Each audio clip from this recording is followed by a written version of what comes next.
love Israel? Israel number one. No politics here. Why you no love Israel?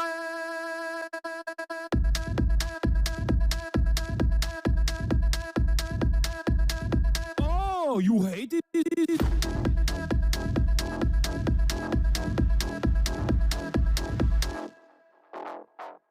I'm Israel high. I'm Israel high. I'm Israel high. I'm Israel high.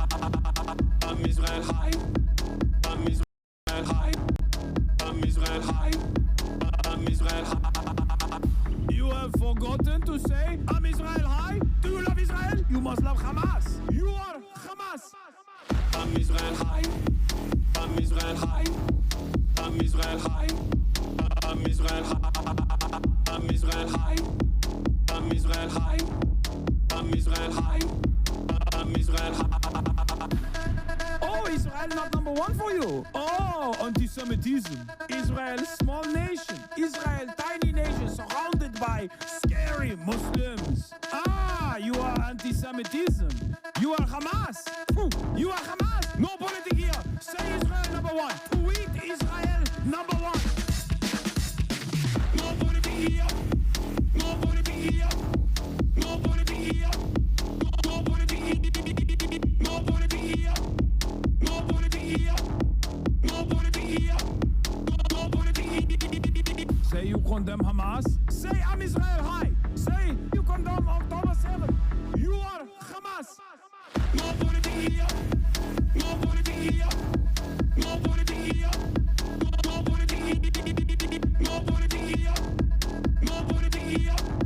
No politics here. No politics here. What's going on, everybody? I hope everyone's having a fantastic evening, afternoon, pre-noon, no matter where you are in the world. I'm Hasan Piker, and this is the HasanAbi Broadcast coming to you live from, once again, sunny Detroit, Michigan. Ladies and gentlemen, buzz on, you may need to switch to the bag internet. No way. Well, that's precisely what I did, as a matter of fact. Because of the tumultuous introduction that took place, I did do that already. I'm on the bag internet. I put the internet in the bag, little bro. Okay? That's what I did. Hold on. Where's the... I need to do this. Nope. Wrong way. Okay. A little bit better. That's what I did. I'm on the bag. Because the internet in this hotel is actually incredible. The internet in this hotel is actually incredible. It's like 130 up, 130 down, which is way more than I already need. I can work with like 12, you know what I mean? At worst, I could work with like 8. 130 is fantastic, but for some reason, it was just like not letting me. It just kept cutting in and out. It was unreliable. And it could be like the Wi-Fi's wonky. I don't know. Why your stream last night made me cry. It was so wholesome. It made you cry because it was amazing. Finish that legacy, bro? Nah, it's unfinished. But folks, welcome to the broadcast. Hold on, let me see. Let me fix this camera a little bit. I'm live. I'm alive, and I hope everyone's having a fantastic one because today's a beautiful day. Today's a wonderful day. Today is Sunday Fun Day, and instead of not streaming today, as I sometimes contemplate, I will be streaming. As you guys know, because I can't stop, because I love this community, even if they are unappreciative of all of the efforts that we put in on the HasanAbi Broadcast. Anyway, so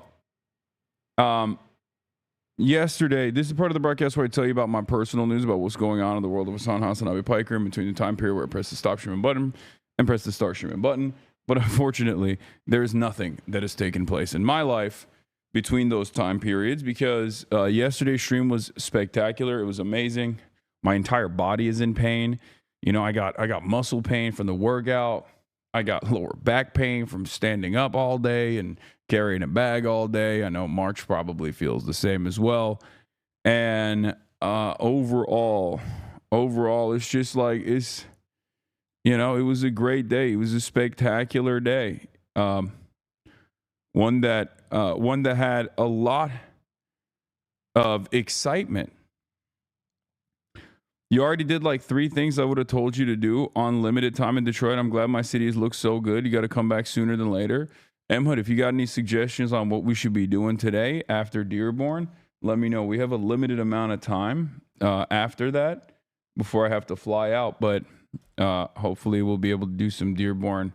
Some Detroit stuff. They want to challenge your ball game. What is this? Who does?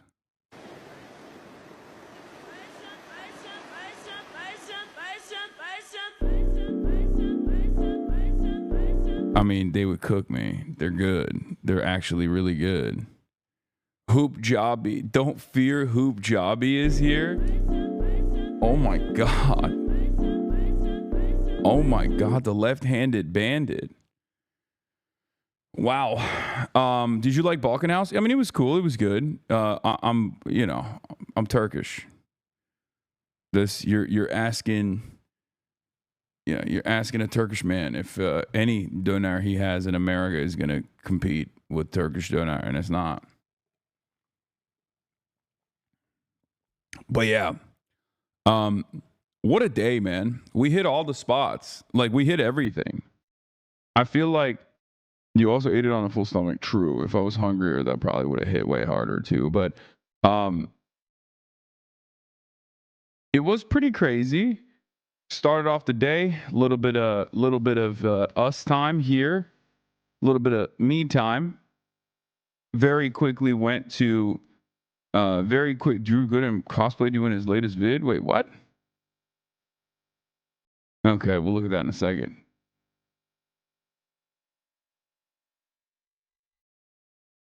But yeah, we had the Palestine People's Conference, which was amazing. The Palestine People's Conference was amazing. Delivered a speech on there. I hope people liked it. Please take off the ascot. Simply does not go with that fit. Okay, I'm not. Damn, I didn't know you had bitrate like that. I have bitrate on the bag, but unfortunately not enough bitrate on the regular the regular stream on the desktop. But yeah. So did the conference, linked up with some folks, saw some friends, and then after that we were just roaming the streets. Went to Dearborn with Abdul Al Sayed. Worked out, play some ball with the teens. Obviously, people hate that when I do that. It's like I think it's like my audience's least favorite activity, honestly, but I love it, and I couldn't stop myself.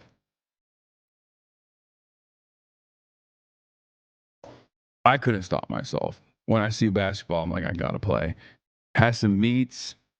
That was incredible. Midwest supremacy is real. It really is. Dr. El Sayed, the man, the myth, the legend. That was fantastic. He gave us a lot of time. And then we tied it off at the end with a beautiful experience with the Detroit City Football Club, Footy Club, yeah, where I went from talking shit about soccer with regular frequency to becoming a hooligan. A fucking proper hooligan, yeah. Like, this is a community and shit. I feel like there's a lot of different pockets of the country where people just chill and have a great time, and then they keep up the appearance that it actually sucks. Just so that the bi-coastal elitists don't know any better, and they think like, oh, these places suck. They're poor and dangerous and scary. And then I'm telling you, it's like gentrification insurance. I pay $900 a month and I'm 2 blocks from downtown. Oh my God, so bro. crazy. Jesus Christ. That's what I mean. Every time I see like poor, broken down neighborhoods, like, I'm like, these people got houses. Yeah. Like, they got a roof over their heads. Yeah.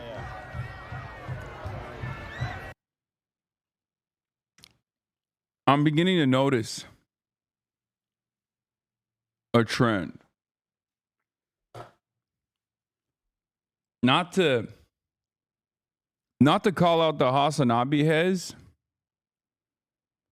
not to call out all of you living in like places like Dearborn and places like Hamtramck, Detroit, different parts of Illinois. But I'm beginning to notice something. about the Midwest, especially where all these places, where, you know, the rest of the country have this improper notion, this complete false notion that is like, these are poor, broken down, left behind areas. They suck. They're riddled with crime. Don't come here. I'm starting to feel like you're just kind of keeping up. You're just kind of keeping up with that meta, with those vibes. And you just don't course correct when people just say stuff like that. So people don't come here. People don't come here and gentrify your neighborhoods. Like I said, it's gentrification insurance, it seems. But yeah, I noticed that. I said there are pockets of America that people assume are left behind that are a million times more beautiful than the major cities we live in. DCFC is a great example of what people can do to revitalize that sense of community. Because, like, I'm in awe with what I saw, you know? I'm in awe with what I saw. I mean, the people are awesome. The people are amazing, obviously. Midwest is best. Like, Midwest is pretty crazy with how kind everybody is, with how kind the folks are. But I think it's kind of unkind when you think about it. When you just don't reveal to everybody else what a little gem you got, so that they don't come over, so that your rent stays like $900 a month.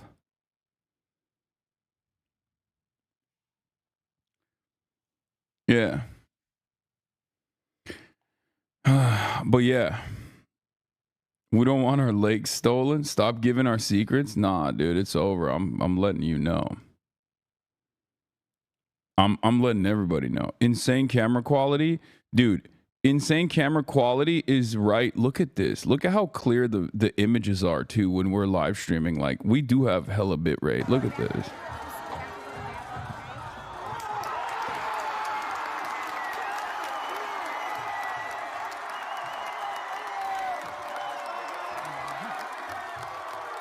That was crazy.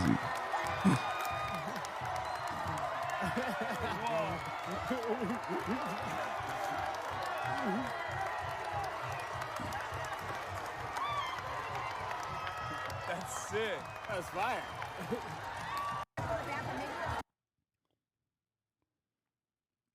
Anyway, you got to come to upstate New York. I've been to upstate New York before. You did kind of miss the actual streets of Detroit, which are a bit different, but it's no big deal. Yeah. Jazz Fest and or Riverwalk today. Wait, Riverwalk? I assume Detroit's got a Riverwalk too. It's not just like a Chicago thing. Chicago. Marches go to, you're lucky to have him. Yesterday was an all-timer stream. Yeah, it was so good. It was so good. It was so much fun. I loved it. I loved everything. I always do, though. I always do. The worst part about like doing stuff like this is just simply the travel aspect of it. Like, I hate having to go to LAX and get on a plane and just like get my back all fucked up, sit on my goddamn plane for like 4 hours.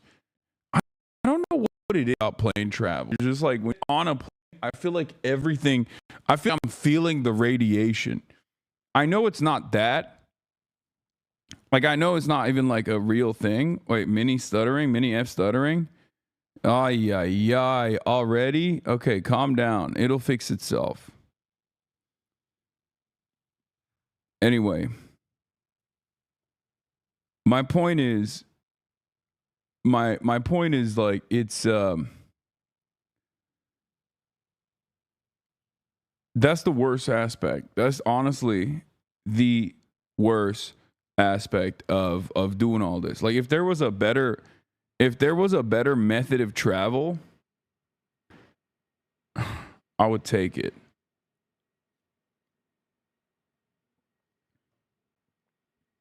You said you took rad damage? That's what I feel like. When I get on a plane, I unironically feel like I'm taking rad damage. And people will say you are, but like, obviously it's not enough for me to feel it. But in my mind, that's how I feel.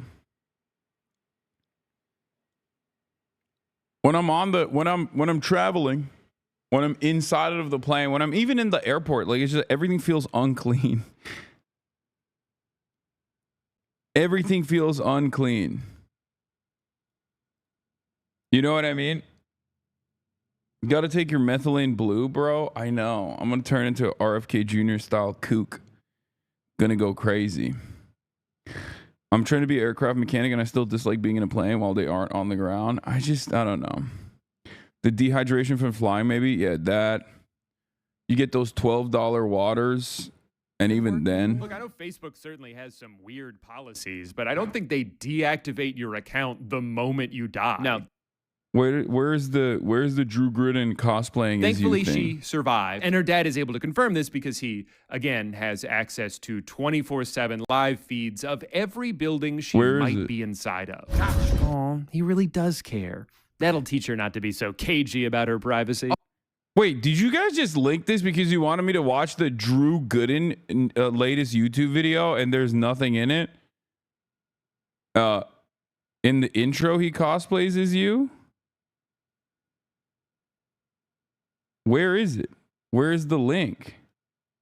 You gave it to me with a time code, but it's the improper time code, I think. Oh, no. That's not going to work. From the opening montage, it's not in... Oh, you just cooked me. You skipped it. Oh, there's a Twitch. In scope, more groundbreaking. Wait, what the fuck is this? Wait, is this what you're talking about? This video is sponsored by Rocket Money, which I will tell you about later. You know, it's been a really good year for movies so far, but I have to admit that sometimes they can be a little too much for me. As a lot of movies have gotten more ambitious in scope, more groundbreaking with their visuals, I often find myself getting overstimulated. I had to leave the newest Mission Impossible like 45 minutes in because the AI villain in that movie made me so dizzy I thought I was going to throw up. That's real, by the way. I'm kind of doing a bit right now, but that actually did happen to me. And don't get me wrong, I loved Sinners. Such a fun theater experience. But the whole time I was watching it, I couldn't help but think how much better it would have been if instead of doing the whole vampire thing, they had just screen recorded a bunch of Zoom calls. And then I found out about the new War of the Worlds movie, and all of my prayers were answered. His previous videos about protein and bodybuilding. Okay, you guys are so stupid, dude. I thought you were being serious. It's just he's just in a muscle suit and not even. That's it. You're so dumb.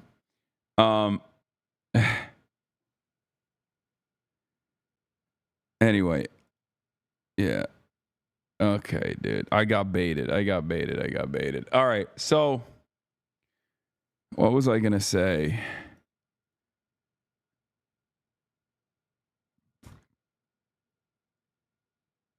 Ay. How are the arms and shoulders today? They're pretty good. I mean, I'm in a little bit of... there's definitely some muscle soreness. It's not even a... That's a given, though. But other than that, I'm feeling pretty good. Just came to ask, will you be playing? MGS Gaming is back. I'm going to figure something out for MGS. Yes. I will, but obviously not right now because I'm away from home. Okay. Are you going to take nuanced PCM tests where the libs were molding over getting meshed with you? Not right now. What I'm going to do right now is simply cover the news a little bit. Now that we did a little intro, because like I didn't do anything. I've just been sleeping. Like every moment that I'm not on camera, I'm sleeping to the best of my ability, trying to sleep as much as possible. Jobber's new vid mentions you. Yeah, it's the Epstein one, right? We won't be able to watch it today, but I'll definitely watch it this week for sure because he did another update to the Epstein stuff. All right, let's blast off. Let's get it started. Let's get it twisted. Hold on one second. Day 2, Michigan having the mayor show us around Dearborn. Any IRL stuff today? Yes. Day 2 Michigan. Is Trump dead or alive? There's a Norwegian communist video I thought was a fun watch. Y'all are so funny. This community is so fucking funny, man. It's awesome. Like, just no sense of awareness of where we're at, what we're gonna. Are you hungover? No, I had 2 beers. Why would I be hungover? That motherfuckers would be like, Patrick bet David on Jubilee. Yeah, dude. I should sit in my hotel room in Michigan and watch Patrick bet David get yelled at by a bunch of Zoomer liberals, dude.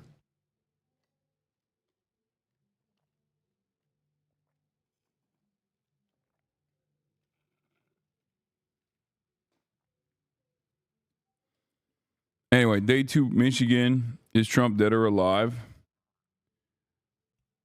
Israel kills the entire Yemen government.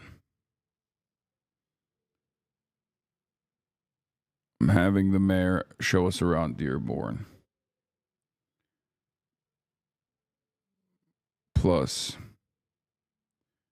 special guests and more. Get in now. Last night I was gonna order stuff from Buddies and like Jets or whatever to do a taste test of like the Detroit pizza that everybody keeps talking positively about, but then I just had a room service instead, and anyway, it just didn't. Room service was fine, but do we have a blast off meme, chatters? That's the real question. Do we have a blast off meme or not?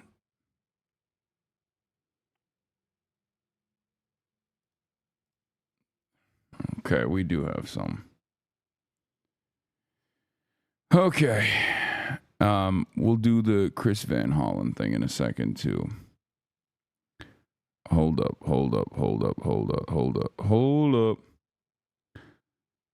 I got you, RCP into. You got to get Buddies. Did Pod Save America take dark money? Oh my God, I hate that the story is like still. I'll be honest, I'm fucking annoyed that like the whole Wired magazine article has, like, the Wired magazine article was not like as big of a explosive bombshell as like how annoying the backlash has been to just regular ass, normal ass journalism from liberals. It's been incredibly disappointing to watch a bunch of people just like actively attack the person who wrote the article rather than like the actual information that's in the article. Like, people have figured out that you don't have to say fake news to Wired magazine, which you like, right? If you're a liberal, you like Wired magazine, you respect their reporting, but instead of like attacking Wired magazine or coming across like you're saying fake news in the same way that like MAGA does when there's an article that they don't appreciate, you can just simply say, well, the journalist is bad. And it's just like the major flaws here. And even in my community, there's been like people that are yelling at me on TikTok too to be like, this is debunked. And it's like, it's not. None of the debunking. Like, see, there's still people saying it's been debunked. It's not fucking debunked, man. I don't think you guys understand what words mean. It's been deeply frustrating because I feel like a failure that I haven't been able to educate people on like media literacy at all. You can't just like say an article is debunked and then be done with it. Okay, the only debunking that people point to is from a leftist content creator who's a part of Chorus, who basically just openly showed pieces of the contract and simply said, oh, but they don't follow through on it. Like, it's chill. The contract in and of itself is shown in those debunking videos And the contract actually proves the actual article. Like the articles, the reporting is clear. There is not a debunking at all.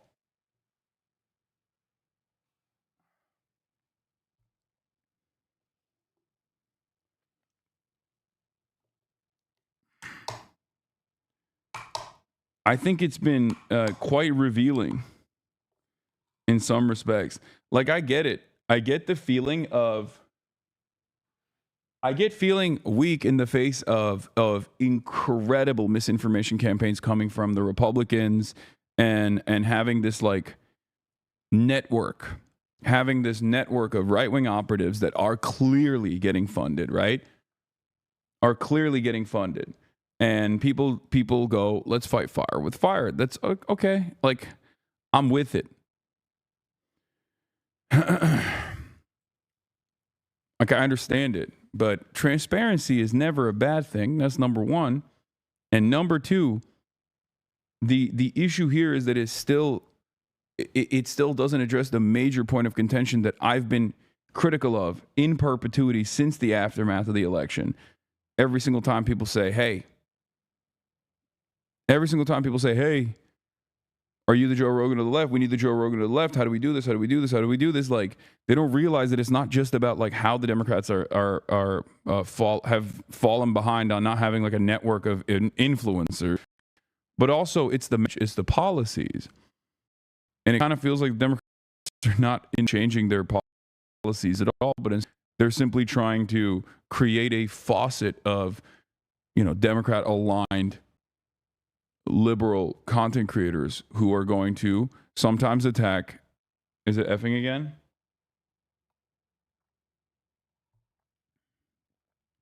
It's just a mini stutter. It happens every now and then. Calm down.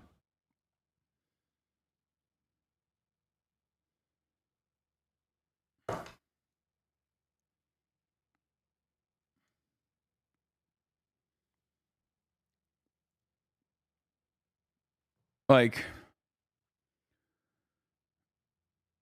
we need, bro, even me, and nobody got shit on for it because I posted the headline on my IG and one of those creators attacked me in the journal saying I was spreading misinfo and the article was bogus and the people were suing. Like, okay, buddy. I mean, they're not suing anybody from what I understand. They're not doing that at all. They're just simply saying that the article's been debunked and they're moving on from it. But I just... Are you cosplaying as a gay mechanic? Yeah.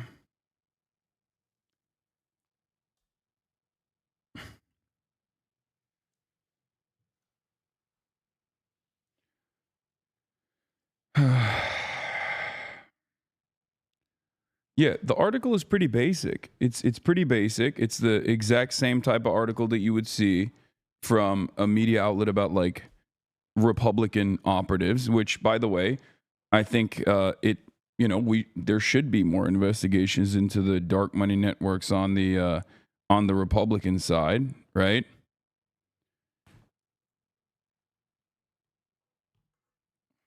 And there are.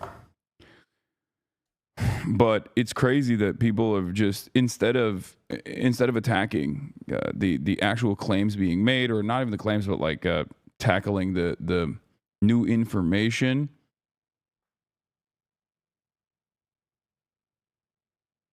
that has been revealed in the article. I wish that they would just like, I think it would have been much nicer if they, and much more productive if they were like, yeah, we're getting money from the same people that have these PACs that are funding other like Democrat Party initiatives, but that's because there's an endless, unlimited money faucet on the Republican media ecosystem. That's the reason why we're doing it, and we should be more transparent about it. We should be more transparent about the funding sources. But overall, these contracts were a little bit too rigid, and we're not going to follow through on that. Of course, we don't want to maintain any sort of editorial control over these influencers, because ultimately it's best to keep these people independent. Like, ironically enough, the thing that they're yelling at Taylor Lorenz about, being a part of like a nonpartisan, publicly funded, or not publicly funded, but like public nonprofit grant system and the Omidyar network, if that was how this chorus operation looked like, I think there would be less issues, you know? Like the two major the two major components in this. The two major components in this that are frustrating is like one, like the level of control that these contracts have over content creators, even if unenforced. The very fact that they have this contractual these lines written into the contract is just like completely ridiculous. Okay.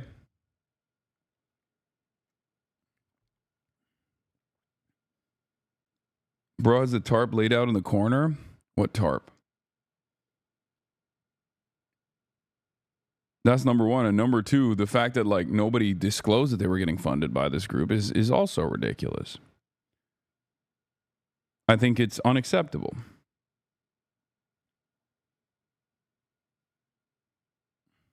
Like,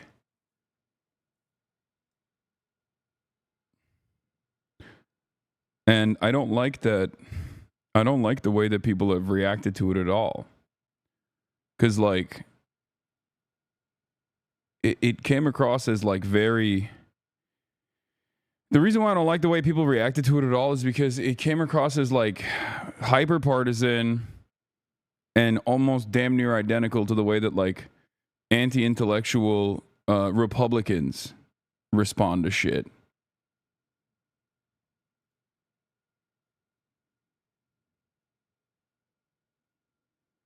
Okay.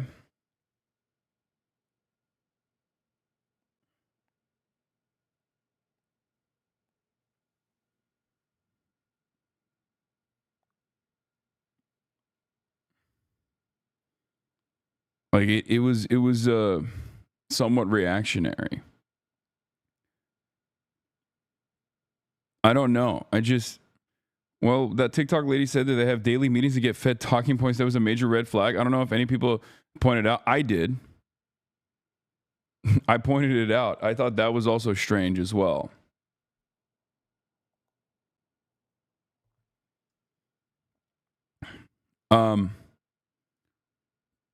Yeah, and Jasmine Crockett also responded to it as well.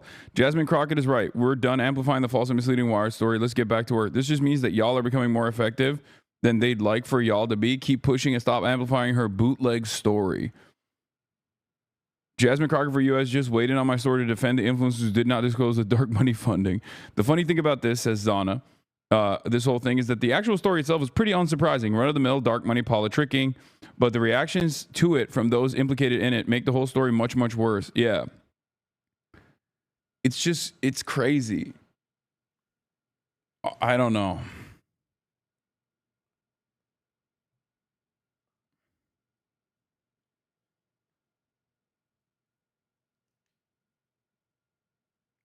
I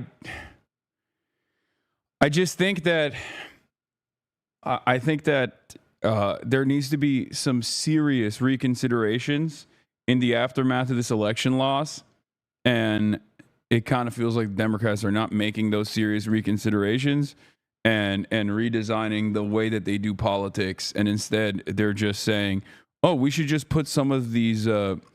We should put some of the money into like independent media in the same way that they like in the same way that they have like a consultant class that operates within the mainstream media infrastructure.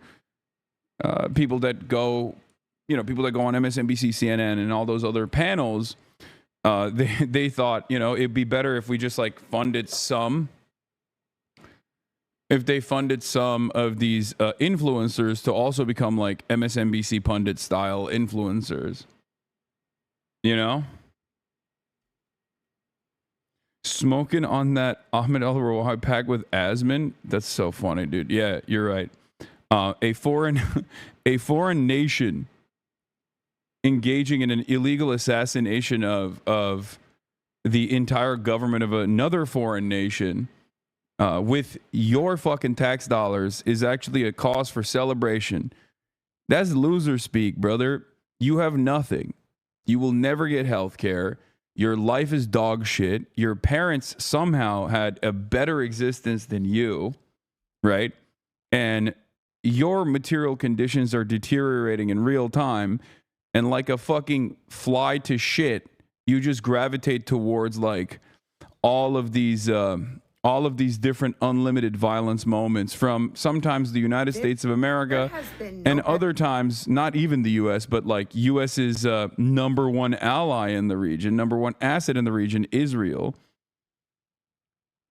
And you're like, well, at least if we don't have anything else, at least, you know, Israel's being violent to other countries. Sick. Sick. That's cool, man. Keep rooting for Israel to be able to blow up politicians without any sort of scrutiny whatsoever. Maybe one day they'll start, you know, killing. Well, they have killed American citizens already. Maybe they'll just like keep killing more American citizens as well. Who knows? They're just unrestrained. They can do whatever they want. They're unaccountable anyway.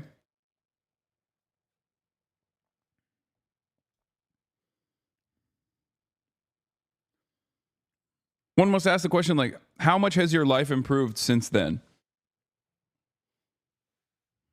Has your life improved at all? Or are things getting worse? God, Republicans are so stupid, man. Just actually so stupid.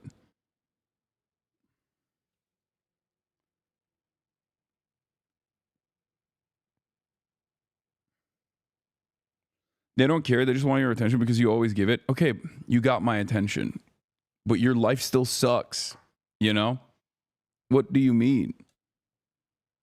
Like do you not understand that that's even, that is so pathetic. That's even more pathetic than like celebrating Israel's mass assassination protocols. Like it's just so fucking, that's even more pathetic than that. And the other thing is already still incredibly pathetic.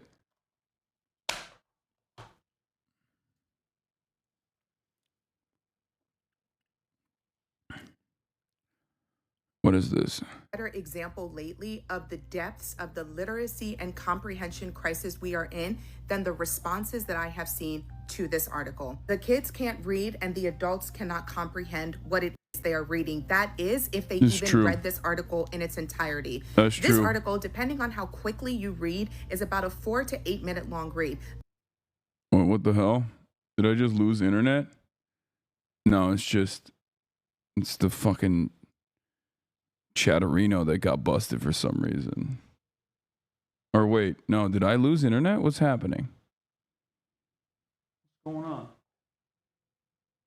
Oh, uh-oh. I'm still here. Uh-oh.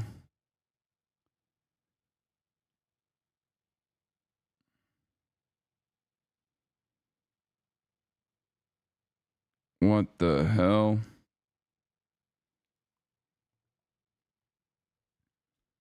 Can you guys see me? Can you guys hear me? Or am I frozen? Oh, you guys are saying yes. Okay, it's literally fine. That's crazy because my internet is just, it seems to me like the internet's gone. And I'm glad that you guys can see and hear me, but I don't have any internet. What the fuck's going on? That's wild. That's incredible. It's not even Michigan internet, chat. It's the fucking bag. I'm using the bag right now. And the bag's download capabilities have stopped. But at least there's still upload, I guess. So that's cool. So at least you guys can still see me for now. Michigan internet is better than LA internet. I don't know about that. I'm gonna be honest with you. I don't think that's the case. Okay. I've been all around.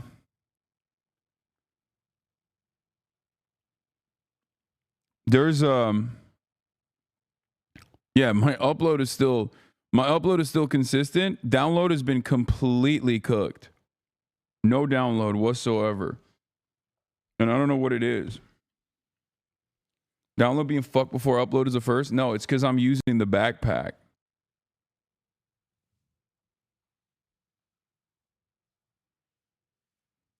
I'm using the backpack, and the backpack itself is just ass.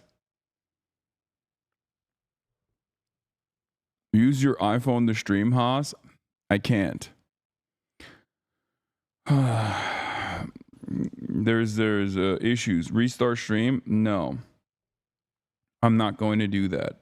But what I'm going to do is probably reroute it for a second and then try to stream off of maybe not the backpack, but the room, the hotel room Wi-Fi again if this problem persists. Come on, just fucking just give me some goddamn download. Please. Are there issues with download on the backpack? Right now I have upload, but no DL. It's strange using the router function for stream. I wonder if they get I wonder if the upload gets or the download gets rate limited. You know what I mean? I could totally see that happening. Like maybe they just rate limit the download because they're like, this is a fucking backpack for live streaming. Why do you need so much download? So like it got to a point. I love hearing his inner monologue. It's not even. IT is getting PTSD from Hasan's explanations. Yeah. Let's see. Now the DL is cooked on the fucking backpack. Where are you at? Aren't we leaving soon? I mean, we're supposed to be moving out to go. We're supposed to be moving out to go and link up with the mayor in a second. So,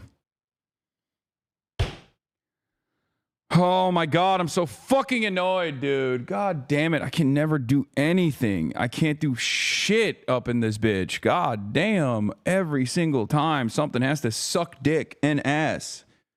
Ay ay ay, I can't even fucking. All right, I'm gonna swap it again. I'm gonna swap it one more fucking time. Jesus Christ. I'm gonna swap it to the BRB screen and then reroute the internet to the hotel internet with the hopes that it actually doesn't fucking, with the hopes that it actually works better now somehow. We're on a dream. It's just it's a dream, but hopefully it'll work. Okay, chat, just hold on one sec.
What? Yeah, the backpack stopped working now. So now it's just the backpack router download stopped working. All right, I'm back now and I'm using the guest Wi-Fi now. So we'll see. We'll see if it fucking works. But anyway, just all right, bye. Can you ask the hotel to give us like at least, all right, never mind. Get your own modem router and T-Mobile home internet. Dude, I already have that. That's what I was using as a backup, as a failsafe, and it failed. Anyway, now we're on now we're on the hotel Wi-Fi again. So hopefully it'll work. Okay? Hopefully it'll work. Hopefully it won't get cooked. Anyway, let's just watch and this. comprehension crisis we are in, then This is the hold on, I gotta responses pee. that I have seen to this article. The kids can't read and the adults cannot comprehend what it is they are reading. That is, if they even read this article in its entirety. This article, depending on how quickly you read, is about a 4 to 8 minute videos that I post are anywhere from 2 to 4 minutes long, and my analytics show that people cannot make it past 23 seconds, 28 if I'm lucky. So I know for a fact the vast majority of people did not sit down and read this article in its entirety, and their responses are a reflection of that. Let's start with this clickbait headline that uses the word dark money as an obvious appeal to your emotion. This is clickbait. This phrase, dark money, was used to intentionally allude to some type of nefarious, underhanded activity going on. Dark money group. Focus on that. Let's go look at quickly what dark money actually is. You're an adult, you can read. Actually, let me just read it to you. Funds raised for the purpose of influencing elections by nonprofit organizations that are not required to disclose the identities of their donors. Taylor knows the organization she's talking about. Chorus and the 1630. She could have easily put that in the headlines. Chorus and the 1630 are secretly funding high-profile Democratic influencers, which we'll get into the rest of this. She could have put that in the headline. However, she knew dark money would be a clickbait headline to get you to click on the article. Wait, what? But that is what it is. Wait, what the hell? I thought this person was like making a reasonable criticism. 1630 is dark money. That's what it is.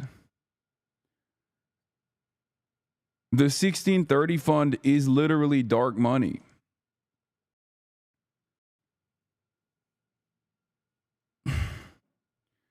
When she started off with the whole like, there's no media literacy anymore, it's really frustrating, we're in a crisis where people cannot think critically, I was like, all right, she's gonna cook. Because you do not know something exists does not mean it is kept from you. The sheer magnitude of information that is out there, readily available at your fingertips, but some of y'all do not take the time, care, or energy to go out and research. The depths of all of that could fill an ocean. Several, in fact. Let's move on to the byline. All they have to do is keep it secret and agree to restrictions on their content.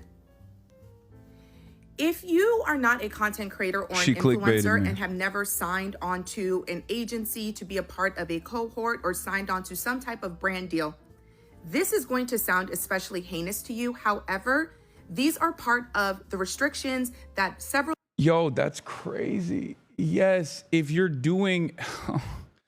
Yes, for example, as someone who gets sponsorships from video game companies, there is a level of editorial control, but it's completely public. You have to say #ad. You have to disclose that you're sponsored by the company that's sponsoring you. When it comes to political advocacy, it's in a murky territory, so there's no legal obligation. Okay? That's number one. Number two, in terms of political advocacy being sponsored, I already have a issue with that. In any case, like I think that's like across the board, I have an issue with that regardless.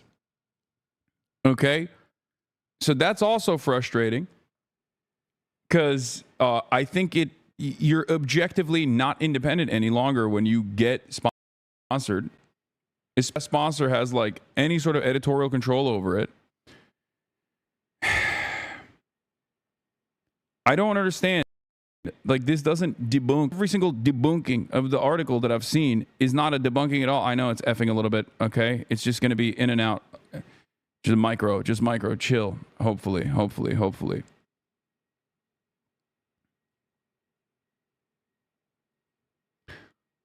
What I don't understand is, like, these people are not even getting paid. Half of the people that are criticizing the article are not even getting paid by Chorus or 1630 or any of these other like subsidiaries, or maybe they are, I don't know, but like they're I don't understand why influencers are defending a structure, like political commentators or people who want to become political commentators are defending the structure of non-disclosure agreements that are designed for political advocacy. I feel like that is really bad, okay? It's especially bad because next week when there's another investigative reporting piece that comes out on the Republican side, because this is an identical design to how they operate, how are you going to come out and be like, wow, this is really fucked up. Look at these guys. They're grifters.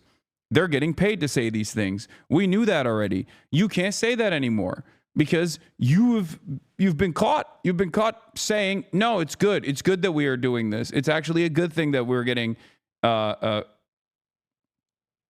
it's good that we're getting funded and not it's good that we're getting funded and not disclosing that funding. And it's good that there's like editorial control potentially. That's baked into the contract. What the hell? But what's extra crazy is the fact that people who are simply watchers, not those who engage in political advocacy or not those who are engaging in like the content creation side of things, are also saying, nah, this is a good thing.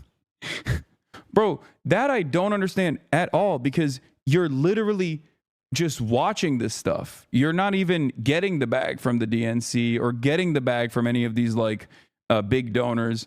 You're just simply, as someone who is a watcher, saying, no, I want my favorite content creators to not disclose to me who's funding them, or I want my favorite content creators to get the bag, but also simultaneously potentially have editorial control over what they're saying to me.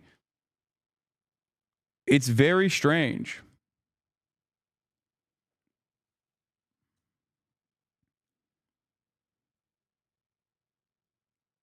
Like it's extra strange. It's extra strange when it's actually a watcher who says, no, this is a good thing. Us when we sign on to do certain things, there are restrictions and requirements in those clauses as part of being a part of that brand deal. This is not nefarious. This is what plenty of you also sign on to as it pertains to your job. In the article, she name drops several influencers repeatedly. However, she never once disclosed who in particular these specific influencers are who even signed onto this contract. She references a group chat that these influencers were on who were reached out to by Chorus, but it was never disclosed in the entire article who actually signed on to be a part of Chorus. She is floating the names of all of these influencers without providing you a single shred of evidence that any of them are a part of the Chorus network or the 1630 network. In this article, she says the faces of several well-known influencers were featured prominently on the Chorus website beneath the giant donate button. Who, Taylor? Journalism, accurate journalism, good journalism, journalism with a level of integrity would have included either a screenshot of these influencers or their names. She includes neither, but instead... Wait, what? It's so... Like, good journalism would...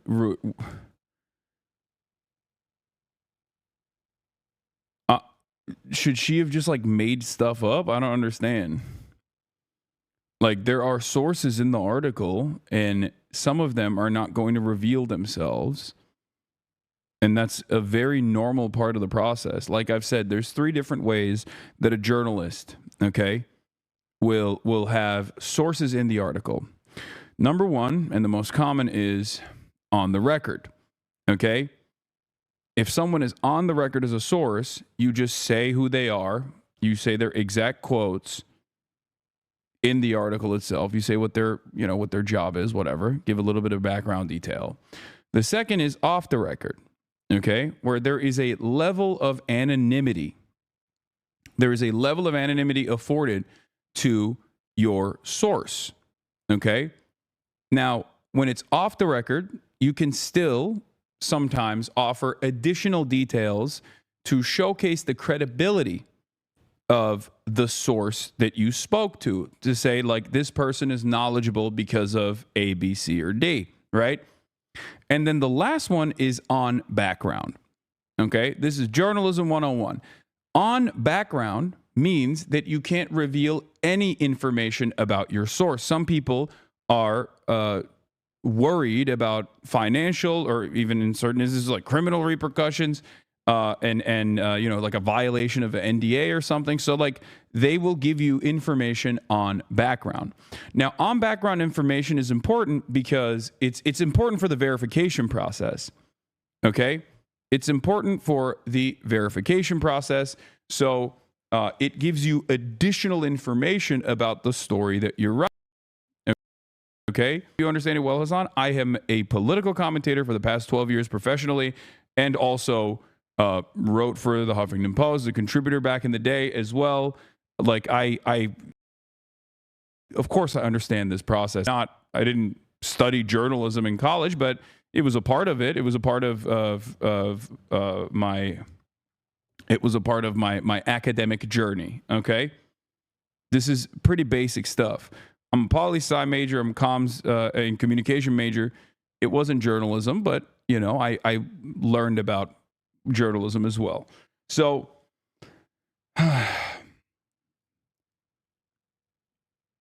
so that's it.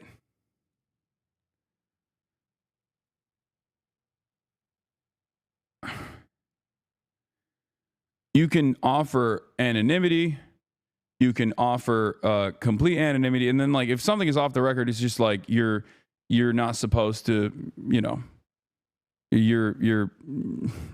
it's just not something that you are going to reveal, right? I think I said that part correctly. I don't know if I fucked that part up. But basically, like I said, on the record, off the record, and on background. On background is the one that offers additional anonymity. And even when someone is on the record, there can still be a level of anonymity afforded to, what is this? There's still a level of anonymity afforded if your sources require it. Having said that, okay?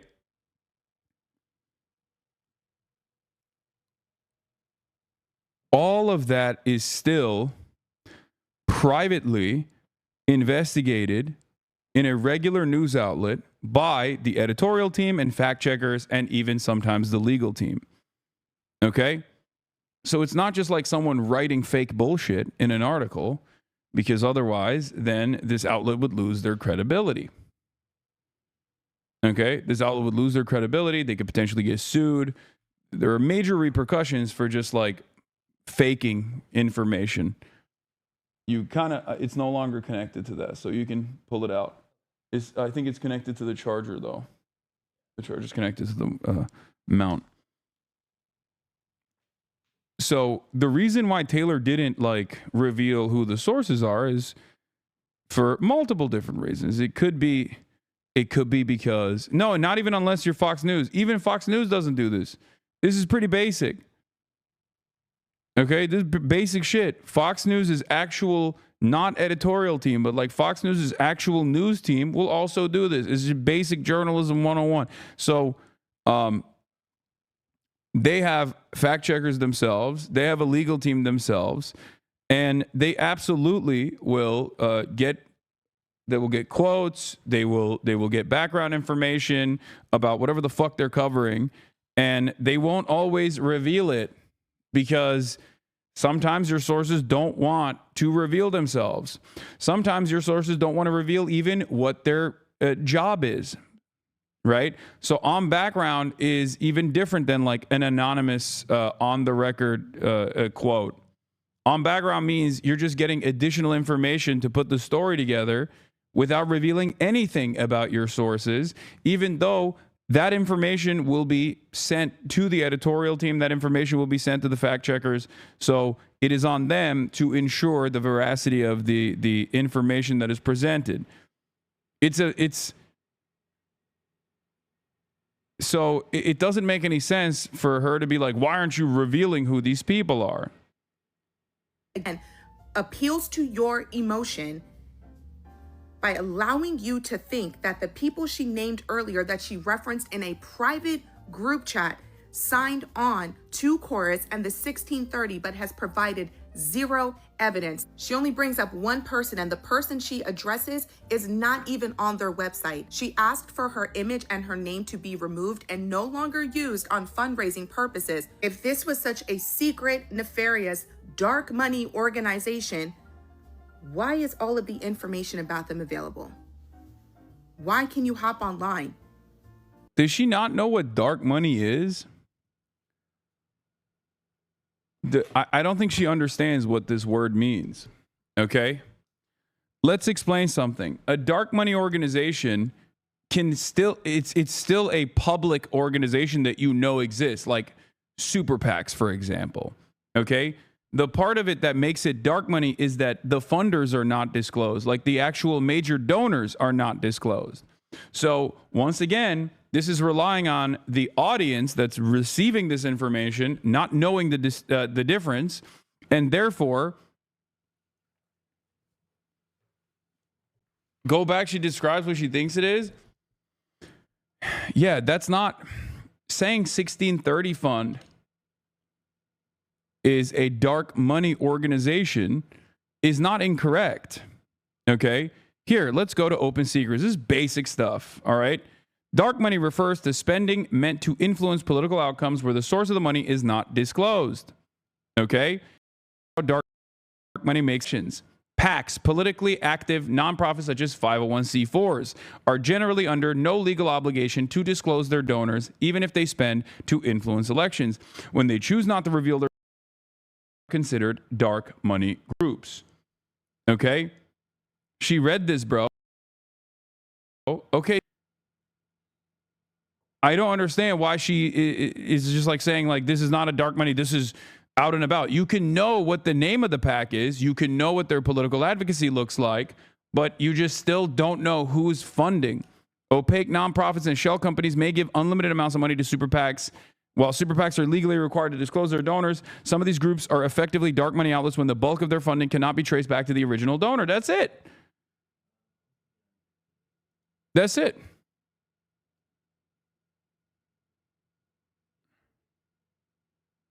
What's going on?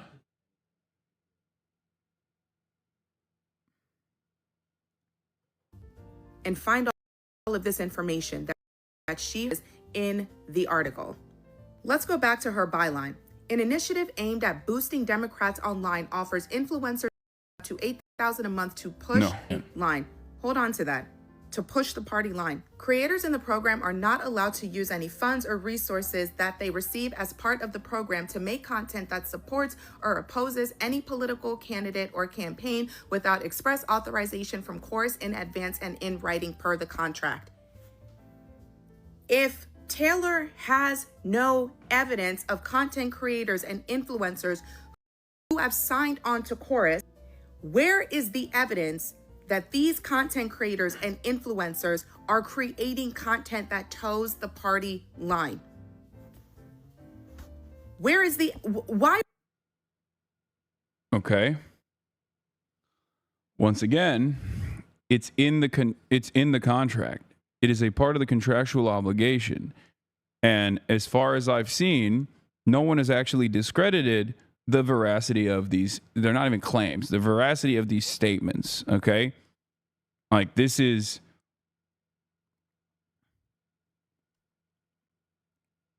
like that is just reading the contract, and then instead of just like uploading the contract itself, because in many circumstances, I mean, you don't do that. You don't just like that's not journalism, right? Journalism isn't WikiLeaks. I mean, WikiLeaks is journalism, but like journalism isn't always just done like WikiLeaks, where you find this evidence or you find this like legal contract and you just like upload it in full. Okay? Journalism is reading the contract, making sure that it's actually a real contract by going to other sources and then figuring out if they've had similar contracts that look exactly like this one, taking it to your editorial team, taking it to your fact checkers, having them go through it, having your legal team go through it, and then writing about the most interesting parts about the contract in the article itself. Okay? It's not about uploading the contract. What the fuck are we talking about? The idea is that you're not kind of like saying, it's kind of like saying in this day and age, because people are so fucking oblivious to how journalism is supposed to be conducted, being like, well, someone just went there and wrote down what they experienced. How am I supposed to know? Pixar, it didn't happen. It's like, okay, but what the fuck are you supposed to do? Then why are there any journalists at all? Then everything should be CCTV footage going forward. If there's no CCTV footage, then you can't trust a journalist at all, right? Well, I haven't seen the proof, so I don't believe it. Okay, but the entire purpose of mainstream media outlets is that they're supposed to be accountable to the public. They're supposed to abide by certain codes of conduct so that you can trust the actual outlet. So you can trust the veracity of their reporting, the accuracy of their reporting. I basically described all of this shit when even talking about the New York Times the first time I looked at this video. And it's so crazy that people just simply said, this was a debunked article and Hasan is fucking stupid for just reading it without exercising any scrutiny whatsoever towards this thing.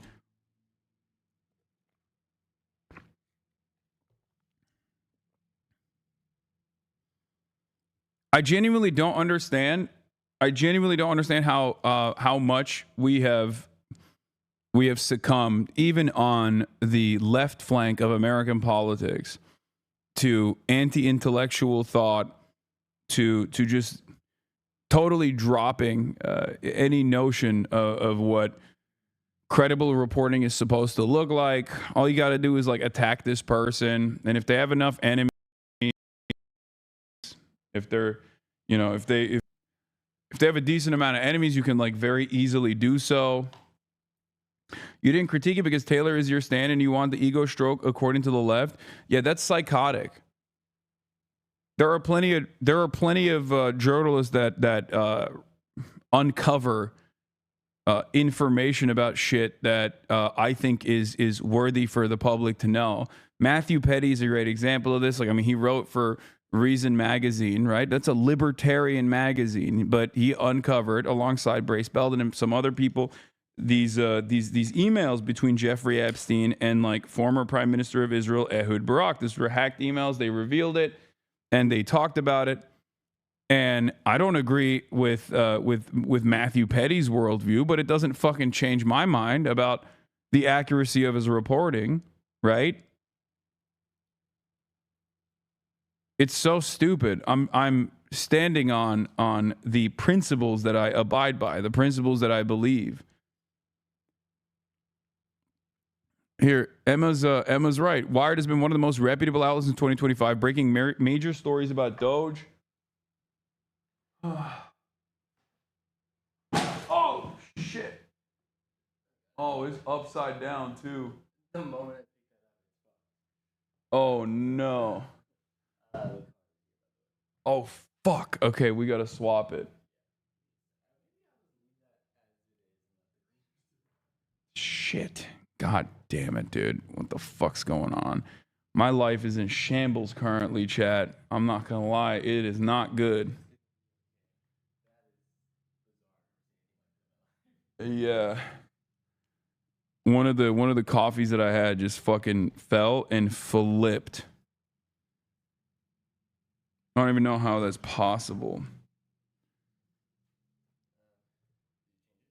No, not yet. Hold on. I'm going to flip it right now. Okay, you can take it now. Anyway, yeah. Wired has been one of the most reputable outlets in 2025, breaking major stories about Doge, finding metadata showing the Epstein cell video was edited, etc. They have editors and likely lawyers that consult before publication. Gonna need a better excuse than fake news. And that's exactly in the beginning. But it almost feels like, oh shit, is it effing? It almost feels like we're in this like different time now. Where that is all it takes. Like fake news is all it takes, especially if you like these guys. Or you're just motivated by the fears that that Republicans are doing worse. So you're willing to basically drop a lot of shit that you otherwise would criticize the Republicans over when it's your side doing it.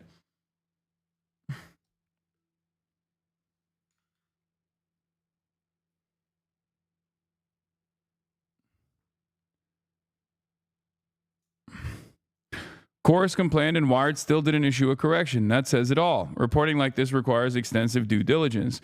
Where's the media literacy on the liberal side? Maybe because their favorite creators don't exactly teach critical thinking. Chorus reached out post-publication and Wired has not issued a single correction or retraction to the story. They updated a part of the story to add statements coming from Chorus, who, once again, a journalist will reach out to the subject. Not always, but she did. They just chose not to comment until the story was out. Chorus reached out post-publication and Wired has not issued a single correction or retraction on the story. Our reporting was based on copies of contracts, internal emails, text messages included discussing the deal, a recorded Zoom onboarding session, and testimony from 1630 creators. But there has been a fucking faucet of liberal content creators like just simply saying, nah, it's fake news. And then people just take that for granted.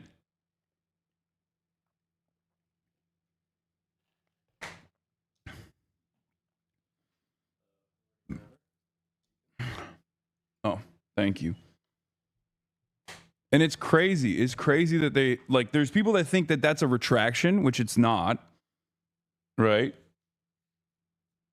So that was annoying to watch people say as well. Like, a retraction is something different. And retractions do happen. Like, it's a part of the process. You know what I mean?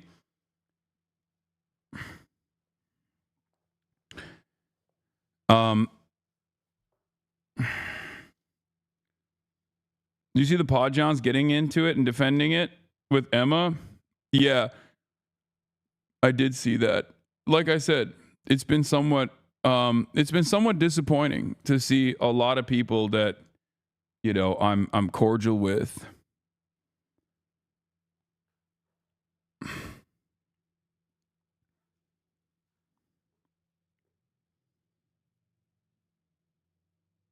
And it almost feels like some of these defenses kind of prove the issue with like dark money funding in political influence campaigns, because like they just are straight up defending on principle why this exists and why it's a good thing, and muddying the waters in terms of the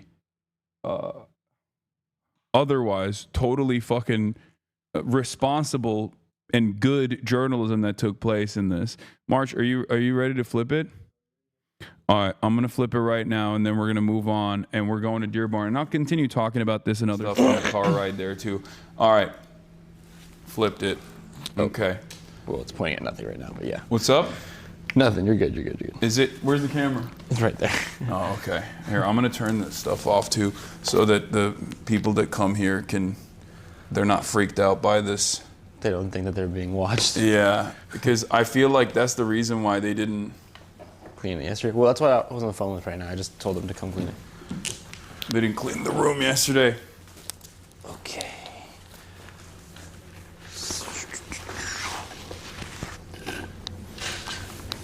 Please hold, chat. Please hold. 1 second. Okay. Wallet, everything ready to go? We're ready. Wallet, phone, keys. I think so. Pussy, money, weed. No bag? No bag today. All right, let's do it. But I have a charger and I have batteries. I figure we're not going to be getting a bunch of loot today. Hopefully. Probably not. Hopefully not. We'll see. You never know, man. Not that I mind loot. I'm a loot goblin. It's 73 degrees. Yeah, it's a little chilly. I went out this morning, went to a nearby cafe, sat and people watched the Detroit locals. Had a lovely dirty chai latte and steel cut oats with banana, peanut butter, and that's berries. Nice. It was great. Hell yeah. The city's beautiful. It is a beautiful city.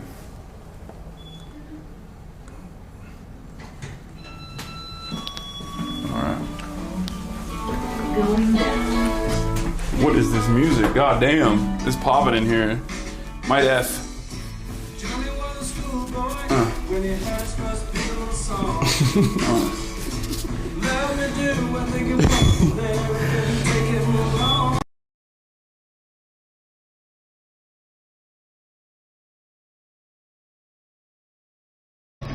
No more politics. I mean, we're doing politics. We're going to Dearborn.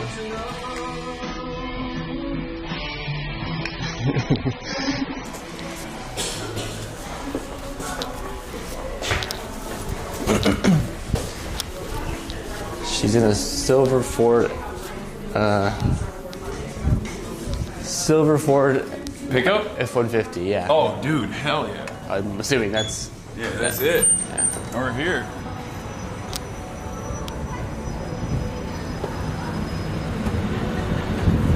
Oops, sorry, How should we do this? Blown out. Oh, hi. Sure. Hi. Appreciate it. Thank you. I'm gonna hop on the other side. Should we sit in the back? Yeah, I think so. I feel weird. That does feel weird. I feel weird sitting in the back, but I mean, you don't have we to. got the cameras on. So. Morgan's on the phone if you want to say hi. Oh, hi, Morgan. We worked really hard on the little tour we have. Okay. Looking I'm forward stoked. to it. Hi. Okay, bye, Morgan. I'll see you. Nice to Bye, meet have you. fun. Yep. Nice to meet you guys. How are you? All right, we're great. This is sick. This is real America right here. This is real America for real. And the F-150. Wait, this car's actually so We just nice. got it last week. Can you believe that? Yeah, It feels, I can. It feels feels new. very new. It is very new. It's my dad's. Yeah.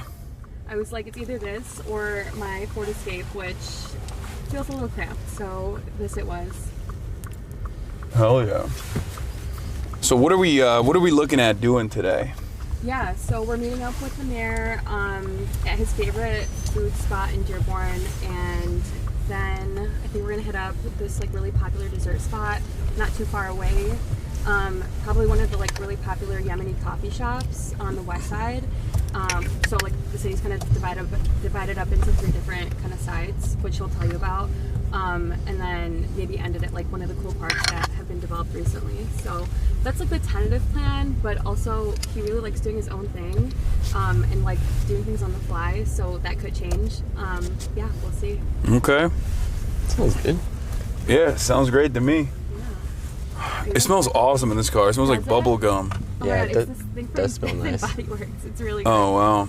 Well, it's got the crescent and star on it. I know. It's the Bath and Body Works has gone Muslim. Mashallah, mashallah. Mashallah, right? Yeah. Yeah. Bath and Body Works more like Bath and Body Works. Yeah, I'm sure chat Like, loved yeah, that one. team, That's great. Yeah. Have you guys really had a chance to see much of Detroit? I know you were in Dearborn with Abdul yesterday, but We didn't get to see Dearborn too much. We just like kind of drove through it, and we went and we worked out. yeah. But yeah, we didn't do too much other than that. We did get the Dearborn meat market. Oh my God, the best. The plates. Oh my God, the plates. Unreal. Yeah. There are so many, like, there's no shortage of good food in Dearborn.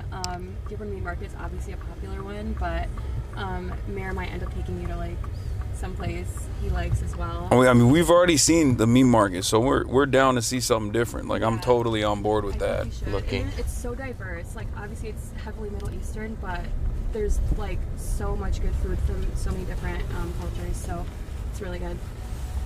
Yeah. There's actually a really good Turkish place not too far from where we're going later today, so we can check that out too. I love that. Life. Oh man. What are some things happening in Detroit? Because I feel like it's Labor Day weekend, right? So like. Right. There's a bunch of stuff I assume that's happening around that. So obviously the People's Conference. I know during like summer into fall they do a lot of cute programming in. I don't know if you got to see the park downtown. It's kind of like this big loop right by the waterfront. No, we didn't. they do like movie nights. Because like after we hang out with the mayor, we were planning on potentially doing that. Oh yeah, you should. It's like a really nice area, and like a lot of people come out. So sometimes it's live music, sometimes it's just like a movie night. Just overall like good vibes. Just a downtown area. But honestly, it's like developed so much just in the last few years. As you've probably heard, like Detroit has really had a come up.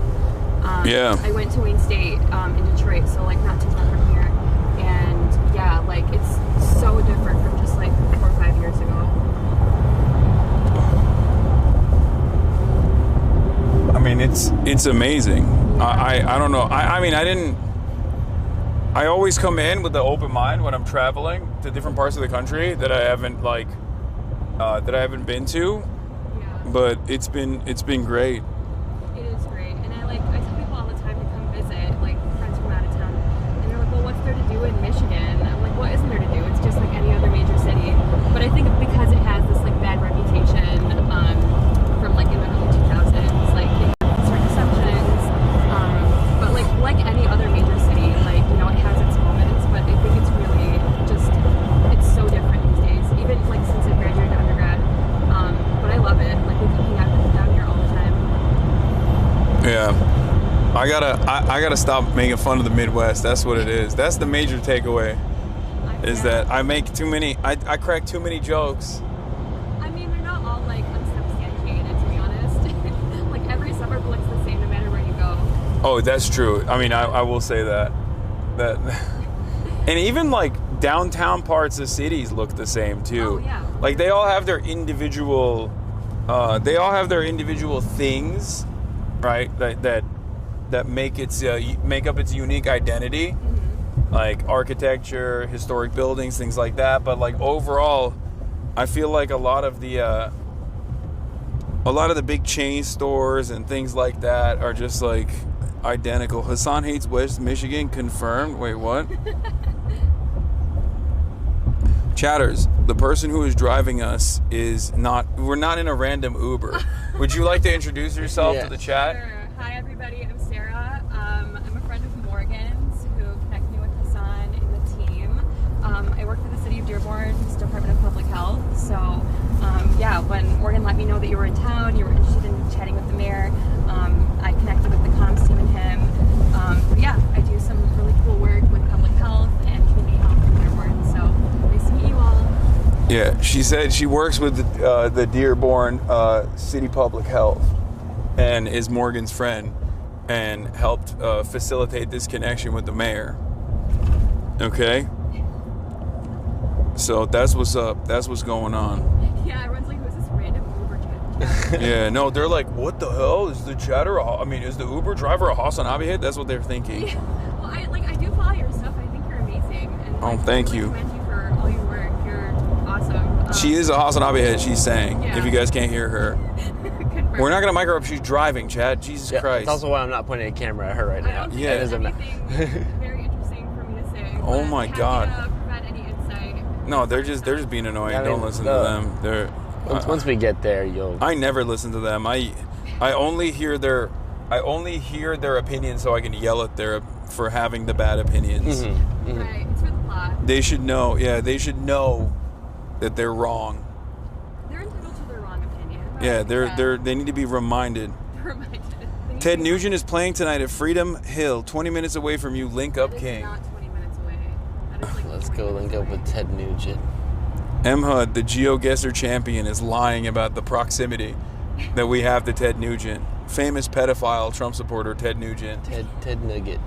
Yeah, I'm good on that, I think. I feel like everything when you're in like a suburban area feels like 20 minutes away. But like these bigger venues are all pretty far. Like it wasn't until recently that we even got the sports stadium, Little Caesars Arena downtown. You used to have to drive almost an hour out to go see the local basketball team play, which is like insane why they weren't downtown, but yeah. Yeah, a lot of driving. A lot of driving. It's kind of what happens when this is the heartland of car reliant infrastructure for obvious reasons, right? Yeah, I mean, this is where Ford and GM was born, so this is where car driving was born. Yeah, there's no way they're going to allow any sort of public infrastructure for transportation around here. Like, this is a place, unfortunately, but.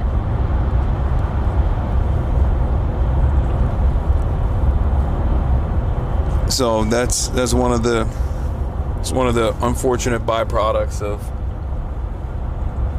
car reliant infrastructure is that you don't get to have a very walkable city. Even though downtown Detroit is pretty walkable. Downtown is, yeah, and they have that like I'm sure you saw that streetcar. That is like also kind of a new addition in the last like probably 6 or 7 years. It's functional in the sense that it gets you down Woodward, which is like the main street downtown. But beyond that, like it would have been nice to extend it through. You guys are nearby, like Michigan Avenue, and Michigan Avenue like extends all the way down through Dearborn, through Garden City, like a bunch of other suburbs. So there was opportunity there. It's just more so like, you're in their minds maybe they're infringing on the car industry, but you need a car to get anywhere around here. Even like parts of Dearborn are not walkable to one another. So there's the east side, and like if I wanted to bike from where I live to the west side, which is like kind of the downtown area, that's like not super possible. Yeah. Oh man. I need a Celsius, man. I'm fucking dying. Is that yours? Yeah. It's a Monster Energy drink, Ultra Strawberry Dreams. Where did you get that? I got it from a grocery store, like a CVS. Crack Here, that shit. take it. Let me get some. Cold. It's cold enough. It's room temp. It's perfect. Okay. I just wanted to check if there's poison in it. No, thanks, man. Had to. It's bussin'. Ew. I'm escaping 100 years of American humiliation. Where's the white monster? Yeah. Well, I got the pink monster. Sometimes I like to swap it for the pink. I like the white more, but oh my god, Chad is going crazy if I don't put my seatbelt on in the back seat. Like, they're just spamming. You have to put the seatbelt on or you're dead. You're gonna die. We're gonna watch you perish. Put your seatbelt on. Yeah, Marsh doesn't have a seatbelt on either, by the way. It's not true. I was telling Morgan, I'm like, I have very familiar. You can put that over there for now. You can put that over there. I'm probably the most polite F-150 driver in Southeast Michigan right now. Yeah. Ooh, I feel way better. Immediately. Is that placebo, you think?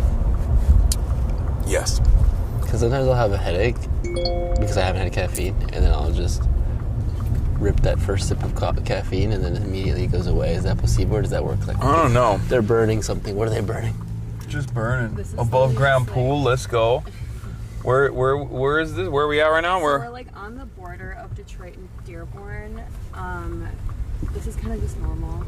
Chat, validate me. Like, this is the exit most people take to get from downtown, like, back into the city, like Dearborn proper. Like, you don't even bat an eye anymore.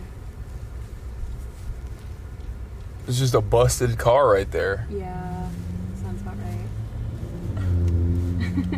That's crazy. No, I'm really not doing it justice. Like, it's, obviously you saw downtown. There's, pockets of poverty and, like, undeveloped areas in every city, but yeah, this is kind of just it here.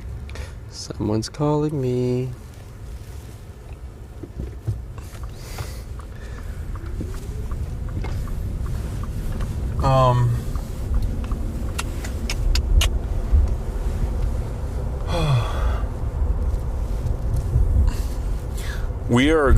We're first going to a restaurant, right? Is that what you said? So we're gonna start by eating. This is like his favorite spot. You haven't eaten today, right? No, I haven't. It's earlier than I normally would break my intermittent fast, but we'll make an exception for the mayor. But also, I have to pee anyway, so I'm excited at being in a restaurant. Yeah, I would describe it, it's a restaurant, but it's kind of a hole in the wall. It's like not this, fancy, elaborate situation, but the food is really, really good. I've heard that one of the best Michigan pizzas, like one of the best Detroit pizzas, is actually in Dearborn. Which one is that? I don't know. I looked it up last night. There's a handful, like there's Buddies, which is obviously really good. I heard that some called people were telling me Sicily. Buddies is like actually corporate now, like it's fake. It's like too famous. Kind of. It's like, you know when something like expands too much and it kind of loses its essence. I feel like Buddies is like that, but it still is really good. Sicily's is like a newer one on the scene. There's one closer to downtown, and there's one in Dearborn, but it's like a little further towards the Heights. So you guys were at like Hype yesterday, right? Yes. So it was like over there, or nearby there. But their pizza is so good because it's like Detroit style, but sourdough. Oh wow! Really, really good. So like we could also just pick it up like later. Let me see if I can find it real quick, cause I was looking at it. I was looking at it before. Best Detroit pizza in Detroit. There's actually like a handful. There's one in Royal Oak, but like the wait time is insane. Oh, Michigan and Turnbull was one. Oh, that one, yeah, it's not too far. From But where that's we in like downtown, right? Like that's near downtown. And then the other one is three can't miss Detroit pizza restaurants. Michigan and Turnbull's the number one. Okay. And then after that it was Amar Pizza in Hamtramck. I haven't had that one. And then okay, maybe it's not. Yeah, never mind. Pie Sci Pizza Pie-Si's at good. Wayne State University campus, which is where you went, right? Yeah. But Michigan and Turnbull is also there. Buddies is the OG. Buddies is the OG. Jets is also like, it's obviously a franchise, but it's like very, very good too. Why did when did Detroit become a pizza city? Like I always hear Connecticut, right? Connecticut is one of those, because like the tri-state is famous for its pizza, if we're being honest. And I would say that, like, in my experience, maybe I'm a little biased, but like New Jersey, New York, in that area, like the pizza is excellent. And you know, it's been hard to replicate, especially in places like California. Part of it is because they claim the water is different, the tap water. I'm seeing myself out of this conversation as a Los Angelino. Yeah, but I guess Connecticut has always made statements about how their pizza is actually excellent as well. And you know, there's some evidence to suggest that Connecticut has made some decent moves in the pizza field. I, on the other hand, have only heard from people that Detroit also has a pizza scene. I haven't had Connecticut, and I don't know what makes Connecticut special, but Connecticut people stay thinking they have the best pizza while driving 30 miles per hour max. Okay, that's Midwestern M HUD. Of course he's this making is his fun Super of, Bowl. Of course he's making fun of Connecticut drivers driving 30 miles per hour. I bet next he's gonna say they don't even drive drunk like we do out here. You know, you can't be from the Midwest and then shit talk other states and their drivers. I mean, I don't know. You have to drive super defensively around here. I'm sure you've like noticed people are really aggressive here in their driving, but yes. There's a lot of busted cars, which is interesting because this is where the cars are made and fixed. I assumed. I feel like when you see a lot of cars that have been in wrecks, you start assuming that people just don't care because they are gonna hit it no matter what. Yeah. Where they're just like, whatever, you know. Every other week there's gonna be another issue regardless. So the restaurant's over here, but like parking is super sparse. I can drop you guys off in front of it and then just park somewhere else, or we can park back here. Just park back here.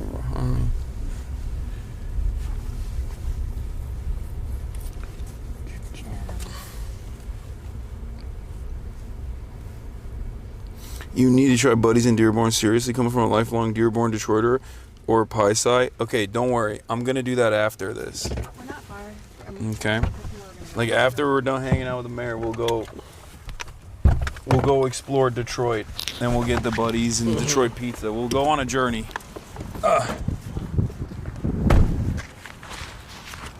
Hello. All right.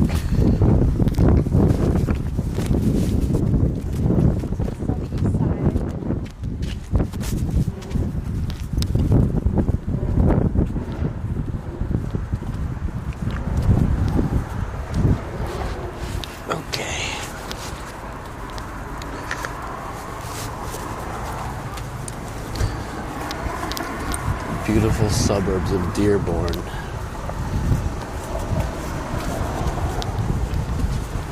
Which we learned means Deer Brook. Yeah. The water where the deer is. We do like neighborhood walks with the bear, like throughout the city. And we did one in this area last week. We were probably stopped like 20 times by people wanting to talk to them. So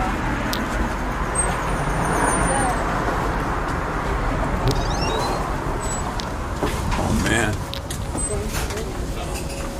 All right. Hey, what's going on, man? Hasan, nice to meet you. Hello. Hi. Hasan. March, pleasure. Yeah, nice to meet you. All right. I'm gonna give you my mic, and I'm gonna take yours after, because I just gotta use the restroom real quick. Oh, okay. Here you go. You know how to use one of these, right? Yes, it's me. Nice to meet you. You're okay. Come on, hang out. This Yeah, 100%. You can pull stool, however you wanted to do it. We can pull one of these. I'll just put it here and take that. Perfect. Yeah. Let's get this clean up for you. Okay.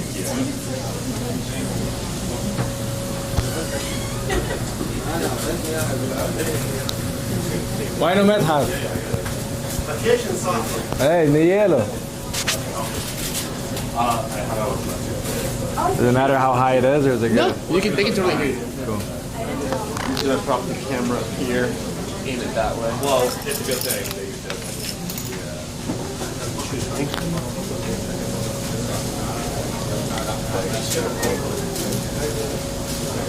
هذا اللي اجى بلال اللي اجى من هو تركيش بس عنده ملايين على السوشيال ميديا قال بدي اطيب شاورما قلت له اوكي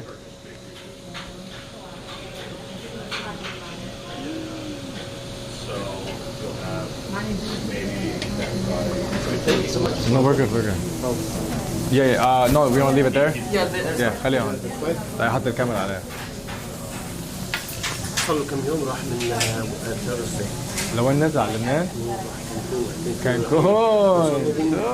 كم سنة مش عم بياكل هو الأولاد.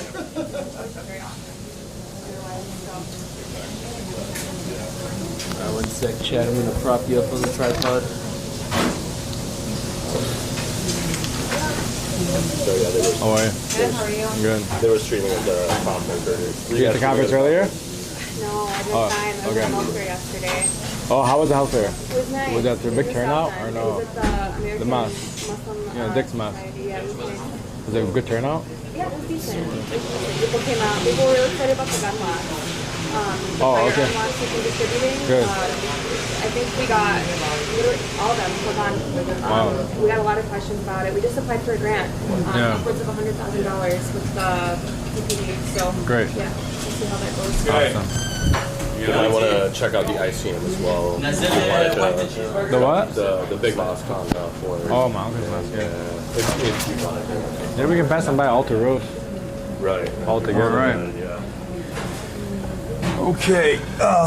My hands are a little wet. You're good. You So- want some napkin? No, I'm good. I'm all right. All right. So this is a real honor. We appreciate you. You're the first Muslim mayor of Dearborn, which is the most Muslim populated city in America, right? Do I get that right? Largest concentration. Largest concentration. Of Arabs and Yeah. Muslims. So I've heard a lot about Dearborn. I've never been until yesterday. I guess like technically, Abdullah Syed was the first person to take me out a little bit, and he Yeah. got me acquainted with at least one of the gyms here. Yeah. I heard you work out as well. Hype, yeah. Yeah. You, is that where you work out? I work out several gyms. Okay. There's a strong gym culture in Dearborn. Yeah, no, I see And that. so Hype is one of it started out as a local nonprofit in our city. Obviously, you might have met Ali. Yeah. He did a phenomenal job with a 3-on-3 basketball tournament. Turned into the gym that you saw today. So between there and the city has a gym as well. Okay. So, and we're here at Tahamas. And what kind of, is this a Lebanese place? Yeah, it's a Lebanese place. But You're Tahamas- Lebanese? I'm Lebanese, yeah, 100%. Tahamas is it's actually a land between Saudi Arabia and Yemen. Uh-huh. But the owner, who's not here, is actually on vacation for the first time. makes the best shawarma in my perspective. So this is my favorite restaurant in the city. All right. I mean, I'm gonna be the judge of that. Let's see. I know you got Dearborn Meat Market yesterday. Yeah, it was amazing. Yeah, it was great. Too. Yeah. But I think you missed out on the experience of Dearborn Meat Market. Yeah, well, they were busy. They were doing catering, so we didn't get to experience it fully. Yeah. But I'm very stoked. So you got a bunch of stuff that you have lined up for us to show us around. Yeah. And we'll get a little bit of shawarma first, and then we're just walk around, right? That's what we're doing. We'll go around. We'll take you to some of the spots, show you maybe a side that people don't often speak about when they talk about Dearborn. Yeah. Obviously, coffee culture is big here too. I know they lined you up for some Yemeni coffee. I heard you talk about it as well. I had some this morning. Mocha, I think is the place. Okay. We got like 46 independent shops in Dearborn. That's not surprising. Yeah. Yemeni people love. I was joking about this yesterday, but they love opening up coffee shops right next to one another, and they're always slammed. They're always packed. It works, especially in a city like this, where in other cities you might see bars opening up back to back to back. For us, the Sahara scene, the night scene is very casual conversation. Yeah. What do you want to eat? Are you a chicken? Are you a beef? Well, what's your best? What's your favorite? Like I'm a classic meat shawarma, a side of Cajun fries. Chicken shawarma is really good. His chicken burger is really good. We'll get the meat. We'll get the beef shawarma. Okay. You want to try one and one? Sure. Why not? Let's do it. All right. Okay.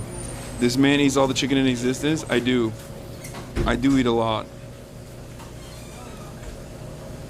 But yeah, here, while Abdullah is getting us the food, I'll give you guys. Abdullah Hamoud is the first Arab American, Lebanese, and first Muslim mayor of Dearborn. As well as the second youngest mayor in the city's history. What do I want? What do we got? You got water. You got. I don't drink pop. I don't know if you do. You got Diet Pepsi in there or no? I got Diet Coke.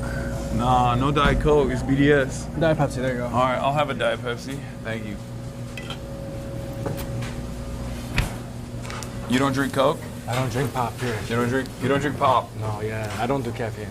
Oh, you don't do any caffeine? No, I don't do coffee. Wait, why? I just never got there. I do periodic tea every once in a while.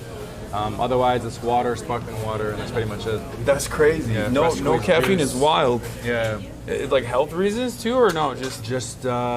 Never. I undergrad, used to do the Monster energy drinks and such.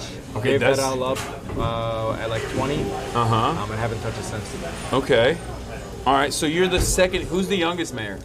Mayor Guido. Mayor Guido, Italian mayor. He got elected in '87. He was younger than me by about 3 months. Both got elected around 31. Okay, so wait, how old are you now? 35. You're 35 and you got elected when you were 31. 31. Okay. So Zoran is not even going to be younger than you technically. I mean, he's How not. old is he? He's my age. He's 33, 34. Yeah. So. Yeah, but city of 9 million is quite a different feat. Well, I mean, you got 109,000. 109,000. See, I got some Dearborn facts. It is the greatest city in America, though. I have to say that. Dearborn is. As much as I feel like you're a little biased. Obviously. I feel like you're for good reason. For good reason. Yeah. So you were born and raised here? Born and raised here. My mother came here in the early 70s. She was about 4 when she migrated over with her family. My father came early 80s. They met here, and the rest is history, as they say. Second oldest of 5 children. How was living here like post 9/11, growing up? It was This was a heavily surveilled environment, right? It was, yeah. Especially if you think about back then, there was the NSEERS program, the National Security Entry Exit Registration. This was the first Muslim registry that was actually established. Yeah. Obama finally did away with it at the end of his second term. Yeah. But a lot of folk from the city went down to downtown Detroit to register themselves. Highly surveilled, and the federal government said Dearborn was one of the most surveilled cities in all of America. Yeah. Places of worship, schools, so on and so forth. And so for us, though, Dearborn is somewhat of a bubble where we looked out for one another, regardless of whether you were Arab or non-Arab, as long as you were united by the fact that you're from Dearborn. So that was pretty beautiful to see. I feel like, given that there's a big Muslim community here, one thing that I was talking to some people about was the fact that, like, many people in Michigan are just like, they're aware of like Arab culture, Muslim culture in general. So there's like less discrimination towards that. I feel like in your travels, you've been around, I assume. Do you feel like it's less welcoming in other places, you know, than it is in Michigan broadly? I think it really depends. You know, we're on Warren Avenue, which is a predominantly Arab American business corridor. You'll see a lot of businesses here with signage in both English and Arabic. We used to host what was called the Arab American Festival. 250,000 people would come out for a weekend. It was canceled about 15 years ago. And the reason was, now the street is a public right-of-way. There were these protesters that came with pigs' heads on spears. And with signs that said, we've dipped our bullets in pig's blood, so when we shoot you, you go to Jahannam, you go to hell. Yeah. And they got pelted with water bottles. Which, by the way, yeah. That's not how that works. Yeah. That's so crazy. So they had signs that said, you know, your prophet's a pedophile, your religion is X. They ended up getting pelted by water bottles by a bunch of the youth, escorted out of the street and out of the festival. They filed a lawsuit and they won. And as a result, the city canceled the festival. And That's crazy. It's been gone for quite some time. So racism shows its face in various forms. You know, that's the direct form. And they were Michiganders? These were, I can't speak to who they were, if they came from out of town or not. Okay. So. March, they're saying that the audio is a little bit low on the mayor's side. The hoodie? Yeah, you can put it on the... Oh yeah, it might be. Yeah, it was facing the wrong way. You gotta have that. Yeah, that side up. Yeah. That should be fine. That's better. Is that better? Yeah. Just a little bit here. Try that. Perfect. So I mean that's crazy experience. Like you were young when that was happening. Yeah, I was a teenager. But even then, a lot of us post 9/11, whenever we left the city as teenagers, we gave ourselves nicknames. I wasn't shouting, you know, Abdullah in some other cities. And even at 16, we went to a neighboring city. They had a city festival. We got surrounded by like 20 guys, you know, shouting dumb stuff like, we don't want that Middle Eastern oil, we want that British petroleum. You know, flicking cigarettes at us. So any type of racism, we pretty much experienced it, but I think we've far moved past those days. Yeah. Well, to some capacity. I feel like that's what I thought too. So is here in different ways. When Mehmet Öz was running Yeah. Against Fetterman as a Republican, and he's a Muslim dude, right? I mean, he's Turkish. I thought, oh wow, this is like a true change of attitude in America in terms of like Islamophobia. But it seems like a lot of those attitudes were just kind of, they weren't necessarily left behind. They weren't completely eradicated. They were just like waiting for an opportunity to strike. Because I feel like post October 7, that, at least in my experience, I've seen that repackaged Islamophobia pretty aggressively. Oh, absolutely. And for some reason, when it's racism against Muslim people, it's a phobia. As opposed to, something else. I can tell you in 2021, when we ran for office, in the general election, ran against a non-Arab, non-Muslim. His slogan was that he would be the mayor for all of Dearborn. Oh, yeah. And that somehow, indirectly speaking to the fact that I could not be a mayor for all of Dearborn. Yeah, you were there just for the Arabs, just for the Muslims. Correct. And people forget Dearborn is 60% minority, so 55% Arab American, 5% Black, Hispanic, 40% white. So very diverse city. So let's talk about the history of Dearborn, Michigan, because I didn't even know this until yesterday. But apparently it was originally Henry Ford that brought in a big chunk of the Arab population here. Is that correct? There was a big recruitment effort with some of the Lebanese communities decades ago. There was actually a Turfi family that was big on bringing Lebanese folk. They were a Lebanese family, brought a lot of folk from Lebanon here for a job in the line. My grandfather, when he came in '74, came in pursuit of a job. So it wasn't Henry Ford, it was like after that. It was Henry Ford working with folks in the community at the time who've been here for a long time. Okay. And then people got a job either in the auto itself or an indirect job in the autos. My dad came in the '80s. He was largely a truck driver, delivering steel for a company, for an auto adjacent company. Was he a union member? My father was not at the time. But I assume a lot of people that do work in the factories, they are like prominent and a part of the UAW. Absolutely. The largest local is actually Local 600 in the south end of Dearborn. Yeah.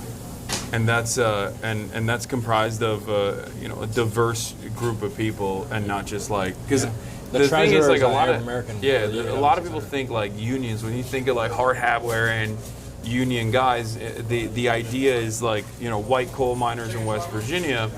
People don't realize that unions are very diverse. I mean, America's a very diverse country, right? So like, of course, unions that are going to reflect. Unions are, of course, going to reflect that diversity as well. And, I'm just saying this to dispel the notion that, like, for the most part, unions are just, like, comprised of white people. As a matter of fact, there's a higher union participation in the black community than the white community, amongst the white working class as opposed to the black working class. Yeah. No, you have a large number of Arab Americans who are union members or union retirees within our city. My uncles, many of my cousins, many friends currently active within the UAW. Yeah. And it's beautiful to see. These are a lot of the jobs that put food on the table for so many of us. And as you know, for our communities, chain migration is a big thing, family migration is a big thing. Once you're able to provide for one family, we start bringing folk over. And in Dearborn, what you're going to scare the white folk listening. They're going to be like, oh, I knew it. What you find is a lot of multi-generational households. So 3 generations living in one home to all support one another. Yeah. Someone asked me about the racist Mayor Hubbard, who in the 70s brought Arabs to East Dearborn to use the border between Detroit and the whites in West Dearborn. Dearborn was a sundown town. Fucked history. Is that true? Yeah, Dearborn was a sundown town. In fact, Hubbard at the time coined the term called keep Dearborn clean. Essentially meant keep it white. There were many deeds back in the day that said you're not allowed to sell your home to a black family. And Hubbard was a notorious segregationist and a big bigot. We actually took down, there was a Hubbard Manor West and East, which were senior buildings. We took his name off those buildings and replaced them with 2 people who deserve to be recognized. Not without disagreement from many of folk today. In fact, Tireman Road, which used to serve basically as a border between Dearborn and Detroit, used to have its own form of border patrol, where you had police along that border stopping anybody that came across from Detroit to Dearborn. So like the Klan almost. It's almost, it was like a border patrol unit. Wow. We actually, this is our 4th year since I've come into office, we're actually hosting a block party on that street, jointly between Dearborn and Detroit. This is the 4th year that we've done it, to celebrate the fact that Dearborn is the city with the longest border with the city of Detroit. And we understand that when Detroit thrives, so does Dearborn. And so we're really proud of that. We built a lot strong relations, hopefully, with the Detroit community. What's your favorite aspect of growing up here? Like something that people don't know about Dearborn. Honestly, it's like the garage scene. For many of us, the garage is not a place where we park our cars. It's a place where you have to hang out. And so, sitting with your family, with your relatives in the summer months, cup of tea, watermelon, Arabic desserts, you're really enjoying yourself. That's the atmosphere. That's the Dearborn that most folk don't know. You got a sweet tooth? Chocolate and cheesecake are my vices. Good, me too. I got a sweet tooth. There's a pizza shop here that actually uses the pizza oven to make one of the best Lebanese desserts. What's the Lebanese dessert you're talking about? Marshouche. What? Marshouche. Marshouche. Or asmaliya. Okay, I have no idea what that is. It's so good. I don't know what the Turkish equivalent of that is. Maybe there isn't one. It's kind of like phyllo dough wrapped with cheese. The Turkish desserts, there's a lot of those kinds of desserts. We do have a lot of that for sure. We got a few Turkish restaurants opening up now. I think we're at 3 or 4. Just you wait. How authentic. Just you wait before. I mean, Turkish people, when they come out to America, they won't say that they're like a Turkish restaurant. They'll either say they're Lebanese, or they'll even with like yogurt, they'll be like, it's Greek yogurt. Yeah. So these have Turkish in their name. So Galata is the first one that opened up. Galata. Yeah. And they opened up a second location in Sterling Heights. Turkish Village is the other restaurant. Oh wow. Okay. I forget the name of the dessert shop. It's a unique Turkish brand that they brought over. Unique Turkish bread that they brought. Brand. It's a brand of ice cream. Oh, is it Modo? I could be wish I could tell because you. Turkish ice cream is different. Like the ones that do the tricksters, the guys on the street that are like, oh, you want it? Nope, you can't have it. Like that is that's a specific type of ice cream that's like done that has like almost like a mastic gum-like feature to it. It's very it's different. What have you enjoyed about it so far? So far, I mean, the food's great. The people are dope. I went to Hamtramck yesterday for the Detroit City Football Club. Yeah, that was amazing. It felt like I just like went into a different, like a pocket universe where all of a sudden it's just like because I grew up in Turkey watching American TV, and I had this mindset that like, you know, all these different towns in this country have like unique community organizing and community events that they all participate in, from all the children to down to the adults and the seniors. And I've yet to see that in like any of the big cities, obviously, because there's not a lot of that kind of community. There's not a big like communal aspect to living in you know, Los Angeles or even in places like New Jersey. Whereas like that felt like Friday Night Lights. I don't know if you watched that before. And that was really cool. It was really cool to you know, give people something to do, and give people an event, an organized event that they can all partake in. I think that's really important for the neighborhood. And obviously, like a lot of enclaves, a lot of places where there are a lot of migrants, initially, like, you know, first generation, second generation migrant populations, they already do that. But you know, it's cool to see it in a diverse environment like that. And I feel like Dearborn, I suspect, has something like that too. It's right? you know, 100,000 people, but it's got that small town feel. Yeah. Everything from grocery shopping. You can't go anywhere without anybody knowing who your parents are, your grandparents are, your aunts, your uncles. Yeah, I played against your cousin. Yesterday, I played basketball against your cousin. He's not bad. He's pretty good. I think he's like 14, 15, 16, I don't know. It's possible. Yeah. That's very possible. Wait, how many cousins you got? A lot. My parents had 5 children, and that was one of the smallest amongst the siblings. Each one of 7 or 8 siblings. Okay. So that makes sense. We got to keep that going the next generation. Yeah. Acting like New Jersey doesn't have towns with vibrant communities is crazy. Everybody gets in their feelings. Frogan says my dad has 17 brothers and sisters. That's crazy. Rashida's one of 14. Wow. She's the oldest. That's a lot. Yeah. I grew up with many of her brothers. Yeah. Everybody knows everybody here. Yeah. I like that. That's very cool. That's the cool part. Yeah. We look out for one another, whether you're related by blood or not. Even the DCFC guy, like we were talking to the CEO. Sean Mann. Yeah. And he's like, oh yeah, I was in DC. I was working in DC with Rashida before she went to Congress. Yeah. You know, like everybody knows each other. And it's not like Hamtramck's not small, you know, and neither is Dearborn. I mean, 109,000 is a lot of people. Hamtramck is small. Hamtramck's 2 square miles. Oh, but how many people live in Hamtramck? I think like 15,000. Oh, okay. Never mind. Hamtramck is small, but Dearborn isn't small in comparison. Correct. But it feels like everyone in this area is like interconnected in some way, which I think is cool. I think the unique part, when people talk about Dearborn and food, which absolutely, I think we're the cuisine capital, but I think what's most important is the story of the people behind the food. Whether it's Medhat and Bilal and Sayyid Ali and Haji Maryam who make up the food here. At Dearborn Meat Market, it was Haji Hasan and his son Abe who run the shop there, Abu Mahdi on the grill. It's those figures and it's that environment, it's this atmosphere that when you get into, that you can't replicate. No matter how good the shawarma it might be elsewhere, the atmosphere is what you can't replicate. I know, but the shawarma is important. The shawarma is important. We're about to see. Listen. We're about to see.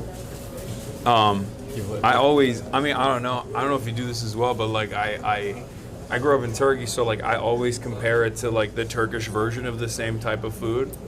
I was talking with Abdullah Syed yesterday about this, like where there's always, you can tell like the differences between like the Lebanese version, like which is shawarma, versus like the Turkish version of donat.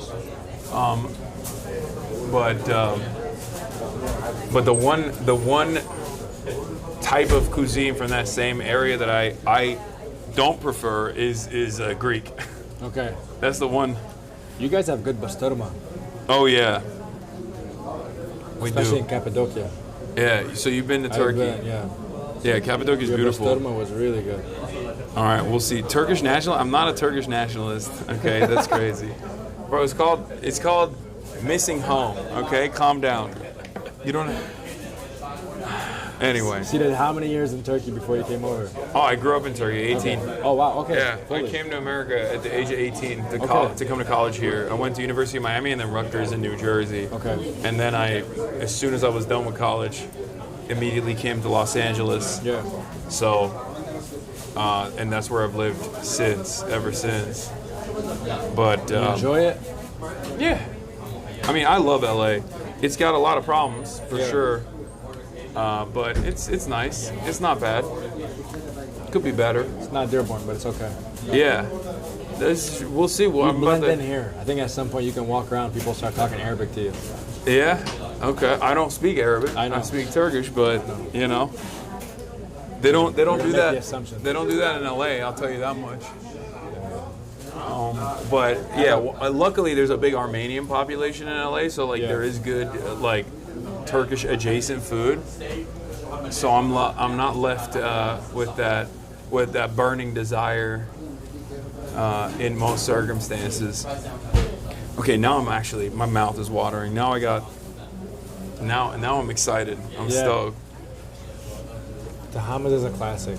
So what do we got? We got sujuk. What's makanek? Ma'ana.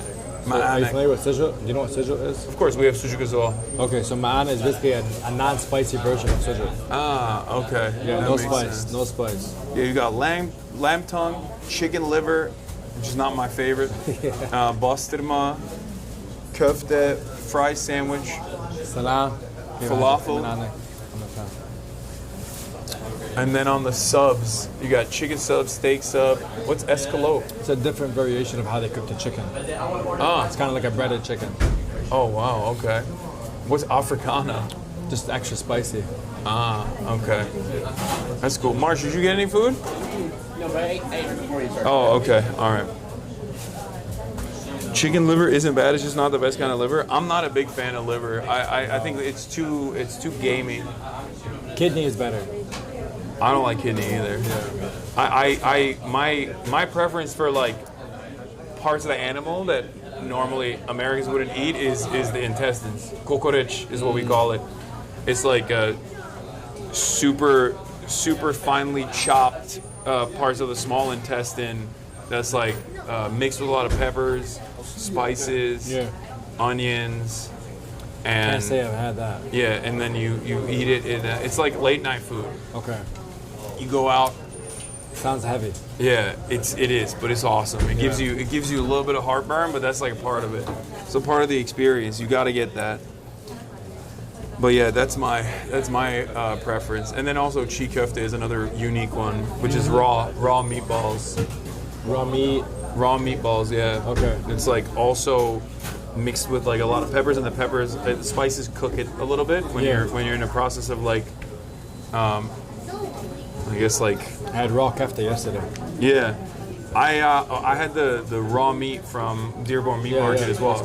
Excellent. This is meat tartare. That's Abe's creation. Yeah. He typically puts it on Cool Blue Doritos sometimes.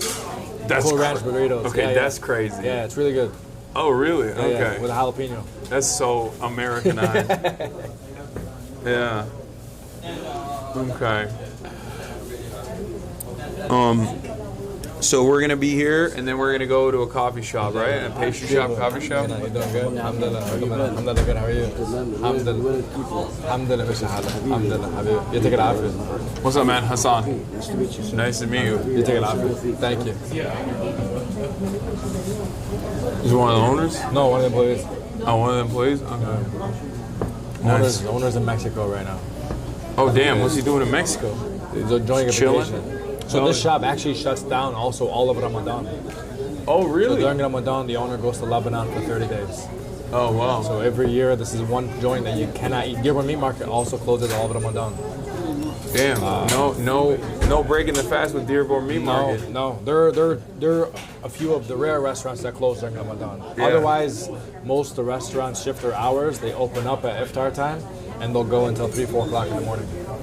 Yeah, I mean that makes sense. Yeah. Big Muslim city. Yeah. So Ramadan here at night is it's alive. yeah, it's probably really cool. I mean, iftar is great. Imagine not wanting a shish tavuk sandwich on French bread after fasting and you can't get it. Yeah, it seems like a bummer, but it is what it is, you know. There's another restaurant you can go to. Yeah, I'm sure there's restaurants out here. Yeah. Okay. And then we're gonna be walking around, right? Yeah, we can. I don't know if you're gonna jump with me in the car after this. We'll take you by St. Alphonsus Church. Just driving up right by it. St. Alphonsus Church. We're gonna see the big mosque. We'll go to Altar Road. It's the country's largest mosque, and it's neighbored by 3 churches actually. Yeah. Which is what's beautiful about it. But St. Alphonsus Church, they knocked down their old school, and they built out like a green space. And in talking with the priest at that church, they just put a statue of the Lady of Fatima in the corner, the Virgin Mary. And when I talked to him about the thought process behind it, he said, we know that to the Muslim community and the Christian community of her relevance and her value. So that's the statue that they went with that corner, which is beautiful. Altar Road will give you the Islamic Center of America, which is, I think, the country's largest mosque. My uncle is actually the imam at that mosque. Oh, wow. And then you got the Armenian church and 2 other churches beside it as well. That's cool. Yeah, that's like, when you look up Dearborn, that's the thing that comes up. Correct. And Yeah. it's like, I don't know, I feel like when they post that, it's to scare off white Americans to be like, this is Dearborn. Yeah. Look at this big mosque. But they never talk about what's beside the mosque. Yeah. And I think that's what I'd love for you to see. Is like we share the same parking lot. We work together whenever there's days of service. It's really beautiful. Also, people don't understand that, like, but you know, Muslims respect the other Abrahamic religions. Like the prophets are prophets as well. Correct. Yeah. The only difference is not like, from our understanding, it's not Jesus is not the Son of God. Correct. But still an important prophet. Correct. But people don't know that. Yeah. Isn't Pepsi BDS? No, Coke is BDS. Pepsi's not BDS. At least yet. It might be in the future, but right now it's good. Oh man. Tell the mayor you're a haram Muslim before he invites you to Jummah. Okay, well we can't do Jummah. It's Saturday, I think, or Sunday. Yeah, there's no Jummah on Sunday, Chad. Jummah means like literally Friday. I am a haram Muslim. I'm sorry to report. I don't judge. Well, I'm Turkish. You probably knew that already. That's how us Turks be. That's how we are. You know, that's funny. Turks will be like no pork, but then everything else is fine. 2 points for like almost being culturally competent. Yeah. You know, understanding that there is a Jummah, but not knowing that it's on Fridays. Yeah. Chatter almost got it. Yeah. Thank you. What do we got here? We got the ketchup. Nah. Straws? Straws, no. Do you want a straw? No, I'm good. All right, what do we got here? Beef, chicken, and beef. Oh, you got 2 beefs and 1 chicken to share. We're gonna split the chicken. Woo! Okay, this is already very compact. I like it.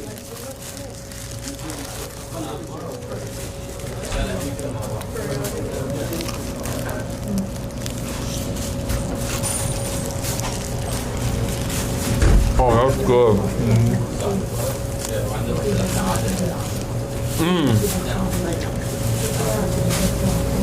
Look at that. Do you want anything? Hasan, did you want? عارفك حاجة. ممنونك حاجة. Thank you. Also, Mayor, if you're a kid on the east side, maybe the former Hubbard building as well, the flag and all that. Yeah.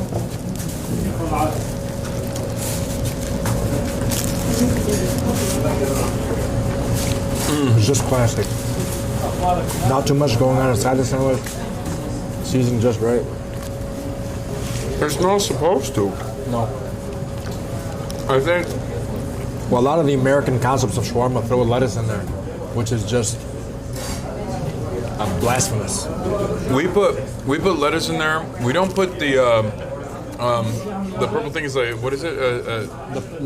The pickled turnips? Yeah, the pickled turnips. We don't put pickled turnips in it, in turkey, but we do it with like sometimes lettuce, tomatoes, and onions. Depending on the place you go to, they put French fries in it too. But the thing is, and when I was growing up, we actually never put any sauces in it. And I feel like sauce tech is like very, I think it might have like originated initially in like Germany with Turkish migrants there for to reflect more of like a Western taste. But I like it. Yeah, there's a tahini sauce. Yeah, there's tahini sauce in this. Yes, thank you. Thank you.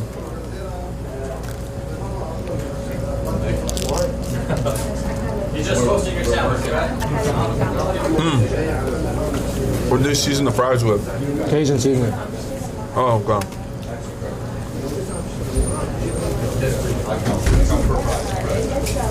The like Arab shawarmas are more meaty too, whereas like the Turkish one is like I think thinner slices. Yeah.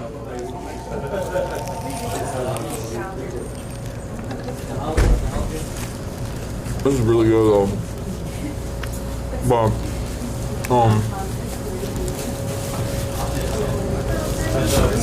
in my experience, a lot of places like this try to suit their food to like the taste buds of like people living in America.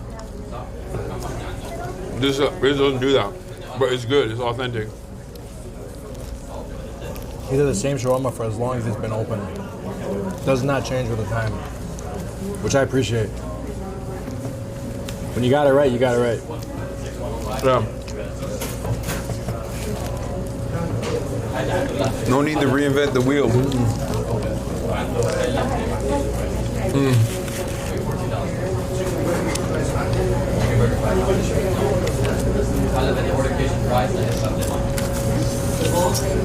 Ooh.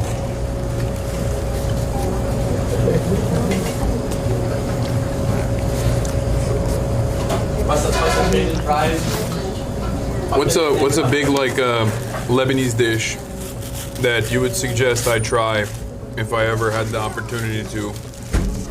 You come back on the Jum'ah on Friday. There's Yasmin Bakery makes mloukhiyya.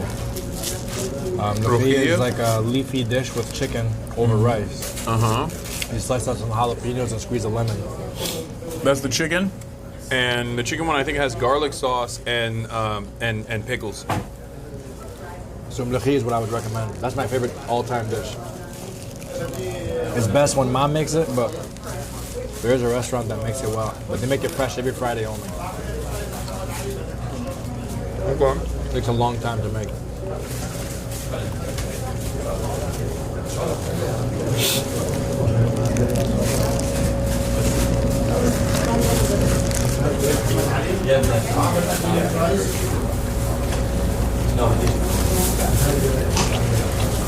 So you prefer it in a wrap, but they make it in a French bread too? They have it in French bread. You prefer French bread? No, I'm just... The fry sandwich in a French bread is killer. Be fries, coleslaw, mayonnaise, ketchup, pickles. That's it? No meat? It's a classic fry sandwich. No. They just be the classic fry sandwich. That's interesting.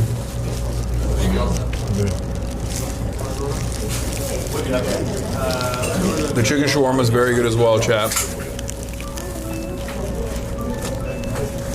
So what drove you to start streaming? I was on the Young Turks, and I was already doing political commentary, but I wanted to have my own thing because, like, I just didn't want to be constantly working for somebody else, and I wanted to have a community, and also like ownership over my own product. Yeah. So I get that. I was already playing video games. I was playing Fortnite at the time. So I said, why not strap on a PlayStation camera onto the PlayStation and start going live while I'm playing these games and go live on Twitch. want to work. The other reason was I wanted to get better off the cuff because everything I had done before, it was all pre-scripted. I would write out the scripts, I'd pull elements and like produce it myself, but I wasn't very good off the cuff, and I needed to get better at it. So I was like, if I can be entertaining while I'm streaming and playing a video game, I can probably easily talk about these issues when I'm not playing a video game, right? So it was more so for training, and then I also wanted to. I was in these spaces, like I played video games, I was into gaming anyway, and I felt like there wasn't any leftist voices that were representative of the diversity of opinion within the gamer space in general. Because like every visible commentary person in that side, on that field, was like very right wing. And it seemingly worked. But that's why I started streaming on Twitch. Awesome. What made you want to be mayor? I failed at being a doctor. Couldn't get into medical school? Got waitlisted 3 years straight. I'm an epidemiologist by trade. So, you know, how many Abduls are you going to meet that are epidemiologists? I know one. Yeah. I was working in healthcare for many years.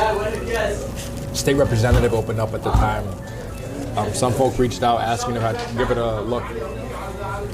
Didn't really care for it much. I had many more conversations. I decided, you know what, why not? I kind of want to exit the healthcare space. Would love the opportunity to get back. And we put our name in the hat. This was January 2016. And by God's grace, we're successful in that campaign. 5 years in the state. I was prepping myself to probably go back to the nonprofit sector or something. Our mayor announced that he's not running for re-election. I'm only the 7th mayor in 100 years. Wow. So we have long reigning mayors in the city of Dearborn. Why wasn't you running for again? He was very ill. Oh. He passed away last year, earlier this year. And so I put my name in that race as well. Love the city of Dearborn. And there's a packed primary, a tough race, but again, by God's grace, we're able to make it through. And here we are a few years later. Re-election's in 2 months. So.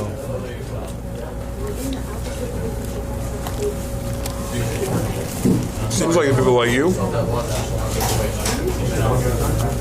Right? Overall, I'd like to think so. But thus is the nature of politics. I mean, you assume office with 40% or 45% having voted against you. And so the goal is not to always have 100% support, but hopefully 100% understanding for the decisions that you're making. That's what I try to aim for.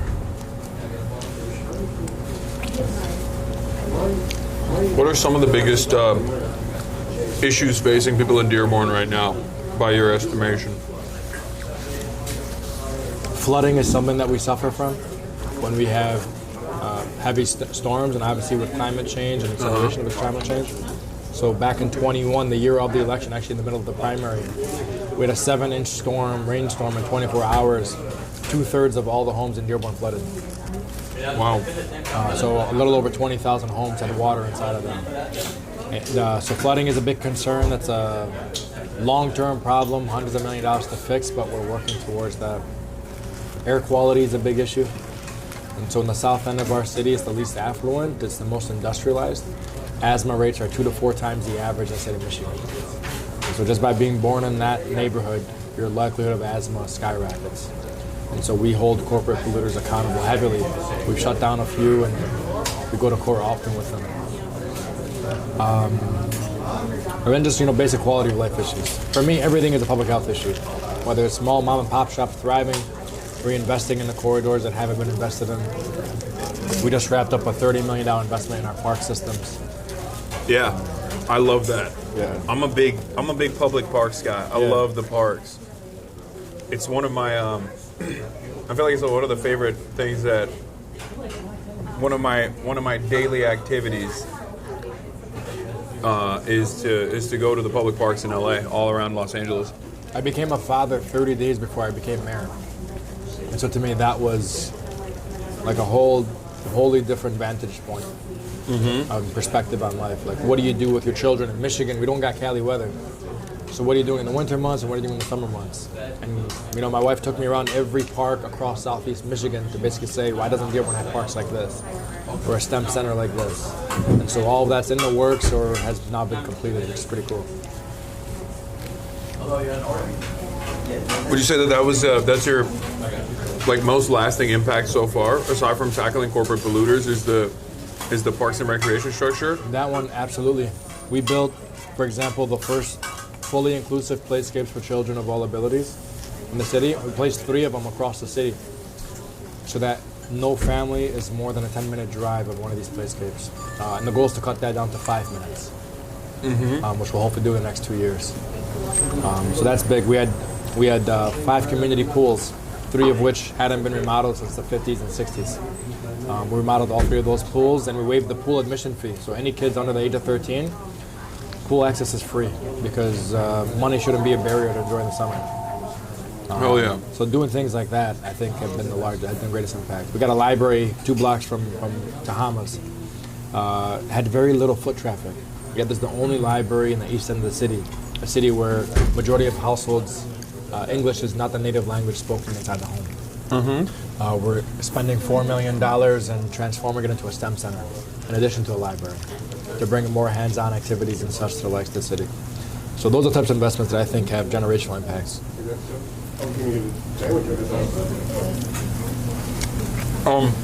When you say STEM center, what do you mean, for those of you who might not know? So it's actually STEAM, so science, tech, engineering, arts, and math. And so there will be a lot of hands-on activities. There'll be science labs. We'll have makerspace, where we'll have daily activities programmed by our librarians. You have the playscapes and the like. More than just walking into your traditional library, picking up a book and having to read silently.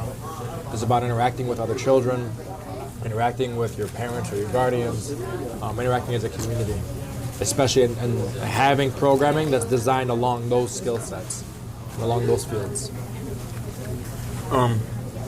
Switching gears into politics a little bit. I wanted to ask you, and I'm sure I've seen you address this on multiple occasions, but in the past election cycle, it seems like the Democrats actively avoided talking about a major issue. And their participation in Israel's genocide of the Palestinian population. And this actually caused dramatic swings in the voter population, going from either voting for the Democrats reliably and consistently in a place like Dearborn to not voting at all, or even sometimes voting for Donald Trump. Do you feel like this was a failure within the Democratic Party? And are the Democrats going to address this issue at all? Have you talked to other people in the party? It absolutely was a failure. And it was a failure of the candidates who were unwilling to draw a line at genocide. And I think for many of us in the Dearborn community, you know, I got a picture of my grandfather on the cover of a magazine in 1989 in the paper, marching for a free Palestine in 1989. So for many of us in Dearborn, there's something that's passed down generationally, an issue that has impacted so many of us. My parents are Lebanese, but you know, my grandparents had lived under occupation, Israeli occupation in south of Lebanon.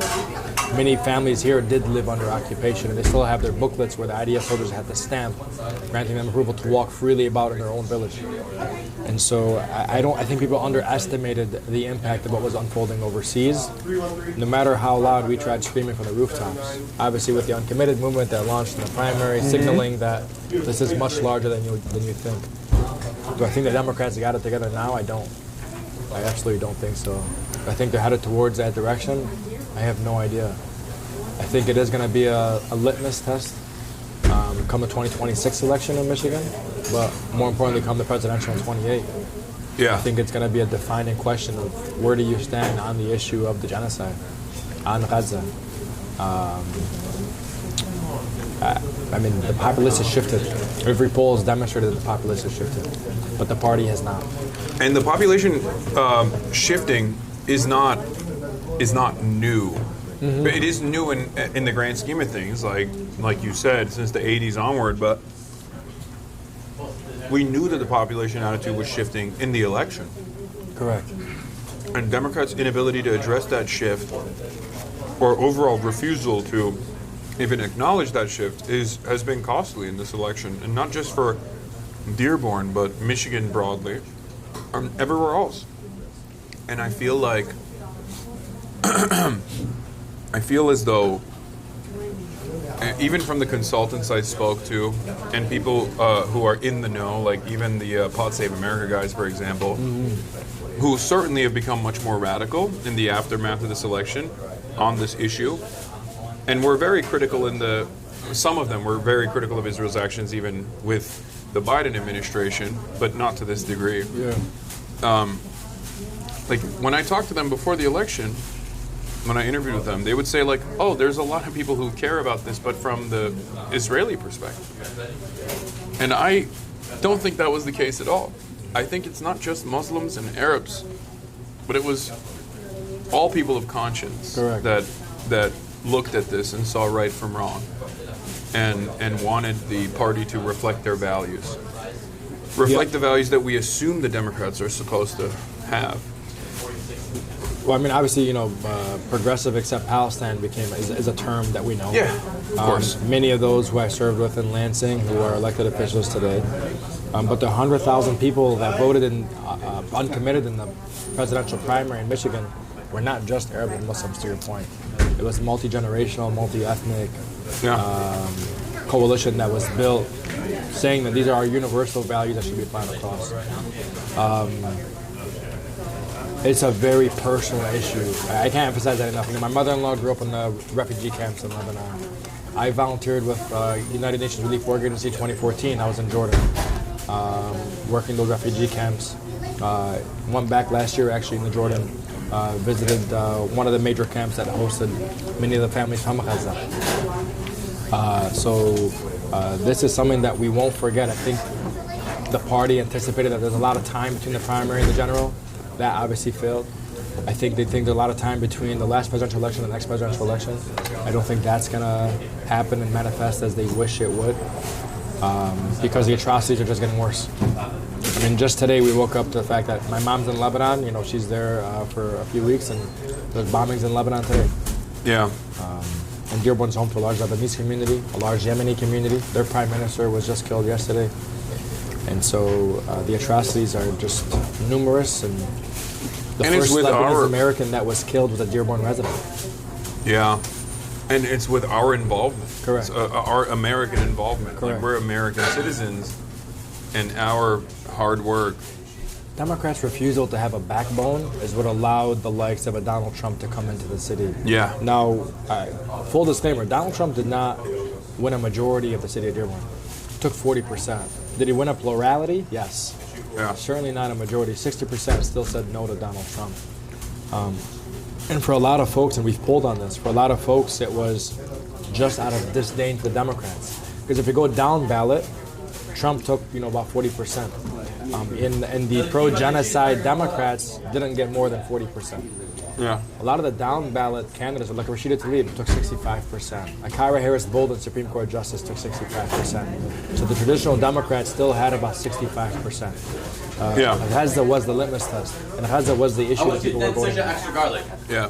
It felt as though the dramatic swing was what was of utmost importance in terms of that analysis, because post 9/11 in the United States of America, I think Muslim communities have historically voted very progressive, and as a matter of fact, Muslim communities, and they're polled on this kind of stuff, and as it pertains to social issues, are far more progressive overall than evangelical white Christians are.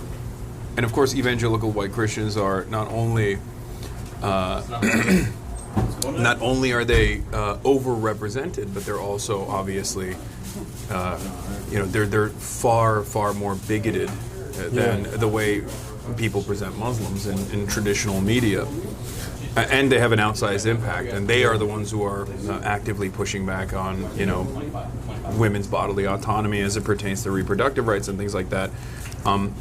As a Muslim American, as a mayor in a predominantly Muslim city, what do you have to say to people that misunderstand this dynamic, that think that Muslims are backwards, they're not socially progressive? Yeah, I think it's no longer excusable to be ignorant. You can always ask a question, ask a Muslim. Yeah. I remember there was that comedy tour about ask your Muslim neighbor. And so I think people just presume. We actually have the National Arab American Museum here in the city of Dearborn. It's the only one of its kind. And there's a giant exhibit that shows how Arab Americans, Muslim Americans have been depicted on TV, whether it's cartoons or movies. And almost always exclusively were depicted as the villain. Yeah. And this had happened for decades, for generations. All right, Imagine for generations. I'm gonna cut you real quick, because you're Lebanese. Yeah. You have to speak for your people here for a second. Yeah. What the fuck is wrong with the Lebanese people that are so right-wing? Did you know Jeanine Pirro is Lebanese? Judge Jeanine Pirro? No. She's Lebanese. Yeah. What's up with that? Talk to your people. We don't claim everybody. This is a gotcha. This is turning into a yeah, gotcha I gotta interview. say, we don't claim it. Yeah. Do you want me to get into the Turkish folk or no? No, they're all bad. We don't claim everybody. Yeah, there is a. It's really interesting. There are a lot of Lebanese people, Maronite Christians mostly, that are in positions of power and in Hollywood, but also in politics in general. And it's very interesting because they're very white passing. Yeah. I would say a lot of it is I'm very white passing. Me too. Yeah, a lot of it is rooted in Lebanon. Yeah. Politics back in Lebanon. Yeah. Government constitution that is based in religion and sectarianism, right? The prime minister has to be Sunni Muslim. The parliament speaker has to be Shia Muslim. The president has to be Christian Maronite. And so this is how power is distributed across Lebanon. And so sometimes that trickles back home. What do you have to say when people tell you, I'm not Arab, I'm Maronite Christian, it's different, I'm Phoenician? I'm a big believer. I focus on myself. I teach my children to be proud of their culture and their roots and their history and never to shy away from it. They got very strong Arab names, which I'm proud of, very Muslim names. My name is Abdullah. I say it that way. I correct people who get it wrong. That's how you have to be. And authenticity will get you places. I'm asking because I got a couple buddies like that are always like, I'm Phoenician. I'm Phoenician, brother. No comment. No comment to this, bro. Just to read a few more books. I guess. They say, listen, we're not like those. We're not like those kinds of Lebanese. Yeah. Come to Dearborn. Dearborn's a thriving city. So those kinds of Lebanese are doing just well. Yeah. Okay. This last half is yours. No. It's too much. I already had the chicken and the beef. I'm good. What do you say before you eat in Arabic? Do you say like Bismillah ar-Rahman ar-Rahim? Yeah. We say in Turkey we say Afiyet olsun, like as in like a bon appetit. Yeah. Is there a Lebanese term for it as well, like in Lebanese culture? Like a bon appetit? That's French. That's French. That's French. Yeah. People might tell you sahtan before you eat. Sahtan? Yeah. What does that mean? Kind of like good eats. Oh, okay. But I think for a lot of folk, if they're leading with their Muslim identity, they're going to start with Bismillah. Yeah. Okay. That makes sense. I went to Hajj this year, so my hair's growing back. You went to Hajj? Oh, nice. One of my brothers. That's cool. Wait, what did you say? My brothers. Oh. It's quite the experience. MashaAllah. Yeah, that's cool. Yeah. All right. Should we get a move on? To the next spot? Yeah. Salam alaikum. I want to figure out logistics and things like that. I want to figure out logistics and so I'm going to take his mic real quick while they do that off camera. Okay. I'll just stream for a bit. Salam, how are you? That's a chicken shawarma. Take it off. Yeah, no, ketchup is just not for you. It's just in general.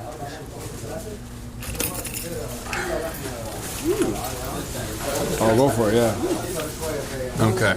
Put the lights on there? Yeah, he said you're gonna give your mic to him. Oh, here. Also, this your water bottle. And then you guys are gonna figure out logistics. What's up, sir? You doing good? Sure.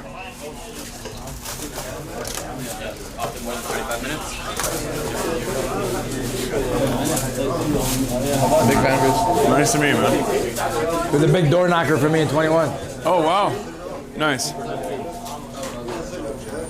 HasanAbi has Rise Up. Okay.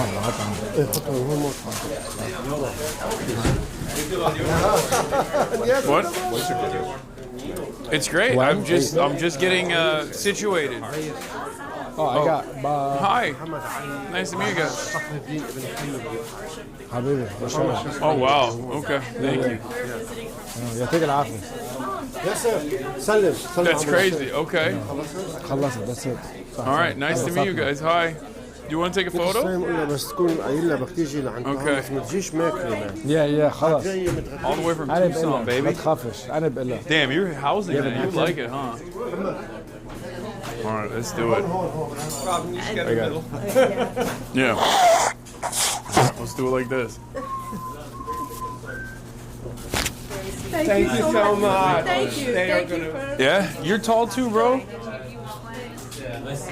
What? Yeah, it's amazing. Yeah. He's gonna move here and leave California. Oh, I thought we just took one. All right. Save the ketchup. Nice to meet you guys. Thank you. All right. What do next? Do you want to take the mic off while you discuss logistics? Yeah. For OPSEC. Here, you can give it to March. Yeah. No. We'll leave while you guys talk about that, and I'll throw these out as well. Yeah, I have a mic. Yeah. I'll put this. Hold on, up over here. Thanks a lot for everything, guys. Thank you. All right. My hands are full. Help me.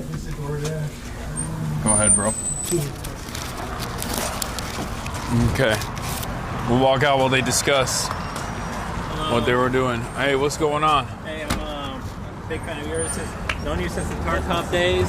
Hell yeah. Yeah, I'm a game watcher, you know. That's right. That's what I'm talking about. You know, the real Chads. Having a good time. Could take a picture. That'd be great. Stream. I told him you're gonna take it here. Yeah. Yeah.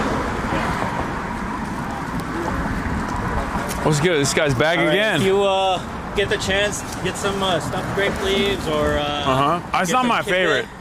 But I'm not a big like stuffed grape leaves guy. Even in Turkish cuisine, I'm not like a huge fan. But I mean, I'll try it. Oh man, you really should. Nice to meet you. What's up? What did you bring? Hi. This is baklava from Lebanon. My father ships them to Lebanon. Me. Yeah, he ships them to me from this week, so they're Bro, not stale or old. that's crazy. One for you too, Marsh. I can't carry anymore. Oh my God. You got it for him.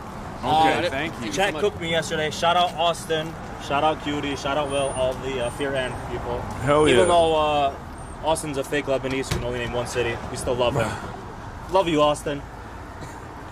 I mean, it's true. He is fake Lebanese. He just Also, I was gonna say I called it out in chat. Check my logs. Chief Dooley in the chat. He's gonna bring you here. Okay. I know my mayor. Yeah. We are cousins. Nice to see you Everybody's again. You're cousins with him?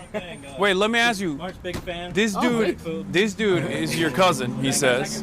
Yeah. Okay. By marriage. Second cousin. Doesn't he look like he could be like Uzbek? I always love seeing you in chat. When I saw him when he rolled up, I was like, "What are you like? Are you Afghan or something?" He's like, "Nah, I'm Lebanese." That's awesome. You look like You know you what look else like I get Canelo. Yeah, I can see Well, that too, but My brother gets Canelo too.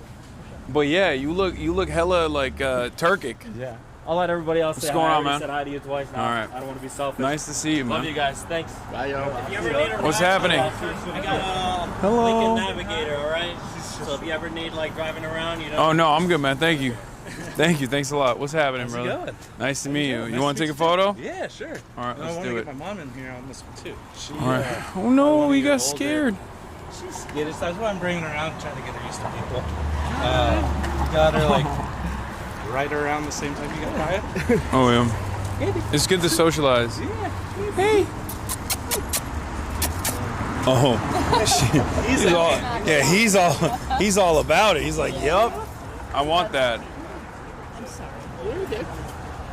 No, it's all good. All right, let's do it. Get Mama in here too. Perfect. All right. Awesome. Thanks, man. Appreciate Nice to meet you guys. Nice to meet you too. All right. Hope you enjoy Michigan. I'm enjoying it already. It's a beautiful day. Just moved up here. It's gorgeous, man. We got one of your distant cousins gave me. All of them are your cousins. It's a fun fact. It's actually a Dearborn shop called Chatila. Uh-huh. One distributor. Oh, we're going this way? North America. Should I run a remake? Yeah. Let's do it. Number one distributor of baklava in North America. It's called Chatila. Yeah. This is so Lebanese baklava is different. Like you guys do we have a rolled version of this as well, but we do mostly pistachio in our baklava. Whereas you do what We have pistachio. Yeah. This one doesn't have any. Oh, okay. We Is just that have the it most common one? It is. Okay. Dude, look at this. This is what I'm talking about. The Al Huda supermarket. This used to be a Blockbuster. So, oh really? Yeah. Damn, Blockbusters was the Yeah. shit back in the day. Right here. All right. You want to be? I have a car seat behind him. Okay, I'll be on that side. Yeah. Yeah. Bro, this is so Michigan, but everybody's got Ford F-150s out here. Well, if you're not driving a Ford in Dearborn, you're driving foreign. Yeah. That's pretty much the rule. No, that makes sense. Yeah. Oh my God, you were not listening to that. Is that bad or good? That's great. Should I turn it off? Bro, that's so. Have you ever seen the TikToks of like the Arab dudes, but like it's like AI. It's like AI music. It's like in Arabic, but it's country music in Arabic. Yeah. Have you ever seen those? I have not seen them. I feel like that's the most Michigan coded activity of all time. When you got like a dude who's country, he's singing a country song, but in Arabic.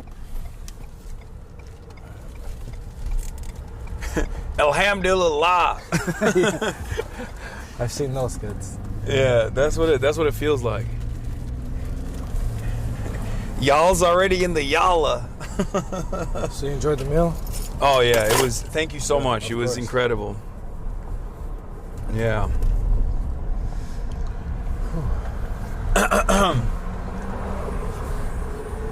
Look at how big. By the way, this is a small town, and yet, or technically, look at how big the roads are, which I assume is directly a consequence of Ford being here. Like this is being the inception point of Ford. Well, you're in the only major metropolitan area in the country with no public transit system. Yeah. And so that's a result of it. But we actually got a $25 million grant for this road to redesign it, to bring in pedestrian pathways. And where you're seeing the construction and the businesses, we also layered in businesses can qualify for up to $200,000. This one just finished. Oh, wow. We put up $190,000. We actually put up 10%. And we're designing all new facades for these business owners. Hell yeah. Thematically. And what's beautiful is a lot of these are mom and pop shops, and we're putting up the money for them to sustain them for generations to come. How would that work with like Ford in general? Is there a way to like incorporate public transit into these situations where like they design the trams potentially, you know what I mean, or the carts? I think it's absolutely worthwhile for a conversation. Ford is pro public transit. You know, they're a mobility company. And so I just think for us, the infrastructure is obviously going to be very costly, and we have to dedicate the resources for it once and for all to actually achieve the system. So they've always talked about bus rapid transit systems, but at some point a rail system would be great. Dearborn has an Amtrak station, which is nice already, but obviously it's sometimes more expeditious to be in a car than just to be in a train. And if that's the case, what are you really gaining? It's very American of you to say. Yeah, I mean, if it takes... While this is playing in the background, you're like, a little bit of Mumford & Sons. Yeah. In my Ford F-150, gives me freedom. I'm all for it. I just think we have not done it well yet. Yeah. And that's what has to change. Yeah, I mean, look, I can't... You got to make the argument to folk that, right now, if I told you, hey, we can go to Chicago 4 hours in a car or 6.5, 7 in a train, I might choose a train still. Yeah. But for some folk that want to get there in 4. Bro. No, I understand that. This is it's been historically presented as like freedom. Correct. And I think a lot of people have not been able to shake that off. So that's the Lady of Fatima statue they just put up. Right there. On the corner. Yeah. So Lady of Fatima is obviously Fatima in Portugal. The Virgin Mary went to there, and thus they came up with the name Lady of Fatima. I actually went to that sanctuary with my wife. My daughter is named Maryam, my first daughter. Oh. After the Virgin Mary. So this is the spot. You want the traditional Lebanese dish I told you they make it on Fridays? Yeah. Yasmin Bakery. They bring in, it's authentic 100%. It's going to be one of the best dishes you ever have. What about these buildings here? This is the original Albert Kahn building. This company is called Hollingsworth. Minority owned, has about 1,000 employees. What's beautiful about it is that the majority of their employees, many of them can't even speak English.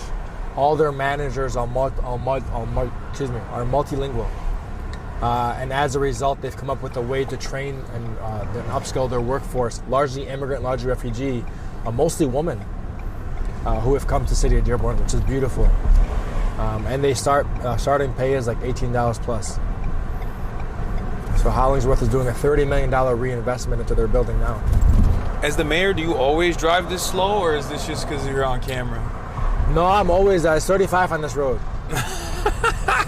Speeding and reckless driving is a major issue. Dearborn, I mean, as you see, Southeast Michigan is car-centric, which means it's very much a car city, and we got to tackle. So I gotta be a good example. You know, interestingly enough, I haven't seen a big police presence. And I feel like normally, that's what I expect usually when I leave the major city areas in a lot of places. Yeah. For us, policing is largely focused on speeding and reckless driving. I can tell you when we first came in, for example, majority of citations issued were for non-moving violations. So for dangling ornaments, expired plates, things like that. Oh, you got dangling ornaments citations? Yeah. I'm back.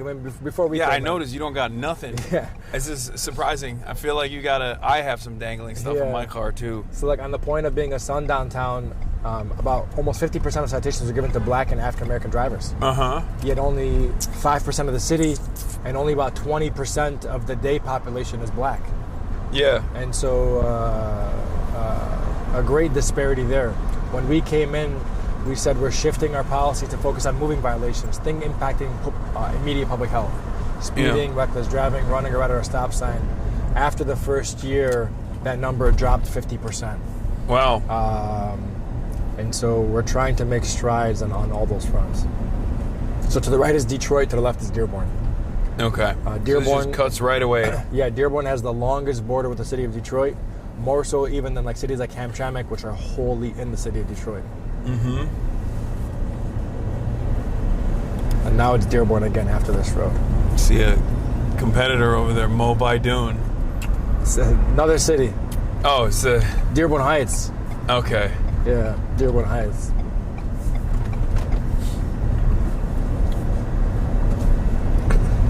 You got another. That's a grocery store, Dearborn Fresh. Grocery store opening up. Yeah. The beautiful part about Dearborn is we don't do franchises too well. We really love mom and pop shops. My dad actually worked for Dearborn Fresh. Oh wow. He works at one of their local stores. And so a lot of cities our size sometimes struggle with food deserts, grocery deserts. I was about to say, yeah. We don't because Did you build this? Yeah, no, we redid this, but we added pickleball on the other side. We added those. Bro, that's that's sweet. Yeah. There's two things. Look, 7 pickleball courts. I see public transit and I see public parks. I lose it. That's Yeah. And we did a $1.5 million playscape for children. How do I get the Ford Motor Company to give me a Ford F-100 Illuminator concept car? It's the EV. That's why I came here. I'm gonna be honest. That's why I'm here. Yeah, I will reveal that. When I figure out how to get my hands on a Ford GT, I'll let you know on your car. A Ford GT. Okay, yeah. That's great. Bro, you're driving 30 miles down the road. You don't need a Ford GT. For the track. Yeah, that's crazy. Yeah. I want the F100 Illuminator concept. They only sell the battery, and it's like 500 grand or something, but they don't sell it with the kit. They don't sell it with the body. Yeah. But that's what I wanted. I've been trying to link up with Sean Fain to be like, come on, man, just you know, I know a few people. I'll ask maybe it fell off the back of the truck. Yeah. You know. I feel like I should have picked you up in my Lightning. Oh, you have a Lightning as well. Yeah. You have 2 Ford trucks. Yeah. The Lightning is crazy. Lightning is beautiful. I heard it can like power up your house with a generator for like 3-4 days. It can. I think it's 5. Yeah. Depending on the model that you get. My brother loves it. My brother loves the Lightning. Can't go wrong with a Ford. America's best-selling pickup truck. There's the plug. Yeah, I wish they made him smaller. I'm not gonna lie. Like that's my. You can get a Maverick. That's my only gripe with it. But even like the Ranger and the Mavericks are like. Too small? Like that? No, not too small. No such thing. I feel as though over the years, like the trucks have gotten so ginormous due to like cafe standards and whatnot. Yeah. I feel like that's the one major gripe I have with it is like that. Like if they were to make it around like a 90s Toyota Hilux size, like as a model, because even the Rangers are like what the 90s Ford F-150s used to look like. Yeah. You know? You got to think for a lot of us here, though, like, you know, my father-in-law's a contractor. A lot of tradespeople in the city of Dearborn. So for them, bed size is everything. Yeah. We have a lot of folk who do great work in all the various trades, and that's why you have a strong pickup culture and a work culture. Everybody's got a pickup here. Pretty it's much. Crazy. But we also have rough winter months. Yeah, I mean, so size-wise. if it's snowing, you know, they feel more comfortable sitting higher. Well, size-wise, the beds they used to be the same size. Yeah. It's just the cars have gotten ginormous. But that's just my preference. I don't know. So that's why I want the F100 Illuminator. Yeah. We're pulling up on Alter Road. So this is the historic road, and you're going to see the first church. There's an Armenian church and actually an Armenian senior center behind it, senior housing.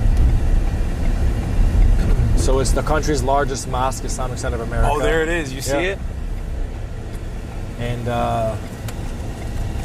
most folk maybe know the image of the mosque, but what they don't know is the surrounding churches. And you don't find this elsewhere, where you literally have 3 churches and a mosque all sharing the same roadway, same parking lots. So when was the Islamic Center of America built? Early 2000s. Early 2000s. It's a 10-acre campus. Wow. It's about a 250,000 square feet. I don't know if you want to go in or... We can go in. I mean, is it fine if we film in there? Yeah. I'll be down. My down to uncle's see the it. imam at the mosque. Yeah. He's not here, though. I don't see his you flexed that already. Yeah, I know.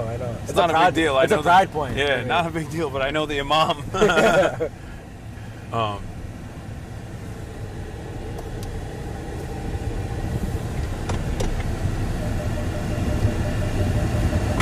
the one thing about pickups.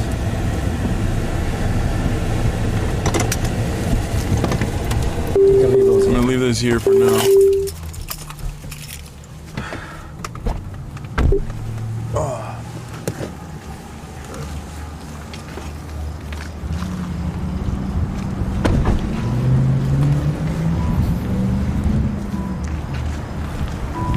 Wait, that one was the Lightning. That's the Lightning, yeah. Oh, the one we were in was the Lightning. Yeah.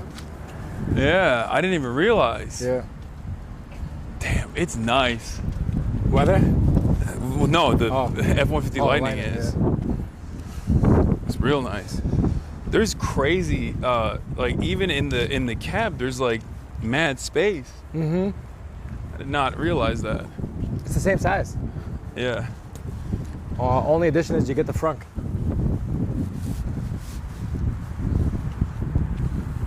So architecture-wise, what is this supposed to reflect? Like, what is it?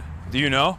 I can't speak to the specifics, but I think you're seeing your traditional Islamic architect. Yeah, your uncle's gonna be real disappointed in you know, for not giving me the deets on the mosque. He's the imam of. He's more concerned with, do I know what's in the book? Yeah. Less what's in the building. Is it open right now? It should be.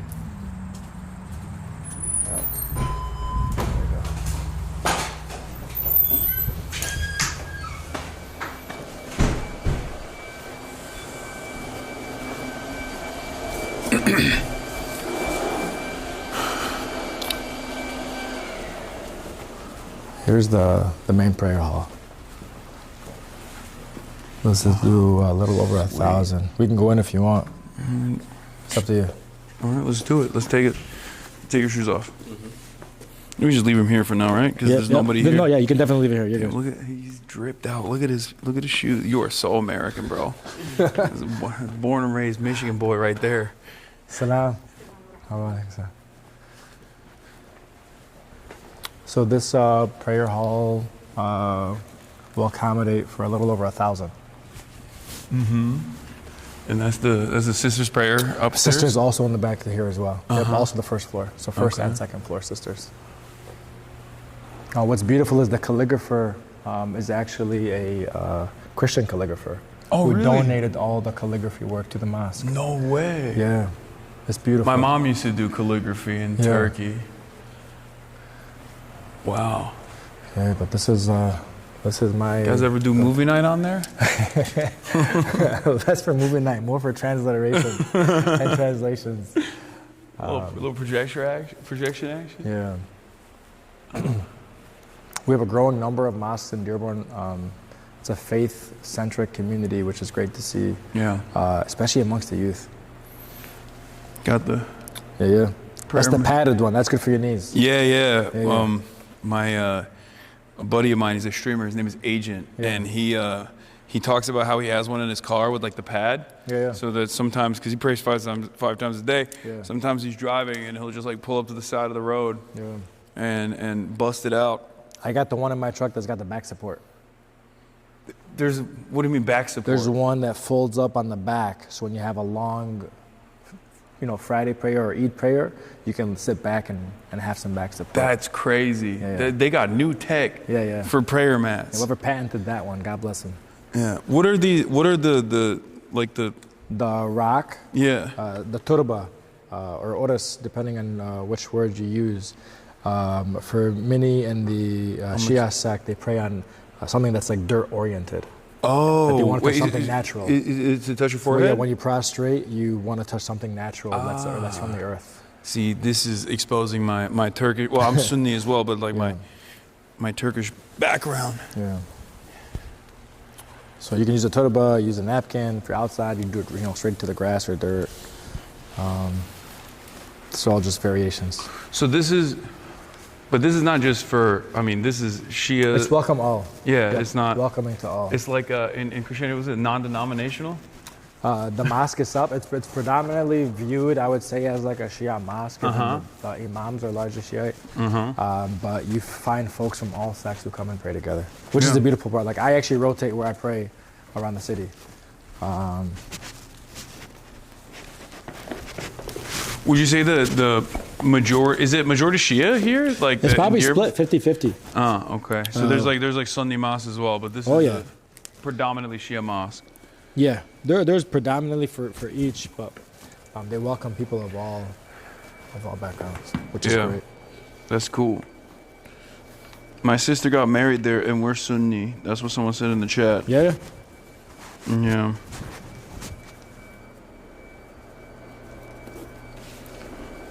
What is Frogan saying? Okay. She's saying crazy stuff in the chat.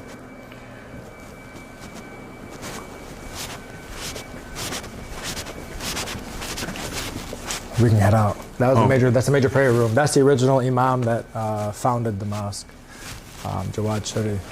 He would volunteer his time as an imam and then work a full-time job. He's throwing a look right there. Yeah. That's right. Imam Muhammad Jawad Shari? Shari. That's cool. Wait, can we loop around a little bit? Yeah, of course.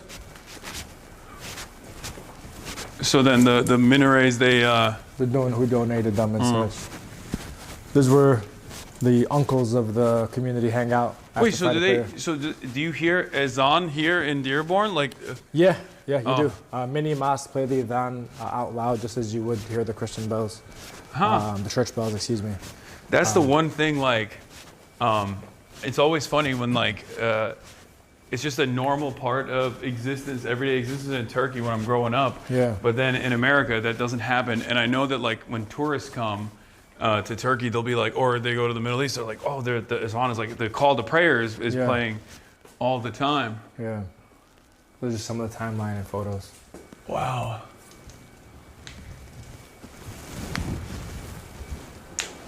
I mean, I know what this has to do with the mosque, but I can't speak to it. Damn, they put the time cover with Iran on the march. Ayatollah Khomeini. Yeah, I think it's more of a historical. Yeah. This is my grandmother. She passed away 10 wow. years ago. One of the original ladies of the mosque. That's dope. Yeah.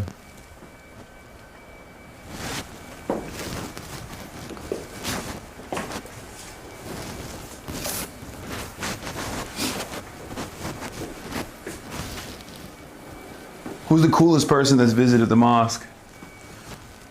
By your estimation? I don't know. There's a lot of folk that's come through. Muhammad Ali might be up there. I don't know if he visited the mosque as well as he visited Imam Shirri. Oh, wow. Yeah. Look. Mm-hmm. Why is Jawad Shirri always, he's got the same pose every time? They only snap him from that low angle. Is that his good side? Is that what it is? He was like... He was a great man. He was a great man. There's nothing on that side. All right. So you have a lot of your large dinners here in the banquet centers and such. All the funeral services happen here. The commemorations happen here. And upstairs are just the offices. Not a place for shoes. Where's the well, what do you say it in? I don't know how you say it in English, but we said masjid. It's like where you wash up. Yeah, the restrooms. Oh, you just do it straight up in there. There's no like big. Yeah, there's an area for wudu. Can we show yeah. chatters who don't know about that process? Because like in ablution, Islam, when you're praying, ablution, I think is the term. What is it? Ablution. Ablution. Okay. In Turkish, we say cenabet if you're not clean. Mm-hmm. I don't know. Yep. I don't know if it's the same. Cenabet. Yep. I don't want to say it in the mosque, but it also extends to other things as well that you do. That if you don't clean yourself before, in general, if you're not clean, because there's a big focus on cleanliness in Islam. Correct. So here you go. Oh, it smells dope in here. Yeah. It smells like the Turkish soaps, the big Turkish bars of soap. You see the original Turkish. Yeah, it smells like a hammam. yeah. But this is it. Yeah. So people come here, they wash. Yep. They offer slippers outside for anybody that wants. You come in, you wash, prepare yourself for prayer. Yeah. And then you go out and go to prayer. You're supposed to clean prayer behind your ears, stuff like that, right? Typically, prayer comes with what's called a khutbah. So you have the imam will give a speech for a certain amount of time prior to the prayer, or after the prayer, one or the other. You know what you should do as Dearborn mayor? And this could be a rollout everywhere. Can't wait to hear this. And I already pitched this as all around too. Mandatory bidets, but not the hand washing one. Oh yeah, you're talking about like the hose. I'm talking the hose, yeah. Just because that's what we have in Turkey. Yeah, of course. And it's like almost every home in Dearborn has it. Yeah, and I feel like that needs to be a part of the code. I think we should be clear to the chatters. If you haven't used the bidet, you're missing out. It's the best. That's what I'm lobbying you right now. This is how backdoor deals are made, chat. On bidets. Yeah. No, I'm a major bidet advocate. I don't know if you knew, but the corporate bidet lobby is actually a big supporter of mine. Yeah. Yeah, me. I'm the corporate bidet lobby. Yeah. And I think we must put a bidet. Yeah. No more unwashed butts. Yeah. I'm telling you. You said you got what? How are you? What percentage did you win with? The first time? Yeah. 56%, 55%. Okay, you want that to be 90? Yeah. Universal. Hello. How are you? What's up? I'm really nice to meet you. Nice to meet you. Nice to meet you. Nice to meet you. Yeah. I've been a fan of you since the Young Turk days. Hell yeah. And I'm so happy that you're here. Yeah, no, this is amazing. Welcome to Dearborn. How do you Yeah. like it so far? It's great. It's fantastic. You have to Tahama shawarma. Yeah, I'm doing well. How you doing? Yeah, of course. So look who I just ran into. Oh, damn, you are so tall. Can you get a little closer? Hi. So Hasan, what do you think about Dearborn so far? It's amazing. I Of love course. it. What's your impression of our mayor? He's dope. He's very American. A little bit of both. He can be Lebanese. I don't know how you can say that about me just like that. Yeah, he's Everyone loves you. Best mayor. Yeah. Just as high. Hey, what's your Thank impression you. of us? You guys are fantastic. Dearborn is You're great. amazing. Thank you. All right, now we need a quick picture. Okay. Sorry, we're gonna stop you for a second. No, it's all good. Are you guys going to the West End? We're gonna get probably for a little bit later. A lot of the sun is in my eyes, so I'm gonna have you stand over there. Sorry, Hasan. The lighting from here isn't good. We're girls, like lighting matters. Yeah. No, Okay. we're gonna stand this way, and she's gonna take the picture. Okay, but don't you think the sun's this one's gonna ours. be hitting? Am I taking it of that of you or of you? Oh, We're got it. standing like this. I know, but that's probably better, no? Okay. I mean, whatever you. Don't say. you think? I mean, I think so. Okay, let me take another one. we can, if you want, go into the shadow over there, I was gonna say that maybe you don't mind. and then you can still have the mosque in the this, background. Look at this service. This is what I do. This is Anyone ever told you you look like a Turkish movie star? You know that? yeah, my grandmother. My grandma says that all the time. There's an actor named Burak Özçivit. I- I think that's his name. Hey, fat. You look way better than him. Oh, thank you so Alright, much. let's get- Like a soap opera guy. Yeah. Yeah, that's way better. Cool. Let me get another one. All right. And then I'm gonna get mine too, if you don't mind, Hasan. Of course. Sorry, we have to see at the airport. Chat, only does Hasan come to No, it's Dearborn all and good. make the mayor take pictures of him. I say You Hasan, guys but know it's that. all good. Yeah.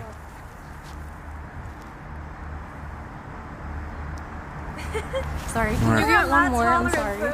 Oh, she didn't like. I the don't way know. you I took have no that. idea. She didn't like your angle. Yeah. We gotta get a bunch, like a Oh, different... I think she wants you to Yeah, take a it. plethora. You want it up and down or side? This way is fine, yeah. Okay. Yeah. Can you do it the other way too? Sorry. Mayor, is this neighborhood services? Yeah. This is Kyle. Community service, guys. You guys look great. Thank you. Nice to meet you guys. Awesome. We'll see you. HasanAbi has everywhere. Yeah. So am I getting put on the payroll for Men taking and girls, photos for man. you? Men and girls. What's up? What'd you say? Am I getting put on your payroll for taking photos of you? Yeah. Well, I'm telling you, we're doing quid pro quo. This is this is a little bit like Eric Adams. I'm the Turkish envoy.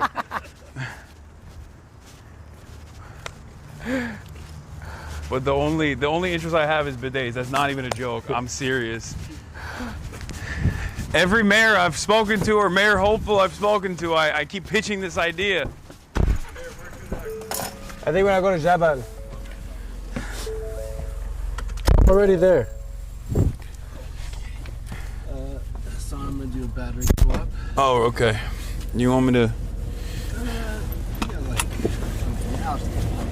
All right, hold on. All right, I'll turn on the BRB screen real quick. I'm a single issue voter. It's not even a joke. Straight up. Let me tell me when.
Corbin, probably.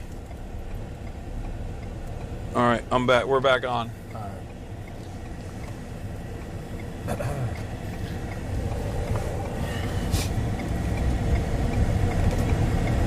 Do you get decent support from the Democrat? We're live, by the way, again, just so you know. Yeah. Do you get decent support from the state Democrat Party?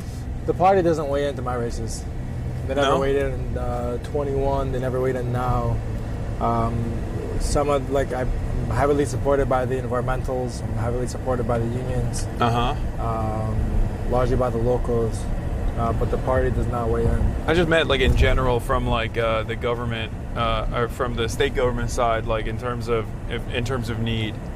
So it just depends on how strong your lobbying effort is and the delegation that you work with. And so we have a good delegation in Lansing. I served in Lansing, so I kind of know how to navigate through that. Yeah, and so that's, I think, helps you become a more effective mayor. Dearborn's a strong mayor system. So the mayor is the actual CEO of the city. We don't have a city manager, for example. And so you're hands-on, and so I think for me, we've been very successful in bringing resources down from the county, the state, and the federal government because of the partnerships that we build. We've been punching above our weight class, I'd like to think. Because like even cities have to lobby. I don't think people know that. You don't always get what you think you're owed. Yeah. Yeah, there's a pool of funds. Correct. And everyone wants a piece. Correct. What's the biggest beef you have with the other cities? A lot of them think that they're the best city in Michigan. I'm a very competitive person. And so I have my, in my state of the cities, I take my shots at like other cities, Sterling Heights, Northville, the bougier cities. Which ones are the bougie cities in Michigan? Like you gotta go to Oakland County. This is the folk that'll tell you, quote unquote, I'm from Detroit, but they're actually from like Bloomfield. Nobody in Detroit would accept that they're from Detroit. So that's like the Naperville of Detroit is Bloomfield. It's not even, you can't even connect it to Detroit, but when they travel, they'll say they're from Detroit. Oh yeah, no, I meant like in my community, the meme is Naperville for Chicago. Like everybody that's from Naperville says they're from Chicago. Who was like, oh, I'm from Chicago. I'm from the South Side. It's like you're from Naperville. That's not Chicago at all, actually. Exactly. These are really nice houses. So this is like this is a really nice neighborhood. So we're in the west end of the city. This is the Dearborn Country Club. This was actually used to be Henry Ford's summer home. Oh wow, okay. It's now a country club and golf course. So Dearborn has got everything from home 700 feet away from a steel factory turning to in his grave right now, knowing what has happened. Hubbard certainly is. I can tell you that. So how does that work? There's a level of reverence for Henry Ford, I assume, in the city. How do you weigh in with his personal background? I think you recognize it. I think you acknowledge it. I think you don't try to shy away from it or hide it. That's the only thing you can do, and I think that's one of the interesting things for you, I think, would be to visit, if you're ever able to, the UAW Local 600 Hall. So you can see Ford's relationship with the UAW, what that was like, and where it's come to now. But it's always important to recognize history, to acknowledge it as it happened, and not try to sugarcoat it. That's the only way to take a step forward. For sure. That's cool.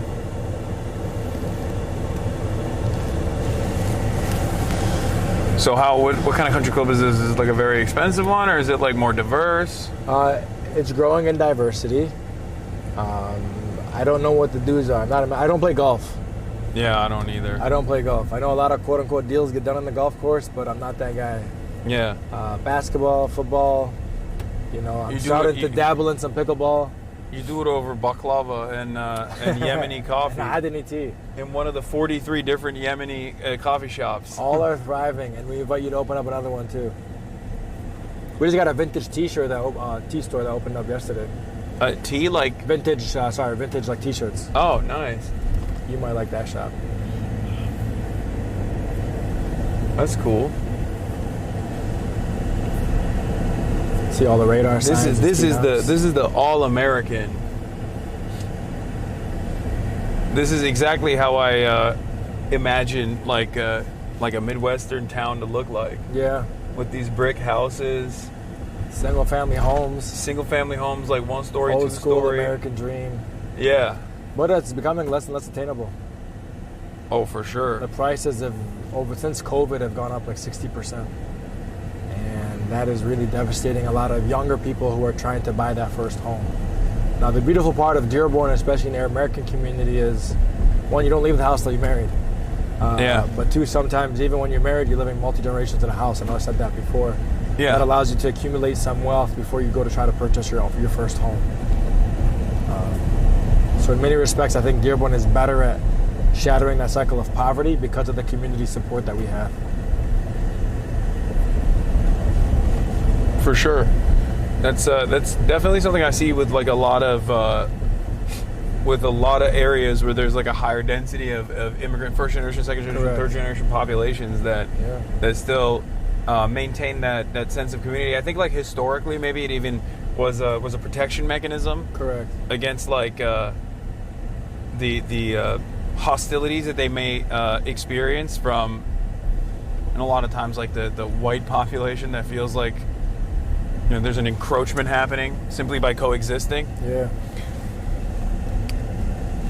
And that's continued. Egg bar. See, this is mochi dough, premium Japanese donuts. See, this is Lebanese happening everywhere. Arabone. All three are Arabone. Ag Bar is actually a franchise launched by some local guys. It sounds like Akbar. Yeah, I don't think that was the thought behind it. Yeah. Wait, egg bar is really good. Yeah, it is.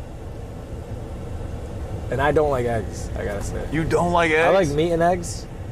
I just like straight eggs though. I love eggs, man. Maybe over easy. A little egg sandwich. Oh, hits the spot. Yeah. I love eggs. I love every part of the chicken. It's just. There's a lot better breakfast. What do you like for breakfast?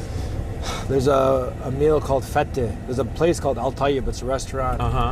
It got ranked amongst like the top 50 restaurants in the country. They serve Lebanese breakfast from scratch, and Fette is one of them. It's what's like the Lebanese breakfast? It's like a yogurt dish with chickpeas. You get ful, which is also like fava beans and chickpeas mixed with variations of olive oil. It tends to be pretty bean heavy, so it means you need a long nap after you're done. Yeah.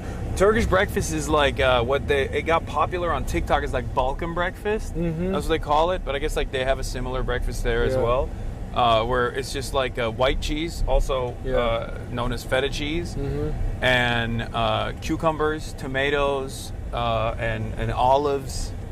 Yeah. Sitting in like olive oil, bread, eggs, and then sucuk and pastırma as well. Pastırma is my late night meal. Pastırma and a soft sub bread with mozzarella cheese toasted in the oven. Ooh, nice. We have we're saying a toast like in Turkey, toast, and but it's like grilled cheese basically. Yeah. Like a grilled cheese sandwich. So this is Galata. Here's our first Turkish. restaurant that opened up, coffee and tea shop.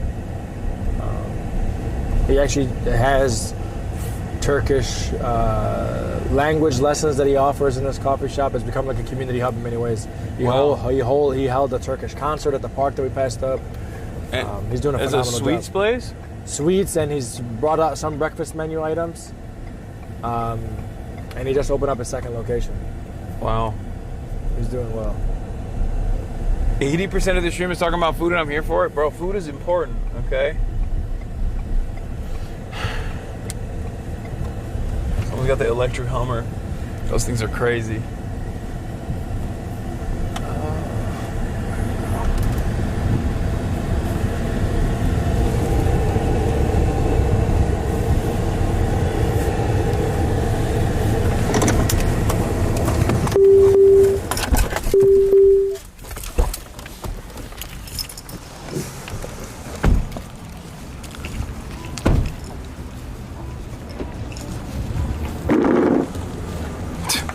Somebody's came off somebody's bike.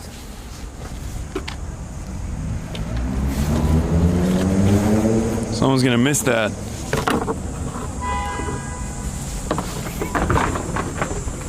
Well, I tried. We'll come back for it.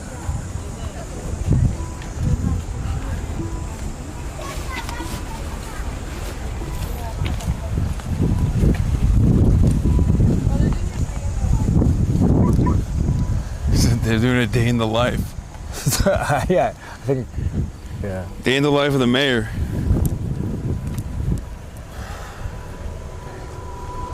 Motor Mouth, pediatric dentistry. It's a great name. Yeah. We're about to cross the tracks.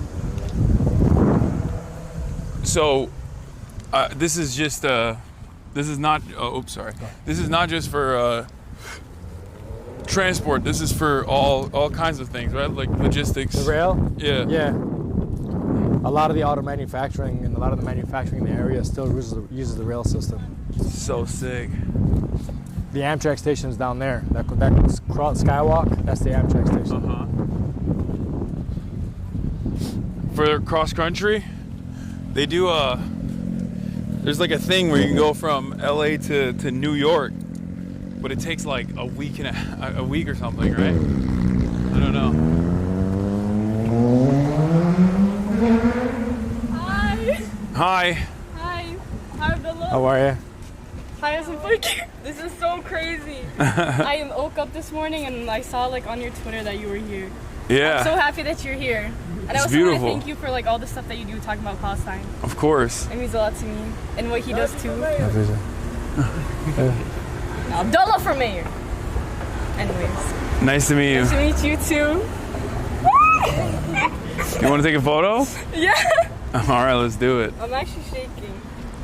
But yeah, everybody in Dearborn really appreciates what you do for Palestine and for the Middle East. Okay. Thank you. Nice to meet you guys. Nice to meet you. You guys want to take a photo as well? Yeah. He's really bad at it.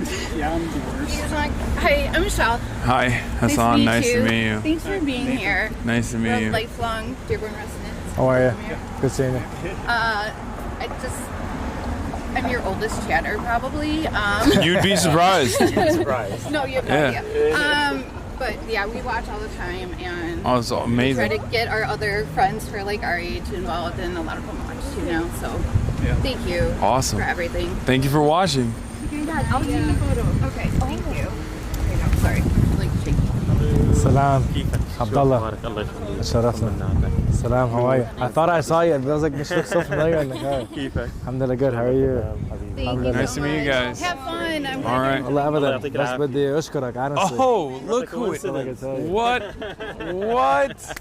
How are you? I'm good, man. Good to see you. Look who Good it to see is. you. I missed you at the convention. Oh yeah, I spoke after you. Yeah, they told me. Yeah. Yeah. I missed you, like, It's hard to follow up your speech, man. Yeah. Thank you so much. Yeah.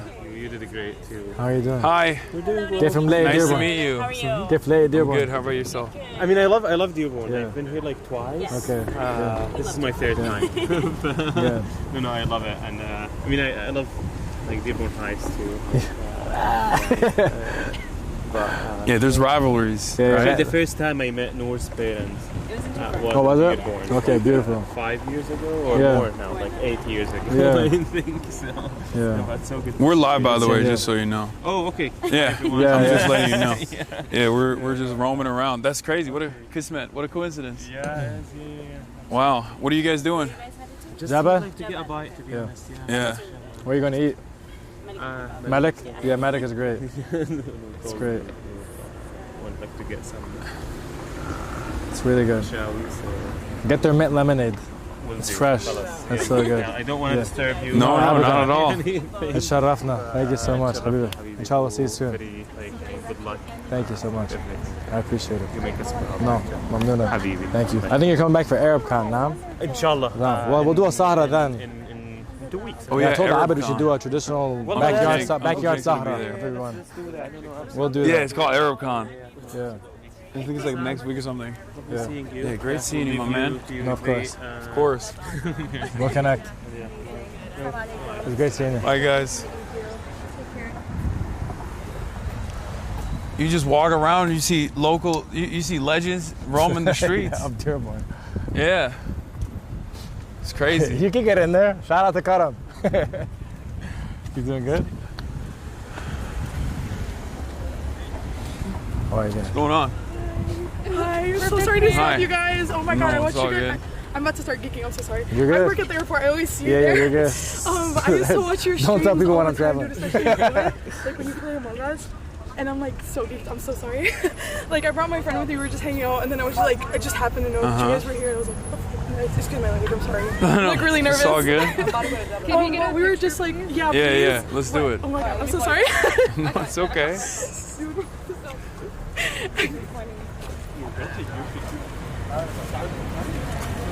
Can I get one? Yeah. Take a picture too while we're here? Yeah, of course. Let's do one. Here. Okay, perfect. Thank you. For the conference? For the conference? Yeah. I had a feeling. My friend, she went there. I couldn't go. I had some stuff. Yeah, I spoke yesterday. I watched it on TikTok, like a clip of it. Oh, nice. What's going on, guys? Are you guys related? Yeah, we're twins. Oh, okay. I didn't want to assume. Are you guys Turkish?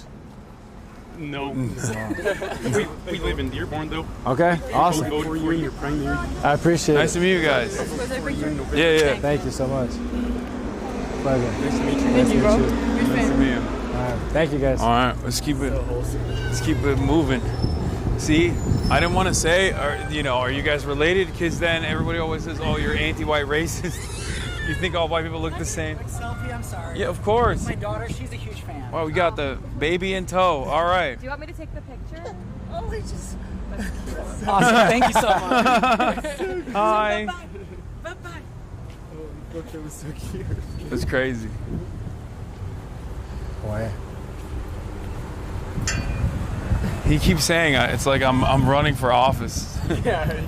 Hopefully not in Dearborn. Yeah, taking pictures of babies. Do we have the room in the back, Sarah? Yeah, I'm gonna. So just watch your stuff coming Yep, in. yep. No, it's okay. No, it's all good. Oh, it smells amazing. Hi. Hi. How are you? How's everything? My name is Hasan. Watch out. How are you? Nice to meet you. Yeah, I've been watching your stuff forever since 2016. And Awesome. Yeah, I was 2020 was a member of your Discord as well. But nice to meet you. Nice to meet you as well. I appreciate everything you've done. And, yeah. Thank you for watching. You want to take a photo? Yeah. Yeah. What do you want to drink? Whatever you want to get me. Is this a Yemeni place? Yeah. Of course. You want ice or hot? Well, you should get. I'll do ice. Do you like matcha? I like their. Oh, matcha. do they have like the Dubai chocolate matcha thing? Like something crazy like I that? don't know. You don't have anything like that, do you? I'm gonna do an iced hot in it, please. Okay, sure. You got Bro, they got the Labubu too. And yeah, you get a Labubu, and then also you can get like that. Fruit Oh, that thing. TikTok fruit Yeah, thing. fruit thing. Okay, we got to get all of that. I got it. Let me get this. I'm gonna order a lot. I'm gonna order a lot. When I get a tomahawk steak, I'll let you cover it. Okay. I'm gonna get the. What I'm do you gonna break want? the bank. I want the Labubu Dubai chocolate. I want the crazy fruit thing. You want a Dubai tart? Nah, it's fine. This is for. It's viral fruit cake. Yeah. Yeah, no, this is for TikTok purposes. We're gonna film this while we eat. Okay. And then we're gonna do she knows what I'm talking about. Yeah. And then do they have like a matcha too? Yeah. You gotta have the matcha. I'll have like one Yemeni coffee and then one matcha. You want the matcha ice? So I got you an iced java latte. Would that work? That's fine, yeah. And then get him a matcha. Add a matcha. And then a matcha too, yeah. Do you want we have different kinds of matcha. Is there any kind you like? What's the viral one? The viral one? I made it We viral. have our new strawberry shortcake iced matcha that's really good. Or we can do like a regular iced matcha latte with vanilla and like cold foam or just... Let's do the strawberry shortcake one. Why not? Do you guys want regular milk? All the drinks, by the way? I'm okay with Yeah. that. You put regular milk? Yeah, I'm good with that. All right, you want to take a photo? Yeah. You like got me into Twitch, unfortunately. That was. Unfortunately. Do you mind taking a bunch? Yeah. I already unlocked it. Okay. السلام كيفك؟ من عليك الحمد لله.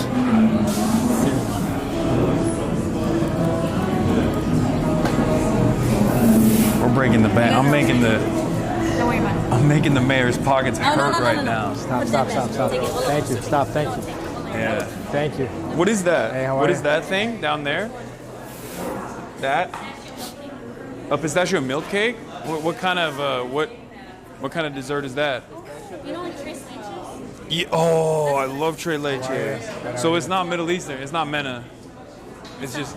It's not like a Middle Eastern thing. It's just No, a. no, it's not. Just The tres leches. Middle Eastern thing, I think, is like our basboussas. And You are? Did we get those? Yeah. Because I was like, You all see you in the feed now? Sure. Yeah. Do you want the tres leches or do you want the basboussas? No, the basbousa. Okay.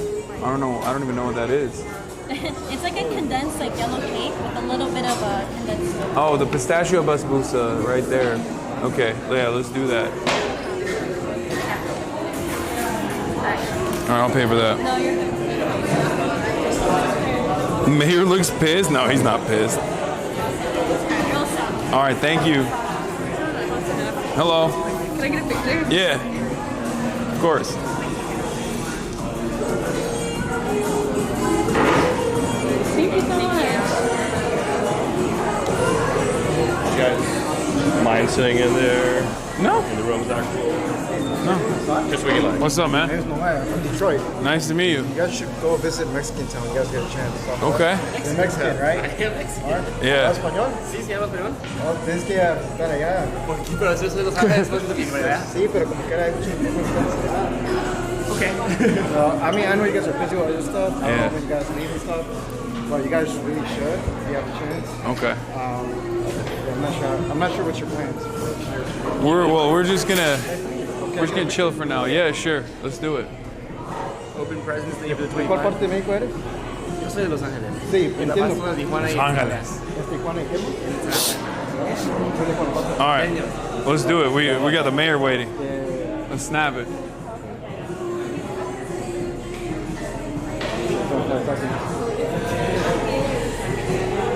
All right. Hey, chat. Nice to meet you. One more thing. I know. I'm not sure if you're into like Detroit local politics. But someone named Gabriela Santiago Romero is running for city council. And she's going against other establishment candidates. Okay. I would recommend having a conversation with her. Okay. I know your mind's somewhere else. I'll look into it. Okay. All right. Nice to meet you, man. Okay. That's about it. All right. All right. Thank you. All right. Sorry, my friend's like obsessed with. All right. Let's do it. Let's snap it real quick, cause I'm being rude. Okay, bye. Sarah, you look so nervous. Okay, thank you. Nice to meet you. Yeah. Thank you so much. No problem. No, you're good. It's totally fine. All right. You want another? You want a selfie? Let's do it. Sorry. Thank you. All right. Have a good one. Okay. Sure. Do you want me to take it? Okay. Are you Hasan? Yeah. Oops, sorry. All right. All right. Last one before we move in. All right. Nice to meet you. All right. Let's run inside. Let's go. Well, I have to go in there, but I'll be here. Okay. And then we can do it after. Yeah. If we don't get in here. Did you guys order? Oh yeah. You want me to sit there, him? Those two, yeah. Okay. If that's okay. Yeah, that works. No, there's no. Don't bring it. Don't bring it. Okay. Prop it up right here. Hang on, you guys. Yeah, we got the VIP room, dude. It's nice. I love how the coffee shop has a VIP room. Almost everyone now has that's opening up. Really? Yeah, as it means if you want to study or if you want to have meetings, they're really understanding that it's like a community spot now. Yeah. Are you leaving? Is that why you're propping it up? No. Oh, okay. Just for the ease? Yeah. I could handheld it. But No. It's better. It's better if it's stable. That was crazy. I mean, I expected it, but yeah. What's your longest active stream ever? Not that long. I don't do like 24-hour Got it. streams or like subathons or anything because like I basically do stream every single day. 'Cause when you do like a subathon or like a long-standing stream like that, you just sleep on camera. I just don't sleep on camera. So my normal stream is basically like a subathon every day. But like longest continuous stream probably is around like 16 hours, I think, on election in 2020.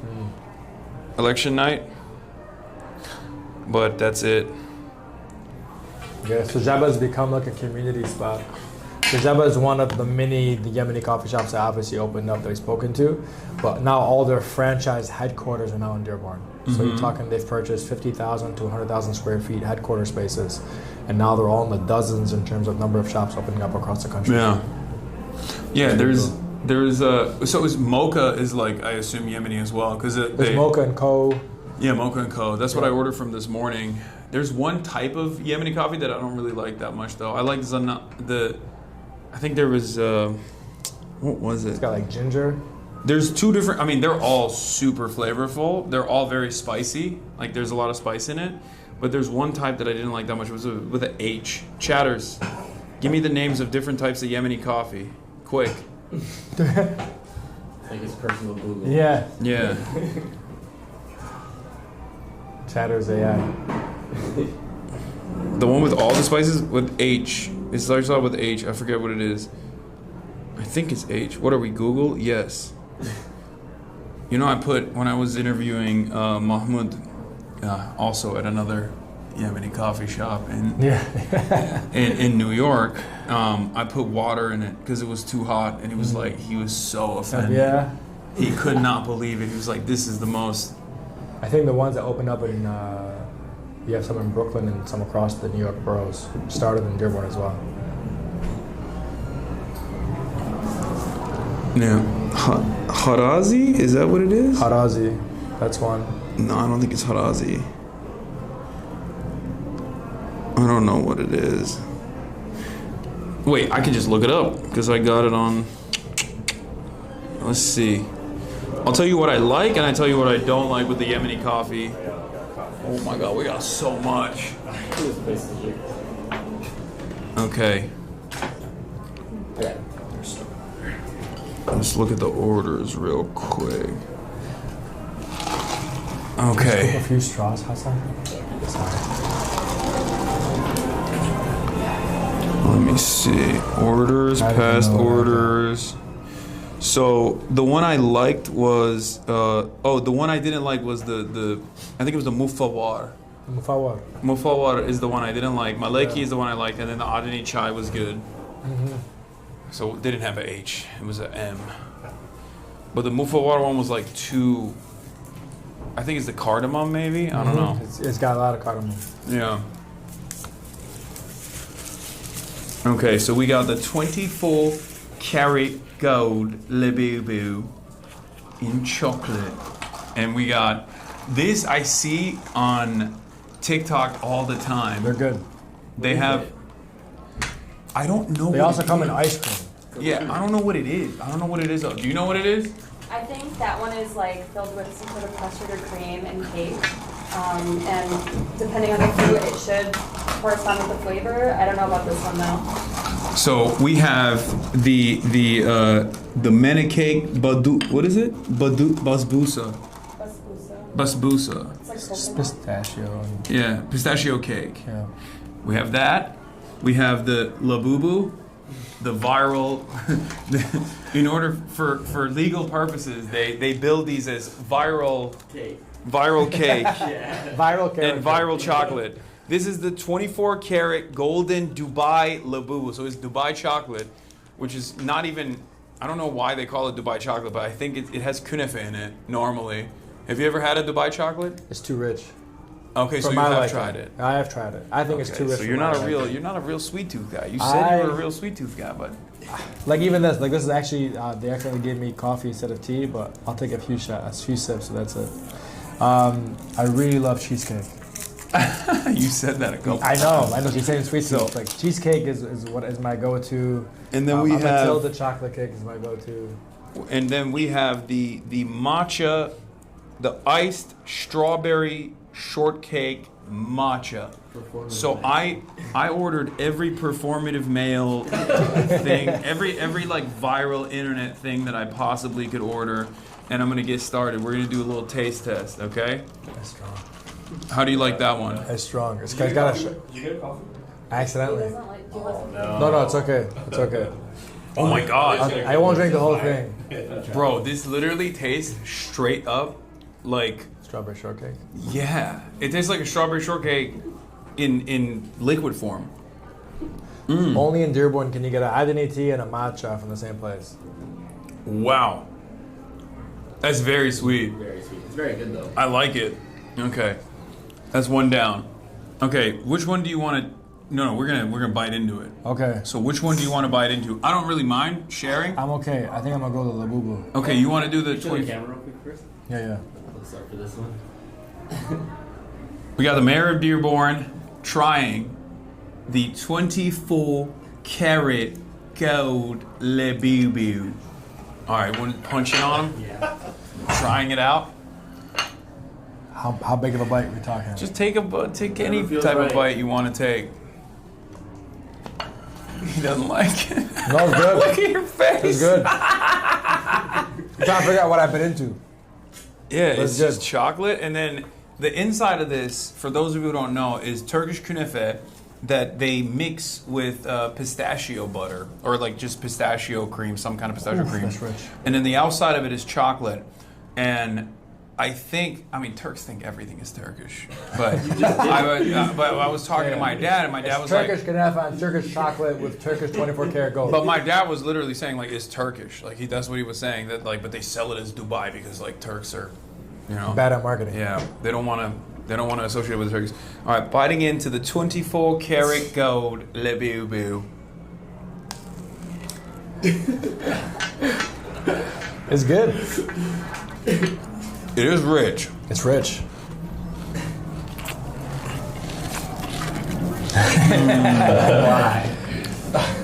Crunchy. It's not as chocolatey as you thought, as you would think. I need to try it. I'm sorry. Oh, go for it. You can have a leg. I've never had Dubai chocolate before. First time I had This doesn't. Like, I've had Dubai chocolate before. Like, this is not as like chocolatey as Dubai chocolate is. All right. That is. It's not as rich as. You want to take the first bite of this one? All right. This one is the viral fruitcake. Viral fruitcake. This is like something that I've seen on TikTok quite a bit. They do it in like different places, in Los Angeles as well. I have no idea what's in it. They always will take the top off and see if the leaves are edible. Yeah. It's just a regular leaf. It's a real leaf. We got little water shots. Yeah, palate cleanser. Yeah. So, I'm gonna give you ASMR, chat. I don't think there's a crunch to this. Oh, maybe. There's not crunch to it, but it is lemony. So it tastes like its shape. It's like a chocolatey outside. Look at his face. He hates it. Cake is not my thing. Yeah, Except cheesecake. For the third time. I've never seen someone look so like I'm torturing you. Yeah. It's got like some kind of cake in it. It's not bad. And like I think very like, lemony, like custard or something, and it's lemony. And the outside cover is chocolate. Marsh, you want to try it? I'm good. No, try it. You gotta try it, my man. If his face didn't sell it, I think mine did. I get better than chocolate. Okay. Looking better than the chocolate? This is diabetes waiting to happen. That's crazy. I feel wired. I've had a quarter cup of coffee. You're gonna be running around if you don't Yes. drink any caffeine. Yes. And then we have the coffee here. This is the iced Jabal latte, double shot, whole milk, 4 cane sugar syrup pumps, line cup with honey, and Jabal spices. So I'm gonna. I don't know what any of that means. I don't know either. But these guys, I feel like, even the cold brew that I had from Mocha & Co. earlier, was like very like it clearly had Yemeni spices in it, Yeah. but it was really good. I actually really like the cold brew, but I normally don't drink any flavored coffee at all. I just drink like straight black cold brew. I don't even put creamer or anything in it. Oh yeah, this is the good kind of spice. This is the Yemeni coffee that has like some of the spices I like, and then sometimes they put something else in it. I think this is cardamom, right? We got the same one? Correct. So it's cardamom that Correct. I'm It's tasting. cardamom, Yeah. It's nice.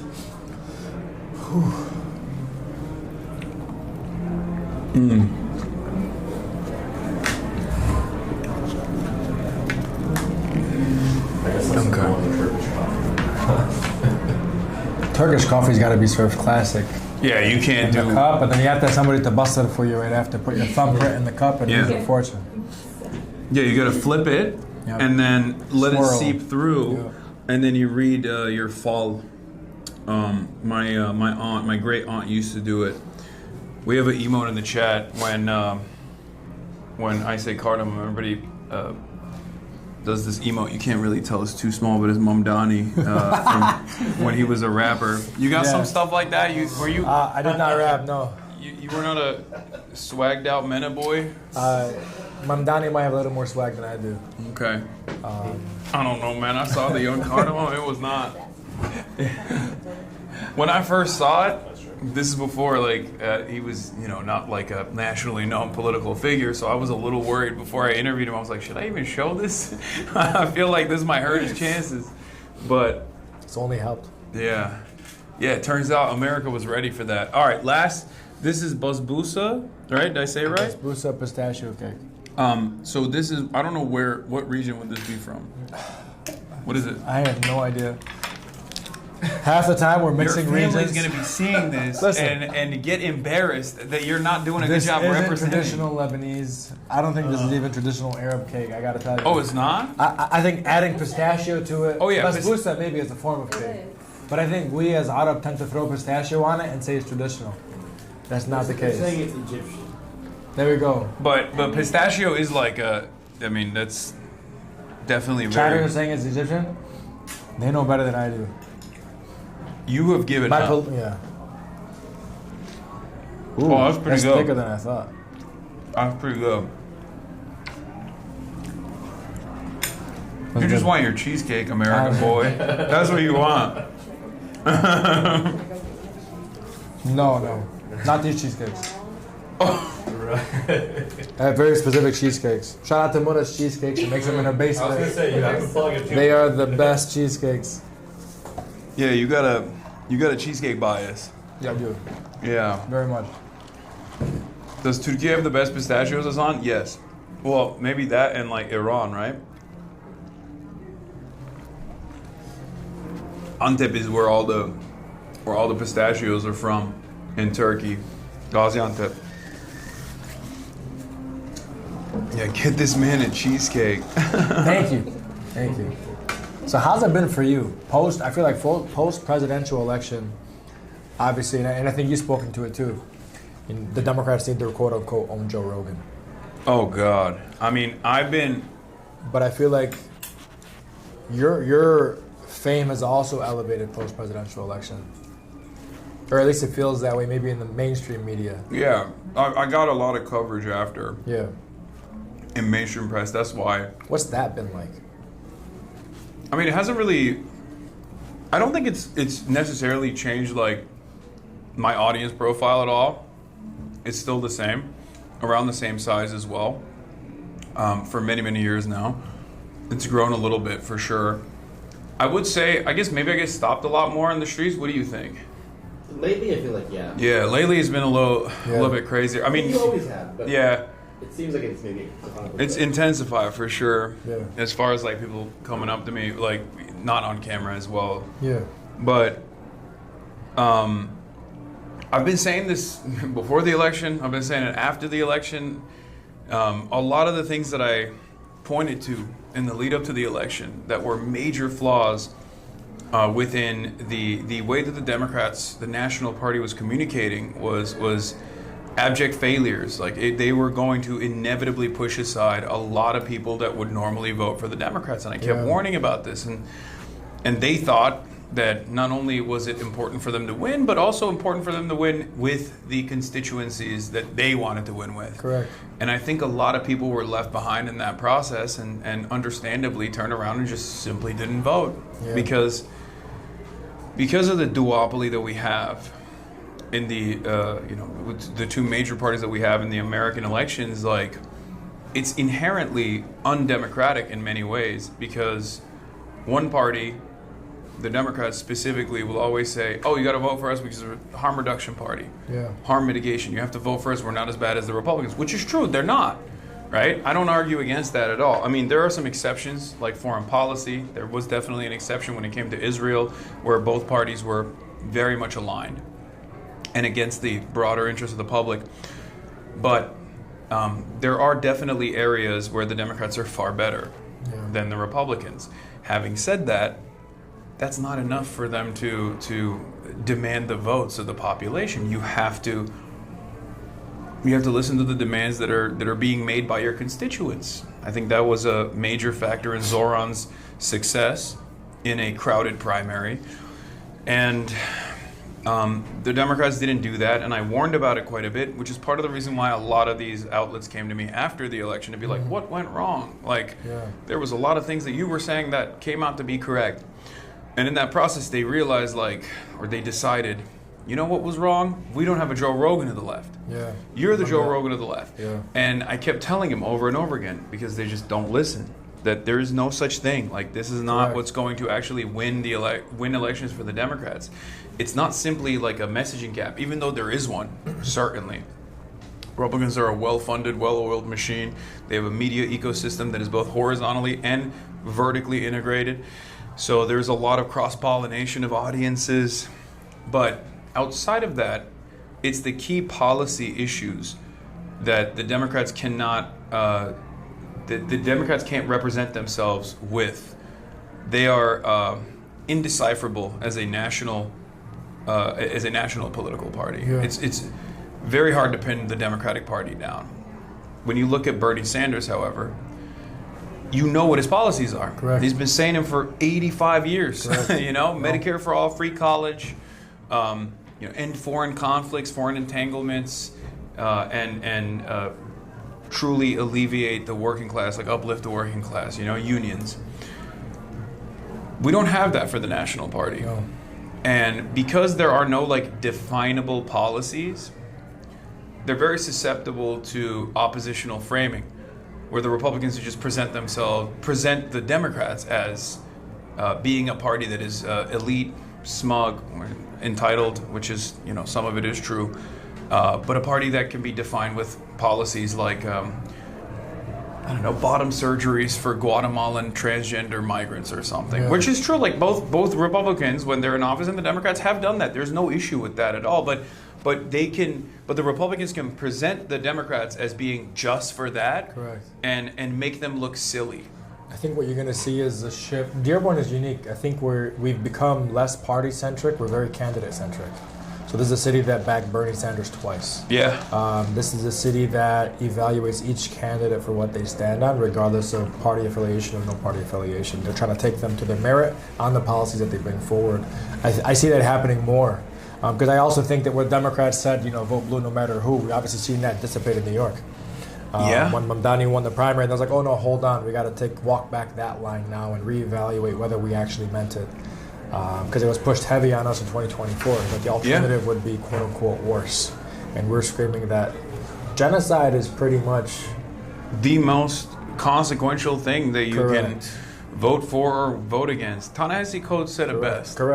When he said, if the Democrats have proven that they're not to be trusted with stopping a genocide, what makes you think they're actually going to preserve democracy? And it's true. And I think a lot of people, because of what they had seen, and it's not just the genocide, but that is emblematic of all of the other problems. The emblematic of the party's lack of interest in listening to the demands being made by the base, which is the fundamental principle of democracy, that and a litany of other issues where they framed, where they pivoted far to the right on, caused a lot of people to say, I'm sitting this one out. Because we don't have compulsory voting in this country. And voting is deliberately done on a work day. That is voter suppression. There are very meaningful ways in which this country has designed their election system to make sure that it's people above a certain pay grade that have ease of access to voting. And any kind of initiative that makes it easier for every single person to vote, universal ballot, universal access to ballots and mail-in ballot voting, these things are oftentimes fought back against, pushed back by Republicans. You know, Dearborn was the first city in America to offer translated election material in the Arabic. Oh, wow. And the ballot itself. We That's did awesome. so, and other cities followed suit. We took the Civil Rights Act about how you have to offer the language translated based on a percentage of the population. However, understanding that the Arab American community is not registered on that census. And so, but we register as a city. We understand that a big portion of our community is Arab American.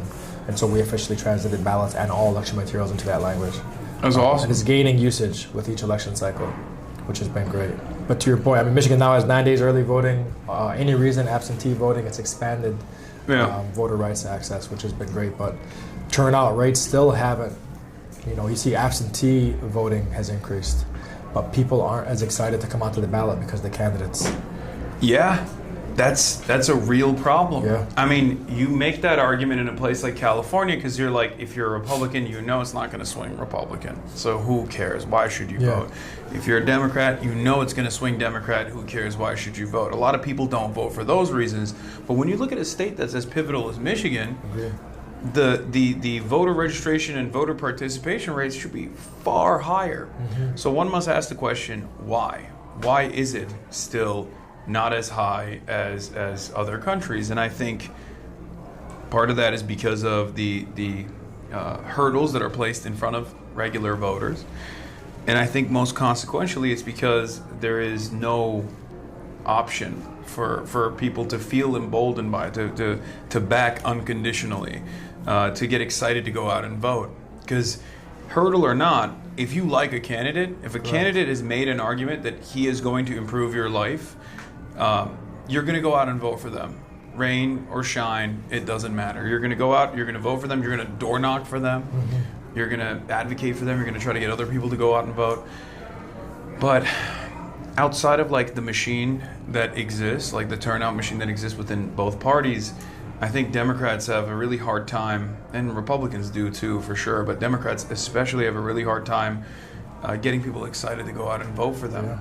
And that is a major crisis, and that is one born out of not being issue focused and simply relying on harm reduction narratives as a mechanism for turnout. We're not the other guys. Yeah, we're not the other guys. And even in that process, as the Overton window shifts further and further to the right, you see the Democrats first run against Trump's right-wing, white nativist, anti-immigrant policies in 2020, as Joe Biden did and won on. And then by the end of his administration, he's actually advocating for Trump's border wall. He's actually advocating to fund the Customs and Border Patrol, but under Democratic leadership. That's a major failure, in my opinion. And I think people see that and they respond negatively to that. I have nothing to argue. I served in partisan. I mean, luckily the mayorship is non-partisan politics, which kind of alleviates us from the partisan politics. But having been in Lansing, shortly, I got elected the same year Trump got elected, back in 2016, and we had a set of expansion of civil rights bills that were introduced, many of which focus on immigration. This is pre the images emerging of children in cages. One of my bills would have provided everybody a public defender for deportation hearings. Yeah. The day before the conference, I got a call from the Democratic leader saying tomorrow's press conference is a Abdullah Hammoud press conference. It is not a Democratic Party press conference. We need to make sure that that is clear. And then several of the members were actually advised to pull their names off of the package of bills. A few months later comes, the images emerge, and then they say, oh, this is an issue that we should be championing. And I was like, we introduced the bills a few months ago. And so it's been a story that's been rewriting itself. But that's a major problem, Yeah. right? Like that what you're describing right there is that's what happens. Is cowardice. Yeah. Democrats are so scared to lead, They try whereas to do it all Republicans wrong. lead all the time. Correct. Republicans lead all the time. They don't care how unpopular a certain provision is, as long as like it activates their key constituencies, specifically the white evangelical base of support. Then they'll do it. They'll push for it, and they'll actually propagandize at the behest of this position. Like, they are unafraid to lead public discourse on issues, no matter how unpopular it is. And they're unafraid to actually push for those policies at the legislative agenda, even when people realize that those policies are actually not what they thought was good for, what was best for public welfare. Immigration, abortion restrictions, things of that nature, people think they want because Republicans propagandize that these are good things. And then once implemented, people don't like it, but it's too late. Republicans have already gotten their agenda across. But they're unafraid to stand for things. They use the gavel when they have it. Yeah. And Democrats aren't used to doing that. They legislate strictly to the poll. If the polling says it's good, let's go message on it. But even then, I know. But not even then, always, there are correct. certain issues. Of course. Because this is something I brought up to Ro Khanna and numerous other sitting representatives and senators even. Leading up to the election, I'm at the DNC, I'm talking to politicians, I'm telling them straight up, you're looking at the polls, but you're not looking at the second poll when it comes to immigration. You see a number that says 60% of the country wants mass deportation, that freaks you out. You say, I want mass deportation. Don't be a fucking coward. You're being a coward. If you look at the second poll right underneath that, when presented with two options, mass deportation or mass amnesty is always more popular than mass deportation. Correct. You're not looking at that second poll. You're looking at the first poll and you're saying, I'm scared. I'm going to lead by my fear. I'm going to let the Republicans dominate discourse. And on top of that, I kept warning people over and over again. Once, like you guys are failing to educate people on how violent and how cruel this mass deportation policy is going to look like. We're talking concentration camps. We're talking tens of millions of people ripped away from their families. Things that are unfolding right now, right? Things that have started to unfold under the Trump administration. I warned the Democrats and I said, you have to communicate this to the public. None of them did it. They don't want the difficult job. Yeah, none of them did it. None of them spoke out. I can tell you, they don't want the difficult job. They want they want the things that sell headlines. They want the half-assed solutions that get them through the next election cycle. When you're talking about Lansing, you're talking about Congress, it's always, well, if you're in a marginal seat, you got to vote differently to protect yourself for a re-election, as opposed to, once we have the gavel in the majority, how do you effectuate transformational change and finally get the things we've been advocating for? We talked about how we lack public transit. It's because nobody has had the courage to pick up the gavel and say, we got a surplus, we're going to spend it on building a transit system, versus Democrats advocating for a 0.1% income tax cut for 1 year that would cost $1 billion that nobody feels. Yeah. Those are it's ultimately it's what it comes down to. It's headline chasing, and it's always thinking about the next election versus thinking about the next generation. Yeah. And even on the thinking about the next election, though, I think like the Republican media infrastructure is well funded for sure. Yeah. But there are also issues that they bring up all the time. I'm obviously not a Republican. I despise the Republican Party and I despise reactionary politics in general. But if I'm analyzing it as though I was a Republican voter, right? I look at this and I see them constantly doing hysteria, constantly doing mass panic around certain issues to justify certain pieces of legislation that is ultimately going to be harmful, but the justification starts at the point of hysteria. Mass migration is a major problem, was born out of the hysteria of migrant crime. And this is not a panic that is new. This is the same exact racist, vitriolic panic that they've whipped up since, I mean, even before immigration was even a point of contention in this country. And back then it was, either the indigenous population or the black population, right? It's always the same white nativist, white nationalist mania that they engage in, where They kept saying over and over again, immigrants are doing crime. They're doing crime. They're doing crime. And you look at the actual numbers, and they're doing less crime. Undocumented migrants are responsible for less crime per capita than natural-born U.S. citizens are. But it doesn't matter. On television, every single day, they would just lie and say, Guatemalan and Mexicans are rapists. They're migrants. They're decapitating people. They're beheading people. And when there's no counter message against that, one that is born out of empirical evidence, a counter message that's born out of the truth, to say that's not true. Not only is this completely made up, it is like made up in a very racist way. In order for you to hate your neighbors, in order for you to be fearful of your neighbors. When they don't do that kind of counter messaging, then the only thing people hear is migrants are doing crimes. No one is addressing the crime issue. And I guess then Republicans are the only solution for that. And when the Democrats actually do inevitably take on the issue, when they want to tackle the issue on the messaging side, because they remember every 4 years there's an election, they take the right-wing position. They say, you know what, migrants are a national security threat, as a matter of fact. I've never heard that. Like, a Democrat should never say that. But then they come to our community and say, look what the other side is saying about you, and we're not them. And we say, great, well, what's the policy for us? And they say, well, there's no policy. But we're just not them. That's what we heard. And that's it. When you say we're not the Republicans, we're not as bad as the Republicans, but then you also turn around and from the other side of your mouth say, we also want to beef up Customs and Border Patrol that come to your communities, that go to the court hearings and rip you away from your family. What is someone supposed to think? I mean, sure, okay. The difference is if Republicans want to deport 12 million people and you want to deport, 6 million people, what am I supposed to think? Like, I guess I'll go vote for the 6 million deportation party? That's crazy. So they don't understand this, no matter how much I communicate it to politicians directly, no matter how much I say this on different forms of media that they respond to, that they watch, that they listen, but they hear, but they don't listen. And it always stems back to that same issue.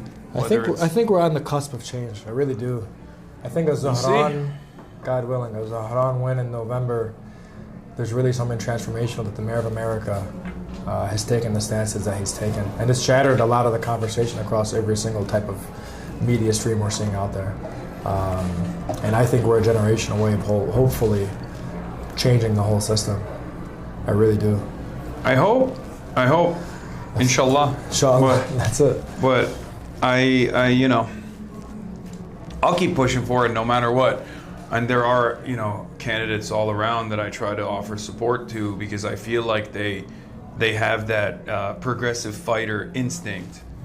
And I'm going to be linking up with Omar Fateh soon as well. He's running for mayor of Minneapolis. Correct.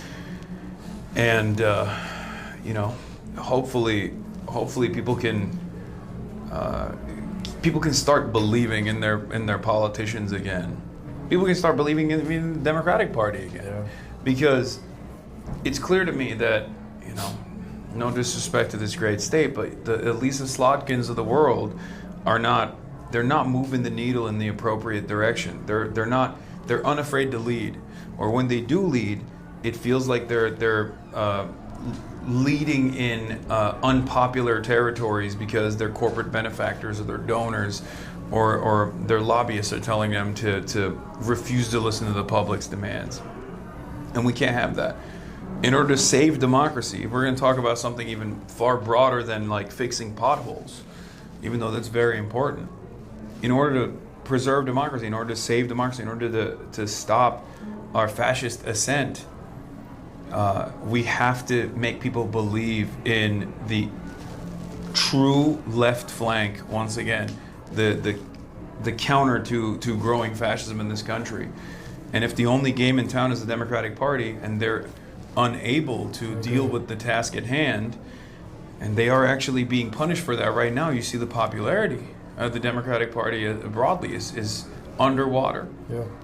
If they're not going to fight, we're gonna pull them to the fight, kicking and screaming. That's the way I see it. I don't disagree. I can tell you, as mayor, if we don't have the trust of the people based on the services we're providing, we're not able to take the risk on some of the transformational initiatives that we want to. And I think that lacks, obviously, from a Democratic Party perspective. But I know it's 5:40. I got to see my daughters for a bit. before Okay. They go to sleep. All right. Thank you so much for everything. This we was appreciate it. incredible. This was awesome. What are we at on the battery side, by the way? We are pretty good still. We still have one full battery left. Okay. Yeah, we're chilling. Because we're probably going to head back to Detroit now and see the sights, you know, look around the city a little bit and potentially get some pizza too. Who's got good pizza in Detroit? There's a few. There's a lot. Sicily's? Sicily's is good. Freddie the pizza man in Melvindale. Is he open? Never had that. Oh, that's Yeah, he's viral, super, right? yeah, he's super viral. You gotta check it out. Also, there was someone else who hit me up. Hasan. Who? I want to get it right. It's you know what Eastern Market is? Yeah, of course. Apparently, it's still open. It's still up right now. It's a Detroit sandwich party at Eastern Market today. Yeah. Okay. I think I saw some pictures. What is a Detroit Eastern sandwich? Market is like a big summer market kind of thing in the various sheds, and so I think they got some key sandwich folk. Yeah. Today is Detroit sandwich party. I think they're making mega sandwiches. I saw some pictures earlier. Something to consider. Supremos is right there too. Oh yeah, that's not Detroit style, but it is awesome pizza. Yeah. You might find yourself at Labubu's 24 karat gold.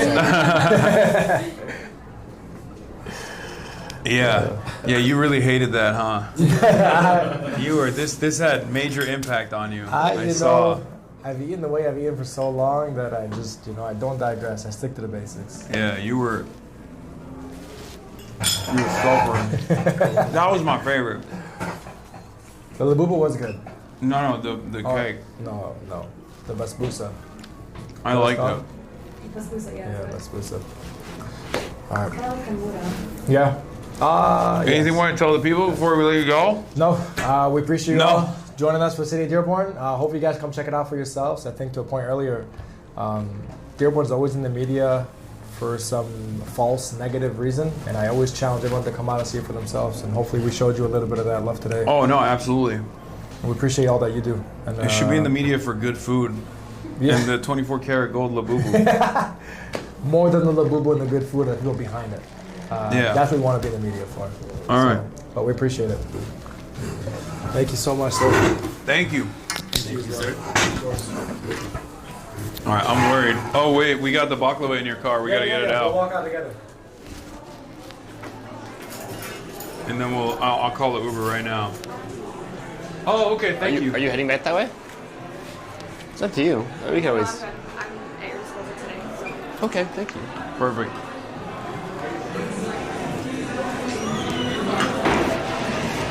We're surprised to find out he has Bear has HasanAbi has. Is that No. yeah. No, not at all. Right. Hello, hi. Oh wow, hi. Oh, there's a fan meet happening. Yeah. Unsurprisingly. Hi. You have reviewed the UCSD encampment when we got raided, and also I did a doobly video, but the day it came out, you said it was a terrorist work, and my review is to my ask is for you to please review it. I put out some pretty cool facts. Big fan, and I was hoping we could all take a group pic. All right. By the way, I'm someone. Nice to meet you. Nice to meet you. Hi. I'm Judy. Nice to meet you. All right, let's do it. Let's snap him real quick because we gotta head out. Okay, bet. Yeah.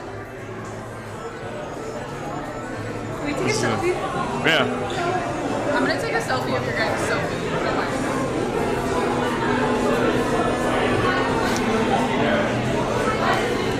Am I wrong though? It is a terrorist organization. Okay, it was very. My intention with going in it is that clips, tiny second clips, go viral, and if I can get important information that is I never understand covered by the mainstream out there. But yeah, a lot of the running was staged. They did let me talk for extended periods of time, which I'm glad, and they didn't edit any of my words. But the fact checker is definitely biased. Yeah. But it was the one with Ahmed Fuad was definitely. Oh, you did Ahmed Fuad Al Khatib. Yes. So please review that one because we put out some good info, and there were some really. It'd be great to get feedback since it was thrown under the rug real fast. From the UCSD though, we divested as a student government, and we ran a lot of things. Also, I know.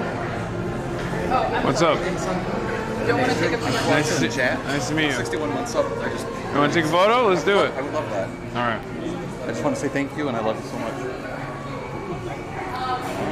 Sorry, I gotta do that. Thank you so much. All right. Nice to meet you. Nice to meet you. Thanks so much. All right, you guys want to take photos too? All right. I know.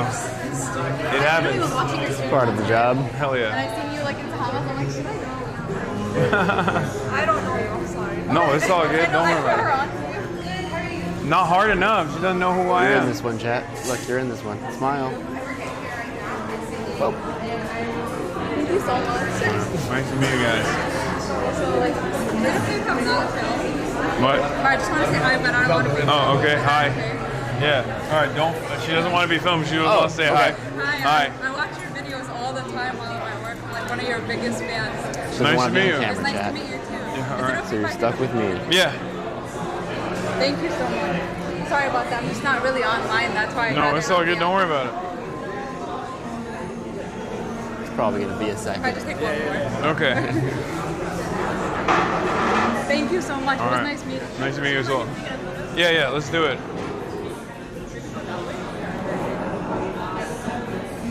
Perfect. Thank you so All much. right. Nice to meet you guys. Good. All right. I think we're ready to go. Right? Shall we? All right. It's good. Nice to meet you guys. What's going on? All right. You guys want to take photos too? All right. No, it's fine. Let's do it here. All right. Well, yeah. Let's go outside then. What's going on, man? Merhaba. Oops. Yo, hi. Hiç sorun yok. Oops, sorry. Burada yaşıyorum. Evet. Detroit'te olduğumu biliyordum ama denk gördüğümde çok şaşırdım.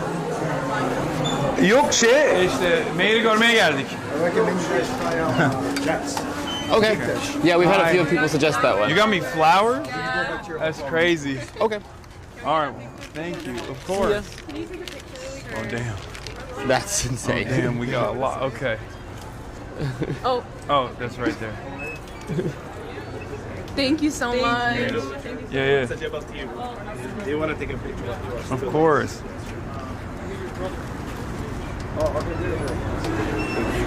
Nice to meet you. Thank you. I didn't want to ask earlier. Yeah. Can I take one? Yeah, for sure. Sorry. Hi. Say hi, buddy. Hi. Hi. Thank you so much.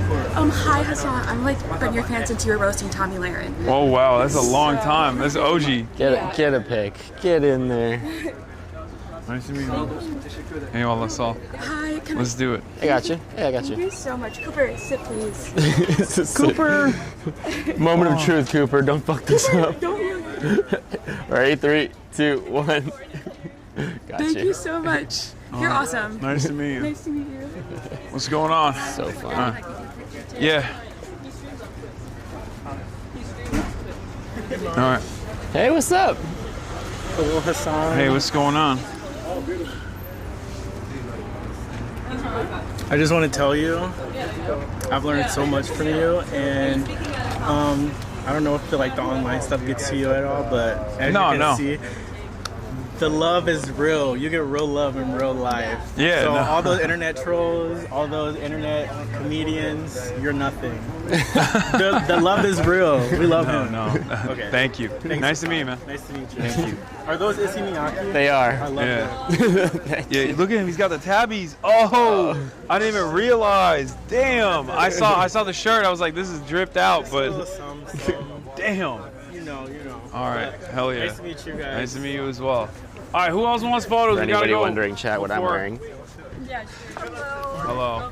Hi, I'm actually here to clear something up with chat. What's up? Oh, I dated yeah, my brother of course. like a month ago in New York, and he said he knew about you through his sister. Uh-huh. And a lot of chat didn't believe he had a sister.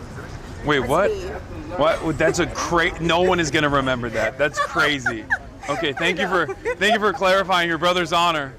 Yeah. Oh, I was probably joking. I remember now. I remember who you're talking about. I was like, bro, don't be embarrassed. Don't be embarrassed to say that you're actually a fan. You don't have to lie and say you have a sister. Well, now we know. Yeah. All right. real. You want, let's do it here so the sun's. Yeah, you were learning about lighting earlier. Thank you. All right. Anybody else? All right, let's do it. so that's we can get you at that. I'll do Yeah, one. why not? Sorry, I don't want to. I'll do one. Sorry. No, we don't want to keep you. Let's go for it. Go for it. Okay. Go ahead. Make it quick. I can. You guys can. Oh, sorry, you can go in. We're just blocking traffic. Here, let's go over here. Hi. What's up? What's going on? Excuse me. Famous? I'm Celeste. Actually, I work with Sarah for the health department, but hell yeah. we have these coloring books, so you and March can take them. Dearborn Public Health Coloring Book Adventure. Oh, Yeah. sure, yeah. So, yeah, but then I have this bag that you guys can keep. And also Okay. this little line. Oh, we can just keep it in the bag. Oh my god, you made this? That's so cute. No. Oh my god. So This is cute. amazing. Yeah, Thank you so but much. You can keep whatever in the bag. So. Okay. Yeah, we'll put the line in the bag. Yeah, there's a, you got it. No, in there. All right. Never, but. Thank you. Nice to meet you. I was also at the conference earlier, so it was cool seeing you. I'm her talk boyfriend, and Joseph. Nice to meet you. I've watched you for some years now, so. Hell yeah. Yeah. Thank you for watching, guys. Yeah, I'd love a picture, dude. Yeah, let's do it. Yeah. We need more Chad Voice episodes. Oh yeah, we're gonna do more. It's It coming. was really fun when we did it last. So. It's coming. 1, 2, 3. All right. Pleasure, dude. Yeah. That's it. We're good. Yeah. Spare a second. Would you be able to sign my merch? Sure. Sorry. Can I give this to you? Here. Thank you. Here, put it on this. I don't want to put it on the trash can, but there's no. Yeah.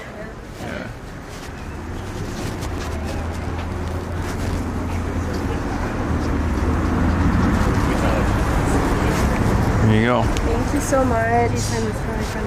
Sure. Of course. Yeah. Selfie take actually great. Uh-oh. You mind if I sneak one more picture here? All right, I'm gonna do it again because this didn't work. The pen is not working. Oh, Okay, wait, it's working now. Hold on. Okay, there it is. Would you mind? Here, I'll do it. You're a lot taller than me.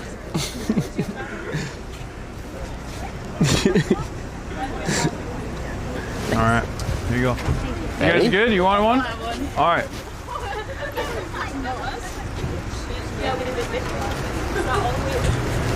After everything that's on the video. Okay. Back in. All right. Thank you. Nice to meet you guys. Bye, y'all. All right, bye, everybody. I can carry him. Okay. Did you guys see the turkey spot? Yeah. We did. Go We look go up. past it, yeah. I can't even look at a sweet right now. As someone with a massive sweet tooth, I got my fill. Look at you. You taking that home with you? I think it's my wife. Yeah. Me too. Does she drink coffee? That's good. I would be one. Just not. I don't want to get into it. I feel like if I get into it, I'm gonna need it. That's funny. Yeah, I mean, you're not wrong. Yeah, you're definitely right about that. Yeah, I am. I'd rather just never just make that jump right now. I'm a caffeine fiend. A real addict.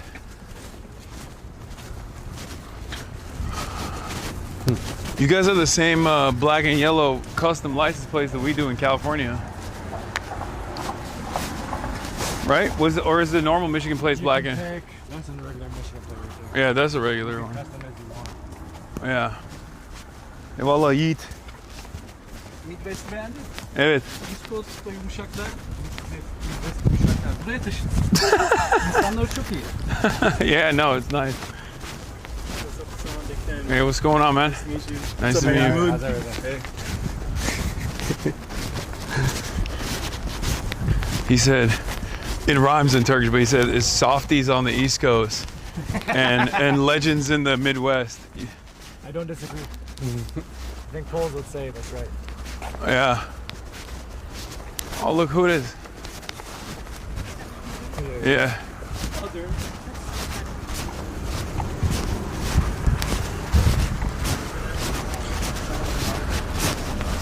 I'm not pointing at any license plates here. Yeah.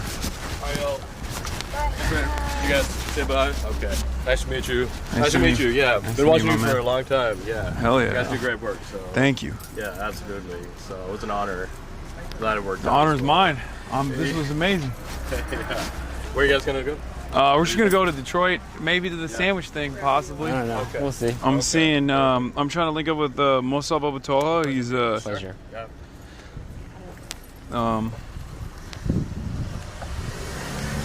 At what is it? What is the place? Eastern Market. Eastern Market, but you could also just go to like a pizza place. I don't know, whatever you want. You could also go somewhere. Yeah, I think that's fine. Eastern Market's fine. Let's do that. And there's like probably a pizza place around it, right? There is. There's a good one. Okay.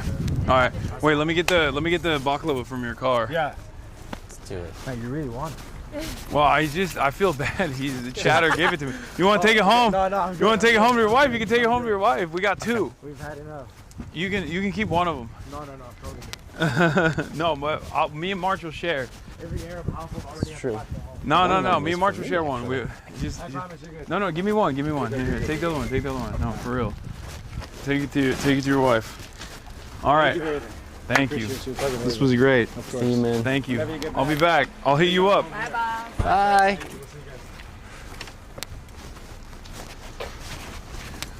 We secured one bag for you and me.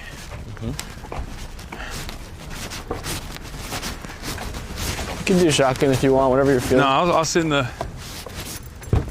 Oh, because when you film from the back, it's just like my phone is there. You know what I mean? Yeah, it's definitely way less like secure for sure. Yeah, I don't want to show like the console. Yeah. I can't believe this is a Lightning. Yeah. This really sold me. This did? You gonna I like get it one? A lot. I'm not even a big car kind of person. It's like really comfortable. Yeah. So is Eastern Market like a cool place? It's really cool, especially on the weekends. It's pretty lively. Sounds Earlier in good. the day, but at night sometimes they host events, like the one you guys are talking about. Would you say it's like a Detroit staple? Oh, 100%. Yeah, perfect. It's like a super, like lively, flourishing sort of like. It's just a bunch of like stands, local artisans. Let's do it. They have flower day earlier in the spring, and like you go and buy kind of like the flowers that you plant in your home. What is it? It's closed. Oh, What's the place called? The sandwich thing? Oh, I thought it was the Eastern Market. Yeah, it is Eastern Market. Eastern Market could be technically closed, but like if they're hosting something, then. Well, let me see what the hours of that are. Maybe it already ended. I'll see. Some guy just sent it to me. Oh, they said it might be over by now, actually. No. No. 5 p.m. Yeah. No. No. But, okay, so there's a good pizza spot there. I don't think they have Detroit style, but it's still good. Oh, I don't There's want another one. We that gotta is have Detroit That's style. not too far either. What's a place that we can go to where I can link up with Is he downtown? Yeah, I think so. Yeah, can go he was there for the conference. Well, we also need to just go downtown and keep you in that area. You want to like go back to near where you're staying? Yeah. General area, because you need to be out. Yeah, I need to. I have a. like maximum like another hour, I would say. Morgan just texted me to ask you if you wanted to go stop by this like it's kind of like a Dearborn staple for sweets. You don't have to get anything now. Uh-huh. You can get it to go for later. It's like baklava. It's I can't. We don't have to, We have too much already. Yeah. Yeah, Okay. I'm all sweeted out. Okay. I'm throwing in the towel on the sweet front, which is crazy. There's never. Let me see what's open. Fans held him back. He missed the party. That's not true. That we got done at like 5:45, so that was already or 5:50. So it wasn't gonna happen anyway because the thing closed at 5. It's like 20 minutes away. Yeah, I got one shot up by the Labubu. There's a Buddy's that's not too far from your hotel, but it's probably going to be really busy downtown. That's fine. Yeah? Okay, we can go there.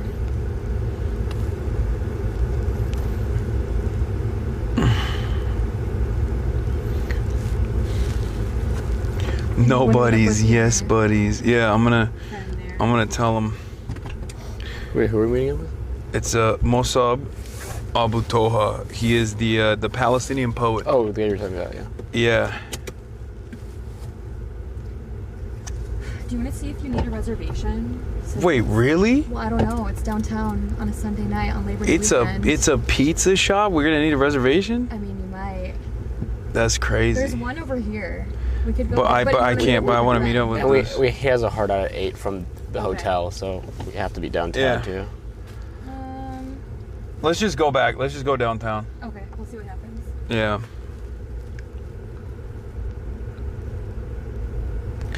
I'll look into how busy it is. I'll see what Google says. My mom is so funny. While I'm doing all this, and I'm my phone is on busy, I don't even see my notifications. Mom was like, "Can you please confirm my Apple TV purchases?" Like, that's hilarious. Well, can you? No, it's too late now. Wait, what happened? Kinda fucked up. I just like sprayed my pants with like some kind of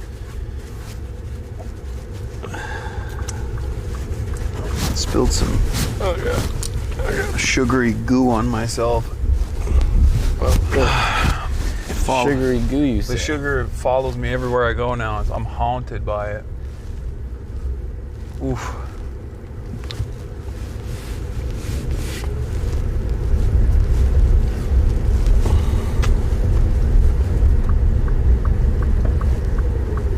Ojisan puffy Japanese cheesecake. Yeah, that's kind of new. Treat you batter. Nice. These are unreal. Like the best cookies I've ever had. I feel bad. Mayor just wanted some cheesecake, man. And he did not get it. He was not about the lifestyle. He calls himself a cheesecake connoisseur. He was not about the treat lifestyle, the sweet tooth lifestyle. To be fair, neither am I. Michigan and Turnbull? I mean, is that... Oh, it's closed. Nope. See if Sicily's is like too far for. Let me see. Oh my god, seatbelt dink doink. Oh, yeah. Freaking Sicily's. But do the Detroit one. Yeah, I am. The Detroit one is, let me see how far from our hotel it's. Yeah. It says it's only 10 minutes from our hotel. It's not far, yeah. So it shouldn't be bad. It's like not walking distance, obviously, but. Yeah. Is that also Detroit style pizza? It is. It's the best. We should go to that one then, right? What is it? Sicily's. Let's do that. That one looks better based off what I'm staring at in these pictures. Okay. Sicily's Detroit location. And no one else show up, please. Yeah. Good luck.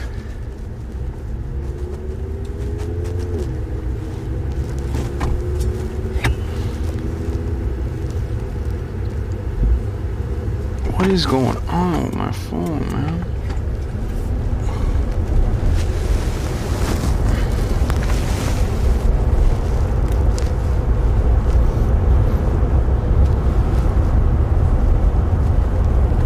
Morgan's giving him a call.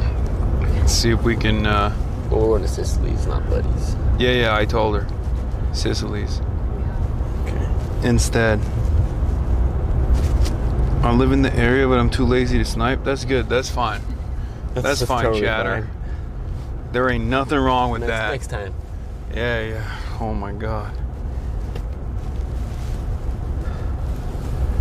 The wildest is when people will come up and then they're like, I have something I must communicate with you, and then they want to tell me about it, and it's like, I can't, my man, like, yeah, this is not the best location or time to do it.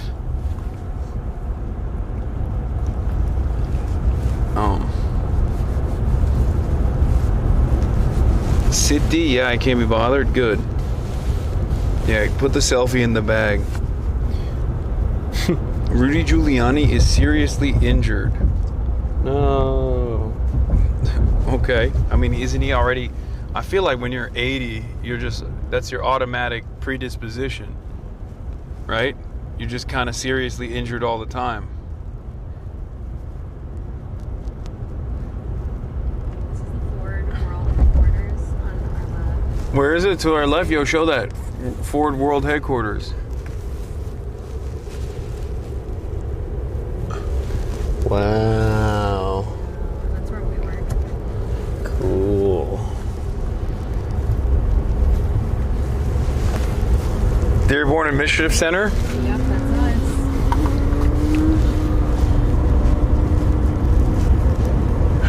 ranger/kill a worker, $7,500 a year. That's. I feel like they're putting it out like a bounty system. The way that for $7,500, injure or kill a worker. No disrespect if you guys made the signs of public safety. No, we didn't. But you know, all those like flashing speed radars, the speed humps, that was all public health. We got a grant and we worked with public safety to implement those. So. Oh damn, you guys made those happen. We did. Now you know. Now you know.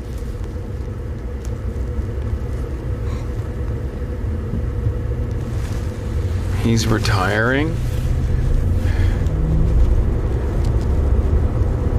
What? Chen Weihua is retiring from China Daily after 38. Chatter, why are you sending that to me as a link right now? Like, why do I care about Chen Weihua retiring from China Daily after 38 years of service? Sometimes I look at the links that this community sends me and I'm in awe of like what they think is the top news story of the day that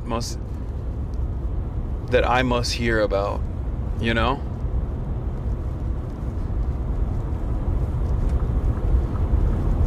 Yo, why don't you buy backup batteries? What do you mean? What are you talking about? Chilling. We don't have any issues with batteries. Why don't you suck me, Chatter? How about that? What the hell? Yeah, what is this guy talking about?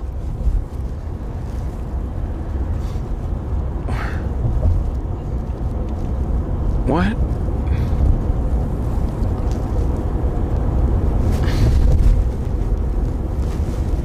Your boy Rudy, high-speed accident, spine damage and laceration, severe condition. Oh my God. Damn, high-speed accident? If you're Rudolph Giuliani, what are you engaging in high speeds for? on your motorized wheelchair? Like, what are we talking about? This wouldn't happen if we had trains. Emma, can we get a desktop stream tonight and watch the new Club Random with Woody Allen? Yeah, I think that's a no for me. I think that sounds so enticing. But that's gonna be a no for me, dog. It's kind of fucked up. Yeah. It kind of sounds like you hate your fans.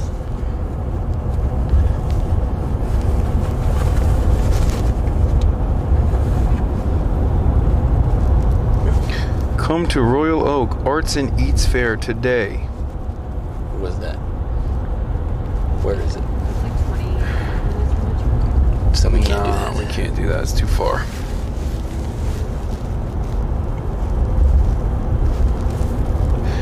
Official statement for immediate release.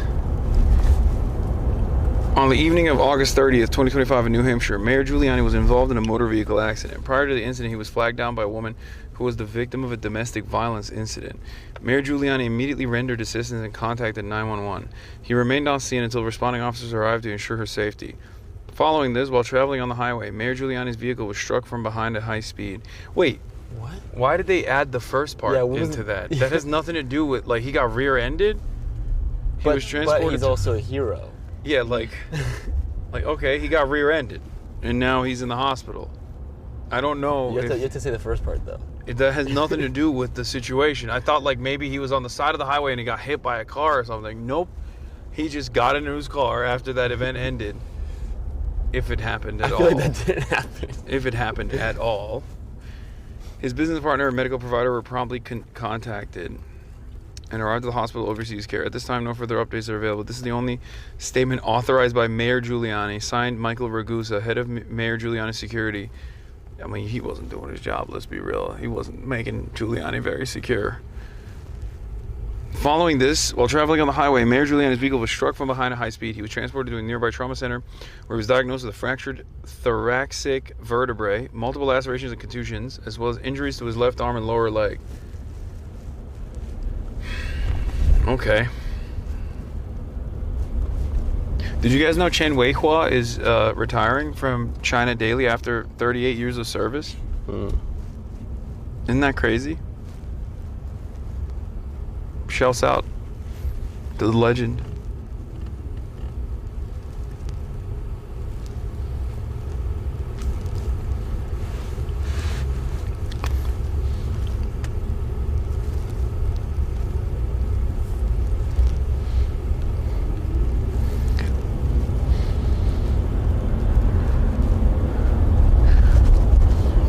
are you so mean to us? You like it and you deserve it. My boss lives around the area. Can you pay her a visit and explain to her what socialism is so I can get a raise? Yeah, that seems like something I could do for you. It's like a little service for me.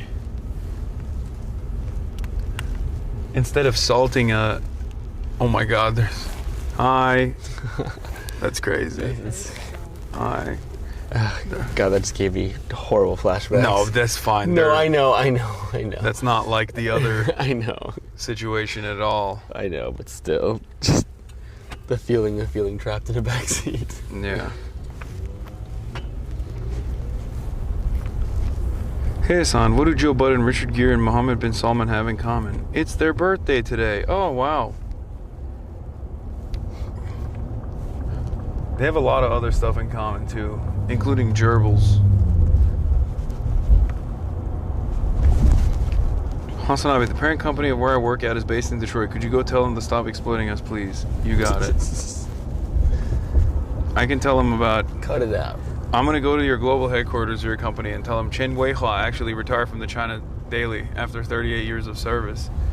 And they're going to be overcome with both the joy of having been a part of his readership, but also the sorrow that follows as a generational reporter is finally ending this chapter and moving on to the next.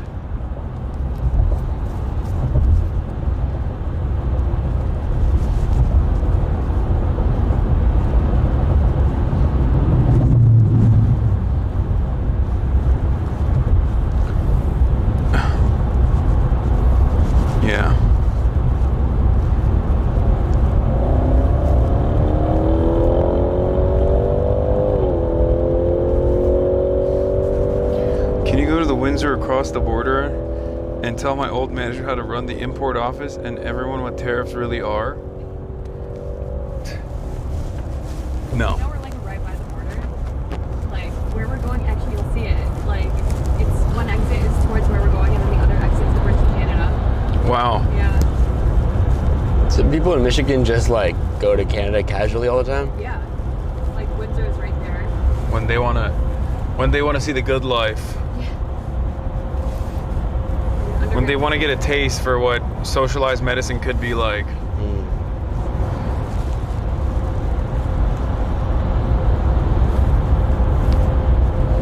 I've been to Canada on accident. Yeah. Most of us have like enhanced licenses, so it serves as like you can go into Canada or Mexico without a passport.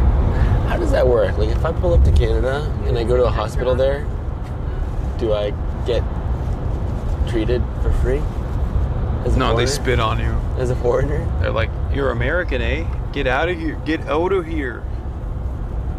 Is there a significant accent difference, you think, between Windsor and people here? I was simply asking questions. Michigan, Midwestern accents. And then there are people in Canada with very aggressive accents, but then there's other people that are sort of more in the middle. Like, I don't know, do we sound like we have accents to you? Yes. Sometimes.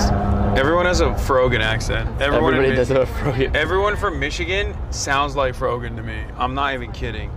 There are people with like much more distinct ones. Like I don't know if you met anyone today with one. Yeah, particular, but like the twins. The twins. They had a. No, like it's very specific to Dearborn, almost Jersey-like. Yeah. Yeah, it's really funny. Emma says everyone goes to Canada when they turn 19 to drink alcohol and go to Cheetahs because the strippers there don't have no drawers on. Wow. It is true though. Alberta, 19 drinking age. Or no, Alberta's 18, and the rest of Canada is 19. I can't tell if you noticed, but I think a lot of people in the region politically just need representatives that stand up for them. A lot of us in the region feel left out, especially as the economy shifts to tech and leaves the automotive industry and us behind. One of them's 18. You can get deported if you miss an exit. Yeah, it's happening. What do you mean, like? Like when they were really cracking down on the border earlier this year, there were people who like maybe don't know their way around or something on the highway, and they didn't have their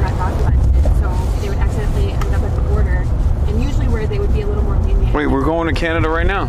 I mean, we're going the direction, yeah. But like people would go and they didn't realize that they were heading to the border, and then usually they were kind of lenient and like let them turn around and it was no problem. But yeah, there were a few instances where people got deported on accident. That's crazy. Yeah, it's crazy. It's the most consequential wrong turn of all time. Alberta isn't Canada. At least whenever people ask, I pretend like it's not in Canada. No, you can't give us Alberta, okay? We don't want that one. No, we don't want. It's just, we already have a Texas. We don't need a Canadian version of it, okay? Yeah. We already got enough problems of our own. Some of America's worst imports have come from Canada. All the Canadian hogs love, first, LARPing as though they are Americans in Canada, and then inevitably making the pilgrimage to America to become American hogs. True. It's the worst. Take him back. Ted Cruz, Steven Crowder, Brett Stevens. Send them back. Okay, look, right there, that sign, Bridge to Canada. We're going the opposite way, but if I would go to the left. Wow. I would show it, but I can't. Oh, here we go. So, but there's a border, right? You can't just like. Yeah, but you end up at the border and gotta like kind of present your ID and whatnot. Oh, it's a one way, so you can't even just like. Flip a UE back into the country. That's crazy. Yeah. I feel like they should have something to fix that. Here, that blue bridge. Whoa, that's the bridge to Canada. Yeah, that's I think the Ambassador Bridge. It's so close, dude. Oh, it's crazy. Social democracy is but a bridge away. And what do they have in Canada? Ketchup chips. I love ketchup chips. Yeah. And all dressed chips. Yeah, the all dressed ones. You guys have those here? Most of these things here at the like Middle Eastern grocery stores, they have everything. Dude, all dressed chips are so fire.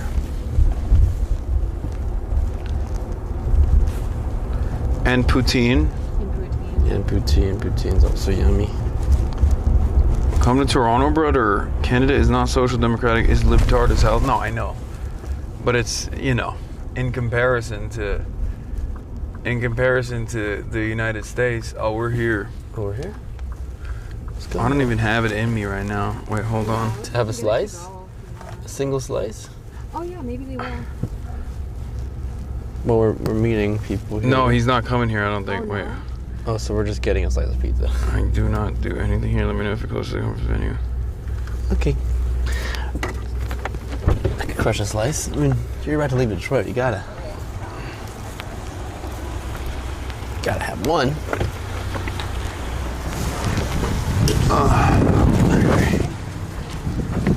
Okay. I mean, I'm on the microphone. You. Okay. Do you want to come and get a Detroit slice with us? Think of it this way. Do it this way. You're probably not hungry. Oh, hi. I followed you here. Oh. Okay. Hi. Just streaming. I was at the conference and I saw you Nice. were coming over and I wanted to say hi. Hi. Hello. Thank you for all you do. Oh, thank you. I am so proud to say that my son, who's 27 now, but he watches you. I'm probably one of your oldest Someone else said that fans. earlier. Someone said that as well, yeah. But it's really good to see you, and I won't keep you long. I just wanted to say hi. Hi. Do you want to take a photo? Sure. All right, let's do it. I had it out now. I was ready and everything. I'm so short. I have it on. Oh, you was on video. You already. It was. I'm sorry. He's gonna be so stoked to see this. All right. Nice to Thank meet you you. so much for having me. All right. See ya. I feel like I've been talking about Palestine for 20 years now. Oh. And it's so good to see like everybody. Yeah. Hi. Is Sarah coming with us? Oh yeah, I said she could, but Yeah, we just. hi. I just wanted to say, I've been following you for a while. Nice to meet you. I work at the University of Michigan, and all the clerks unionized this year. So, Hell yeah. Yeah, just wanted to say hi. Hi, nice to Getting meet you. off work, so enjoy the pizza. All right, thank you. It's great. What's up? Yeah, what's going on? Hey, what's up? You want to take a photo? Could we? Yeah. Howdy. What are you doing Hi. in Detroit, man? If you're for the People's Conference. Oh, right on. And also to interview the mayor and stuff. Sure. Yeah. If I can get a photo. Yeah, you can too. All right, let's do it. All right, cool beans. All right. Nice meeting you, boss. Nice to meet you. You want to take it? Sure. Got it. You're a little taller.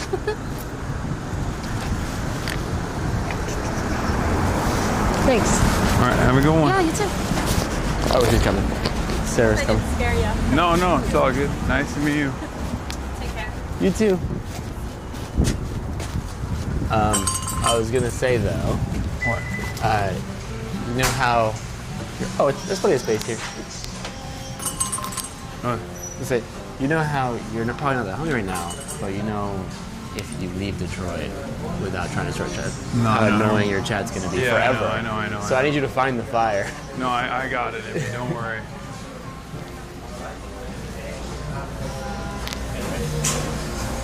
It's the one with the sourdough bread? Oh, hell yeah. Yeah, or we could just get a small one maybe.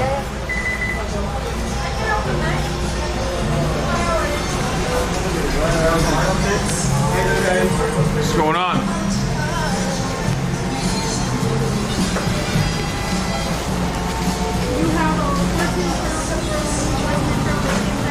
Looks like they do a small one.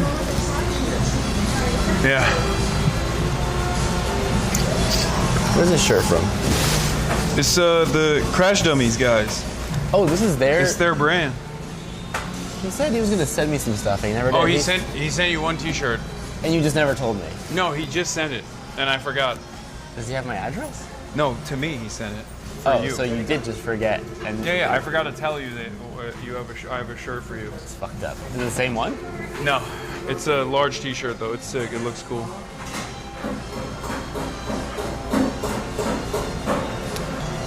All right. Take a look at the menu here. Just want to rub the small pepperoni. I'm gonna ask him what the thing is that we gotta get. Yeah. What's the thing? What is the thing? Do you know? I usually just get the cheese, or I get the pepperoni instead here. We're just waiting on the front. Something positive, like all for us too, which is nice. Oh, okay. That's interesting because I see pepperoni and I'm like, I assume it's gonna be, you know. That's the classic. This one first. Hi, how are you guys? Hi. What's the famous? We're here for the famous Detroit pizza. Like, what's the most famous slice you guys have? Margarita. Okay. We'll get one margarita, one pepperoni. Alright, you want them both square? Yes. Wait, is that like can we get one little square of each, or do we get like a whole pizza? You can get a small one. It would be about this big. Oh wow, that's big. Okay, we should. Small. This is a large. That one's a small? Let's do the small. Just one small. Yeah, let's do one small. Yeah. Do you want pepperoni or do you want margarita? She So says- margarita's she the says famous margarita, one. let's do Let's do margarita. I'm gonna grab What water. do you want? Nothing? We'll get 2 waters as well. Do you want? I was gonna grab water. Oh, I'm gonna get a bottle of water. Okay, I'll get one too. Or 2 bottles of water. Socialism is when I make him buy me water too. What is that? That's not a water, is it? It's sparkling water. Give me a regular water from the left side. Or the Aquapana one. This one. All right, 2 Aquapanas. It's for here. Don't little W in Hasan. the chat, I'll fucking kill you. Oh no, I was talking to chat, I was talking to you. Is it not working? Oh, I wasn't ready. Oh. Sorry, I'm just talking to the voices in my head. Right, yeah.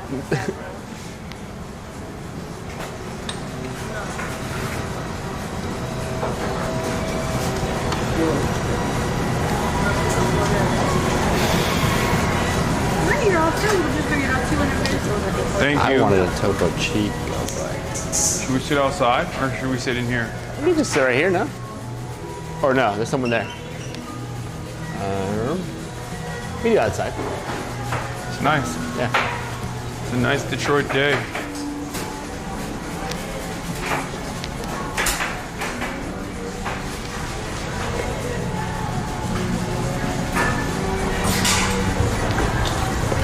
I know people are gonna be like, this is not good enough. Oh yeah, There are probably already already here. It's 24. Someone's already here. There's probably a chat war taking place right now. People being like, this is not the appropriate pizza. Yeah. You did not get the right thing. You didn't go to my spot. Yep. Or you didn't get the one with like, you didn't get it the way I want you to get it. Yep. All this stuff. But this is all they're gonna get, so. But if you want us to try the Detroit pizza for all of its glory, this is the best you're gonna get, folks. Folks.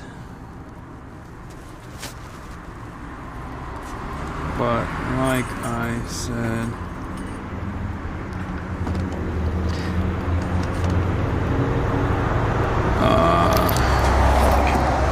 oh, sorry. Check what the bag is at. What are we at? We are chilling still. We're good. They're gonna be like, why didn't you get the extra batteries? Watch out. We have a whole nother battery. We No, could I go know. for another 3-4 hours. I know. Take it or leave it, folks. That's the art of the deal, yeah. Art of the deal. Silence vegans, you're outnumbered. Wait, what? Art of the steal. Pizza should be round, not square. Wait, are there vegans complaining? Sorry, it's not funny. I didn't mean to laugh.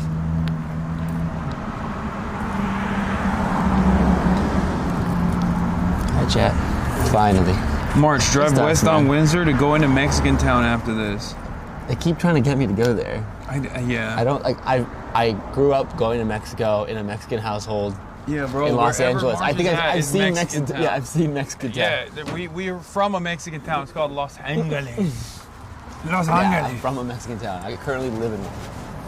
Yeah. I'm sure I it's didn't great. even I'm sure know. it's great. I didn't even know there were Mexicans in Michigan. I'm not gonna lie. Neither did I. We're right by Southwest Detroit, which is like majority Latino. Uh huh. You keep saying Detroit has bad Mexican food. Yeah. The Latino Michiganders got mad. There's actually a lot. You don't want me to try it, man. Stop fighting about pizza. Pizza is always good. I've never had a bad pizza. Even bad pizza is still pizza and therefore good. That's kind of true. Yeah. I thought Marsh was Asian. Yes, he is. I am Alright, that's crazy. Are you flexing your labubu? No, I just 24 karat gold labubu. Well, I mean, he's I don't want him dangling on the floor, you know? Yeah.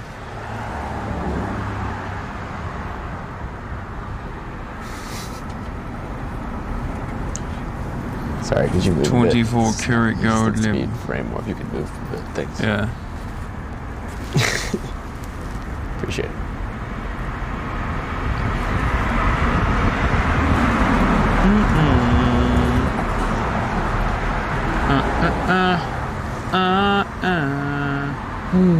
So is your boy meeting up with us? What? He's not coming?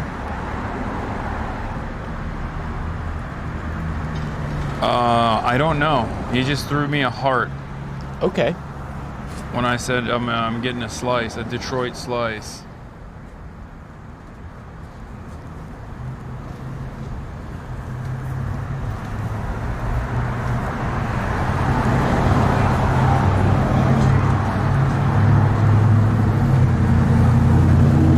Breaking speed just got arrested in North Carolina for a speeding warrant in Florida. What the hell? Free Speed. That's crazy. I mean, his name is Speed. Yeah. He can't help it. Yeah.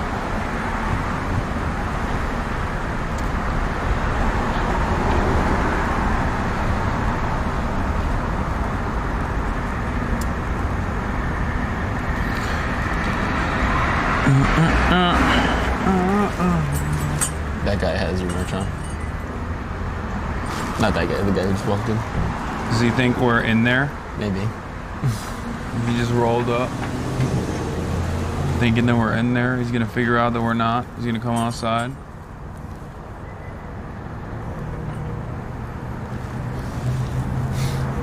Speed went too fast, Monka. It's his name. Yeah, you're off. Officer. Your Honor. Your Honor. What were you expecting? You can't help They himself. call me I show speed, you know? I have to show you what speed is like.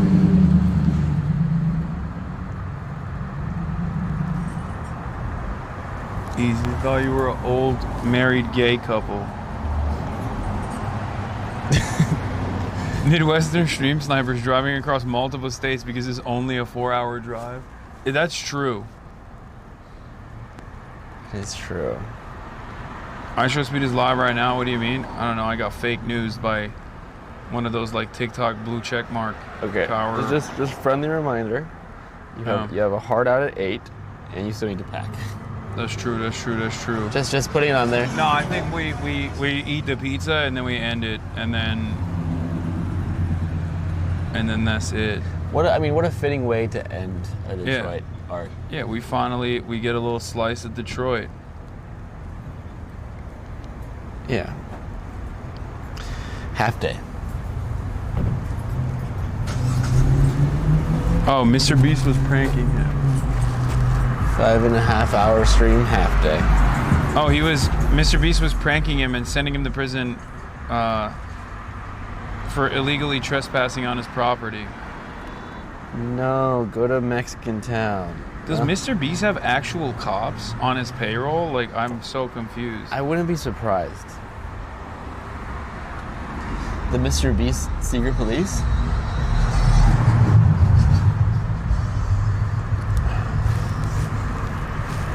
Am I gonna get in trouble for saying these things? Mr. Beast secret police? Yeah. I'm not afraid of Mr. Beast. Well, they're not a secret anymore, are they? Secret's out. The smile doesn't reach his eyes. Yeah, BPD.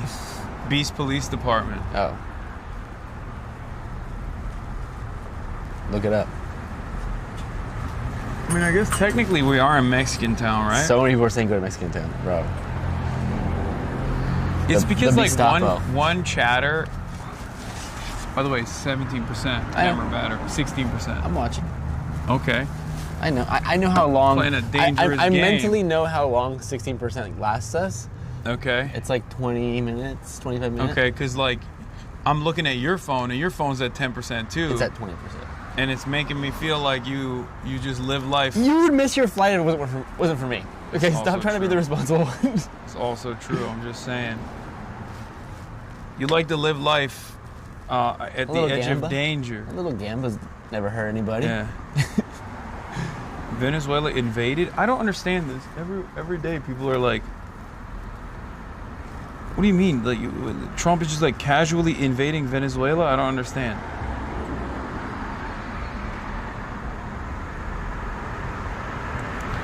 Mr. Beast shows love to Aiden Ross and XC while I show speed on his US tour. That's nice, I guess. That's cool for the Beast. The Beast. The Beast.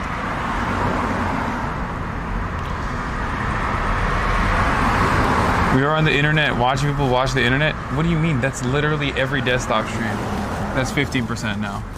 Brother. I'm telling you, I don't think it's 20 minutes. Okay, I think it's I have 10. another battery. I think it's 10. Do you want to do the swap right now? Is that what you want to do? Does that make you feel better? You want to do the swap right now? The swap is imminent. We can swap right now. If that'll make you feel better.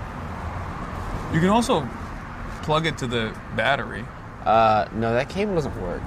Oh, it's the cable's busted, huh? Yeah. Actually, I brought a different cable, so I could do that. Fine.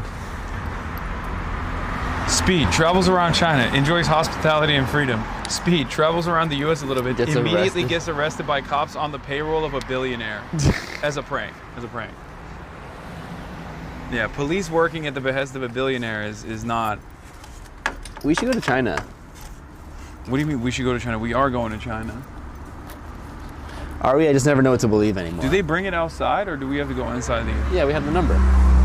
They don't know. They don't know we walked outside. I mean, they'll scan the room and probably assume that. Come to Puerto Rico. No, never mind.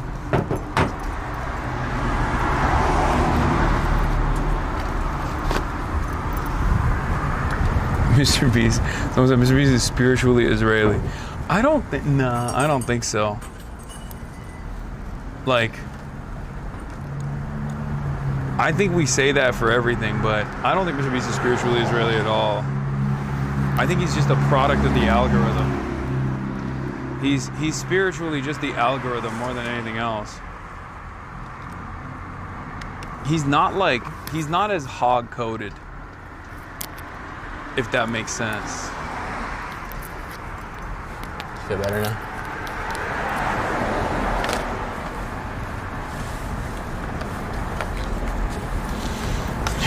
He's kind of like an evil Canadian. I would see that more than American.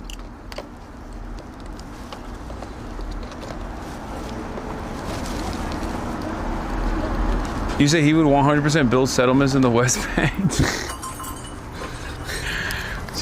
But he's also, at the same time, if the algorithm, because he's so algorithm driven, I can see him building like water wells in Gaza as well. Not even on some like political shit either. Just simply because like that's the maximum amount of eyeballs that it would get. It doesn't, do you see what I mean? This is not even about him being like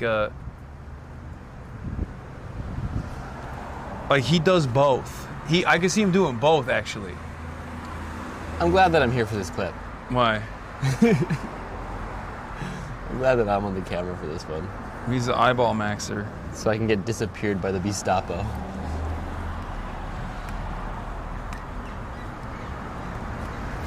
You said last year you'll come to Cairo in 2025 in September already? When? I never said that, I don't think.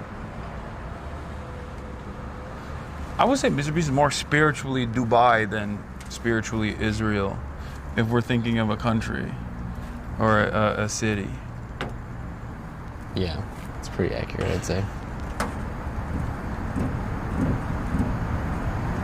Chad, it's not 100% right about Mr. Beast doing both. Yeah, he would unironically do both.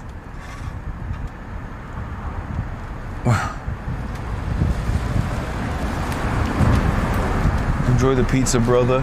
I will. Is that one of the Jonas brothers? Yeah. It's Twink Jonas. They're all twins.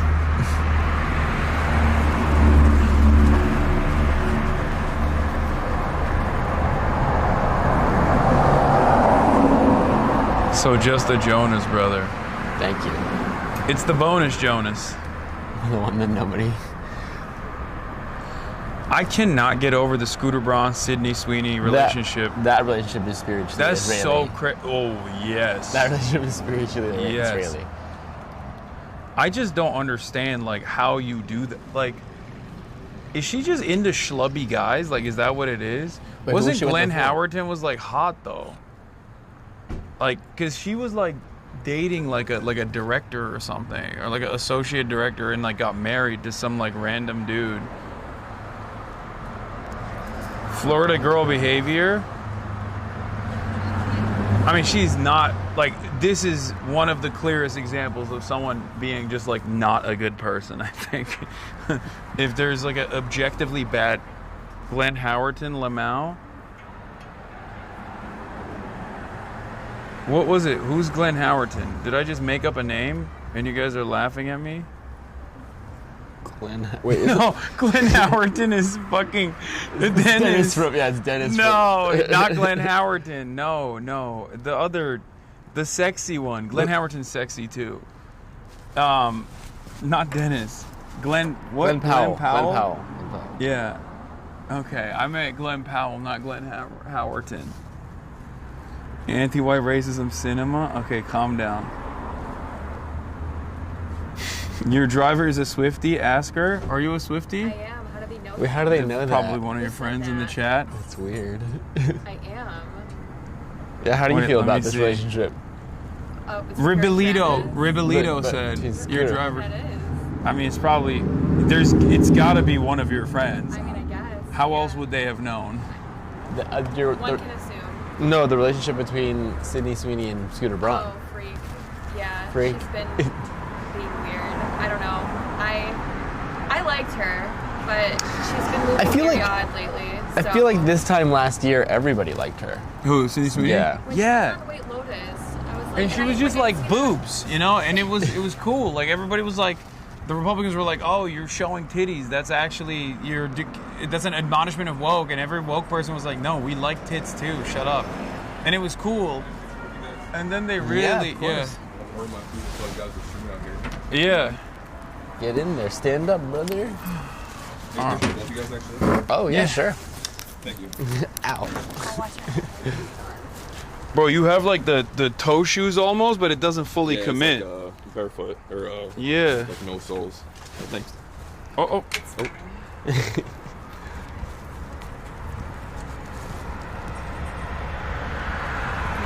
Thank you.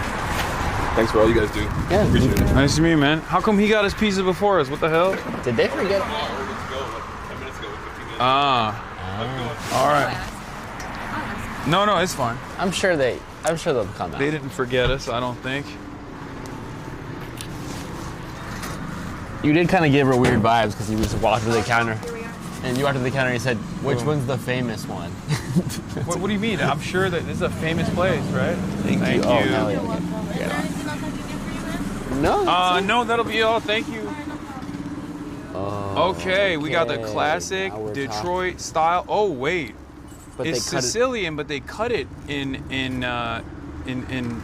triangles, which is interesting. Is that illegal? Normally Sicilian slices are just like square.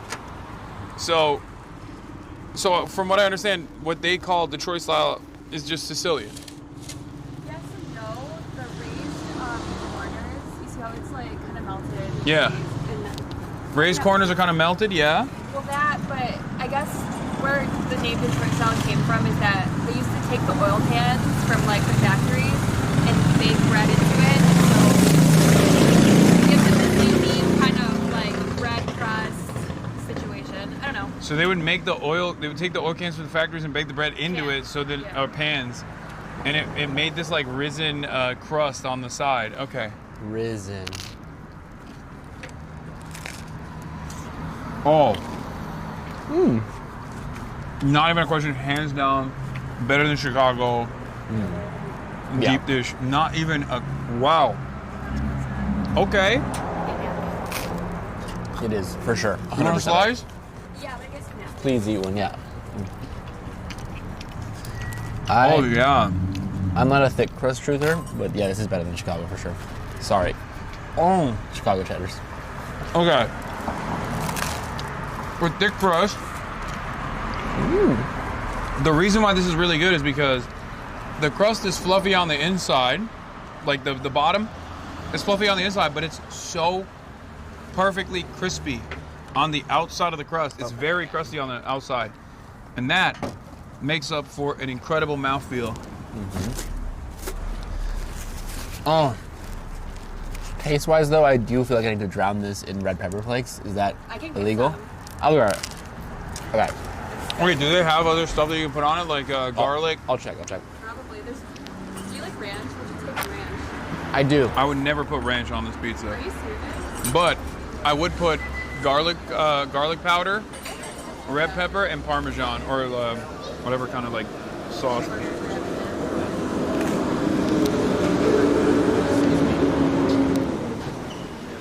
it worth the hype? I like red pepper flakes. I totally understand why people like it. No drinks? Oh yeah.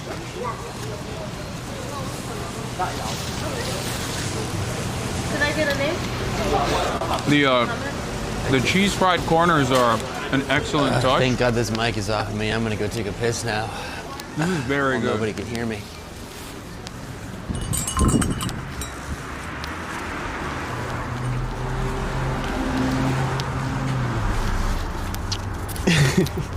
You have garlic or no? I just asked for these. Oh, sorry. Cook me. I didn't want to talk too much with the mic on and interrupt what you were saying, which I'm sure was really important. So I was explaining why I like it.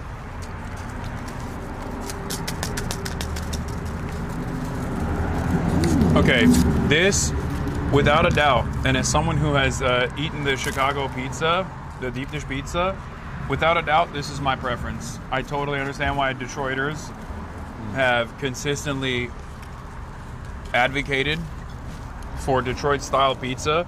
It is just a deep dish Sicilian slice. This is what a normal Sicilian slice is. Like, I've had this before.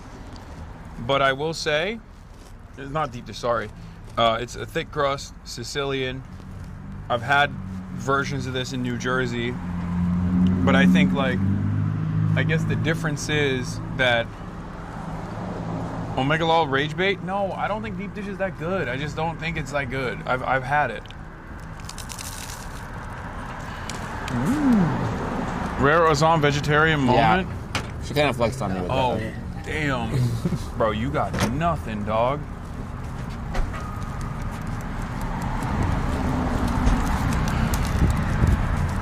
I don't even think it's a garlic powder. I think it's an onion powder, but it's fine. Do whatever that oil is. What? This thing. I don't even know what this is, but I'm putting it on. It's olive oil, bro. What do you mean you don't know what it is? Is it though? Are we sure about that? Yes.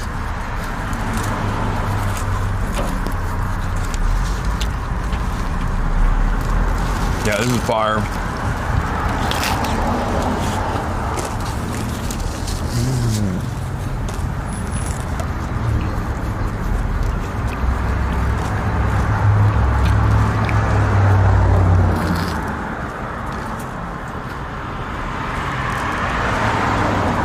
It's crunchy. I do like the texture. The crunch is nice. Sarah, please eat a slice. Can you hand it to me? Yeah, here. One slice, that's fine. Thank you. If you want to let me know.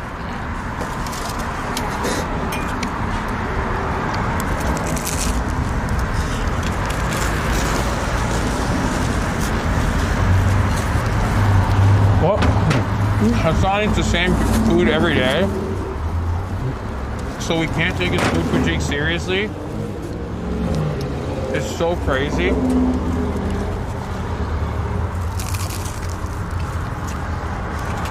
With the exception of seafood. Which is a big exception. No, it's a major exception, I get that. But with the exception of seafood, I have a more refined palate than you any time, any day of the week. Let's go have a palate off, chatter. I'll destroy you. In the marketplace of palates? Yeah. That's crazy.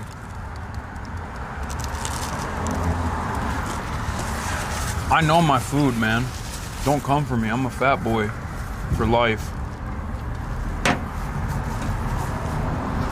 How dare you?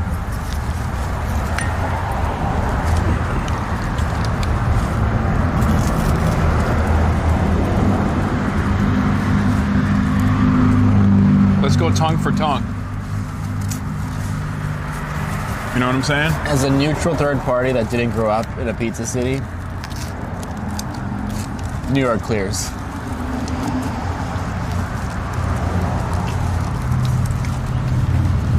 Yes.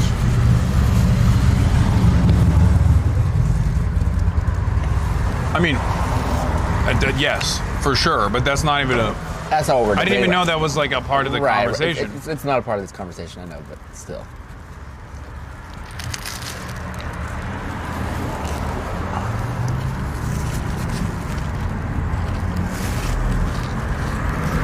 For fuck's sake, I'm lagging bad.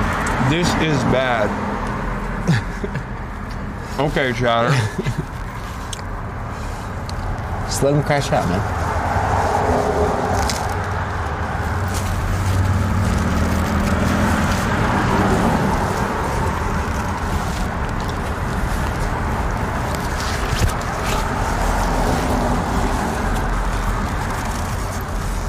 HasanAbi, I watched 8 people beat near death in the past 12 hours. That sounds concerning. Oh my God. Why are you watching people get beaten to death?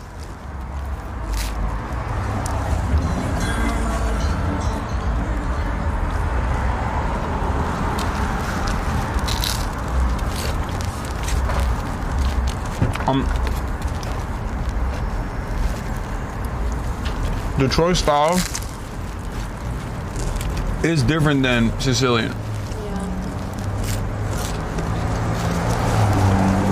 Sicilian pizza doesn't have a cheesy outer crust on the sides. And also, Sicilian pizza doesn't have the same like. This is a better version of the Sicilian pizza. Ironically enough, March is not eating the most unique Detroit component of the pizza itself. I'm eating some of it. You are a coward. Look, this is 2 different pizzas together. Oh God, you are so Californian, bro. That's crazy. See, that part is good with the ranch. I can see that. Do you want me to get some? It's too late now. It's fine. I'm ashamed of you. Eat the goddamn crust, March. What the fuck is wrong with you? Hot take. The cheesy crust, kind of whatever. I'm good. Thank you. It's fine. You cannot eat the crust of the Detroit pizza. I agree, bro. I agree. It's crazy that he's not eating the crust. It's fine. Anyway, I think that'll be all for our journey into Detroit and a Dearborn Hamtramck. More like Hans Trammick. And all right. That's all we got for today. I gotta get ready. I gotta get ready for my flight. And I love you guys. This was a wonderful experience. Thank you so much for all your help. Hate texting us right now. What? Andres hate texting us right now. He said, what's he saying? He said, this section of stream, ... Don't even come back here, man. You got shooters. Wait, he doesn't He's from disagree. Chicago. I don't think he disagrees. Oh yeah, that's true. He probably doesn't like the Chicago correct standard. statement that I said, that like deep dish pizza.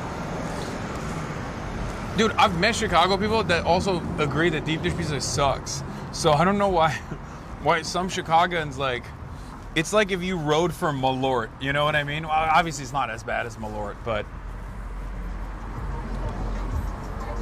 it just doesn't make sense. Chicago is an incredible food city. It's one of the best. It has the highest density of Michelin star restaurants per square mile out of any place on the planet. So it's so strange to me that people from Chicago will like still ride for deep dish pizza when there's like a million different better versions of the same type of food that you can get everywhere in Chicago. Said, bro, slamming my city's pizza dressed like Fred from Scooby-Doo. Yeah. I love the food in Chicago. I'm simply reading what he's saying. I don't believe these things. I love the food in Chicago. I even came to terms with like not putting ketchup on a dog. You know what I mean? That's a level of love I have for Chicago. But deep dish is not for me. It's just like maybe one day I'll have one that is like actually good and it hits. I do look like Fred from Scooby-Doo. I know.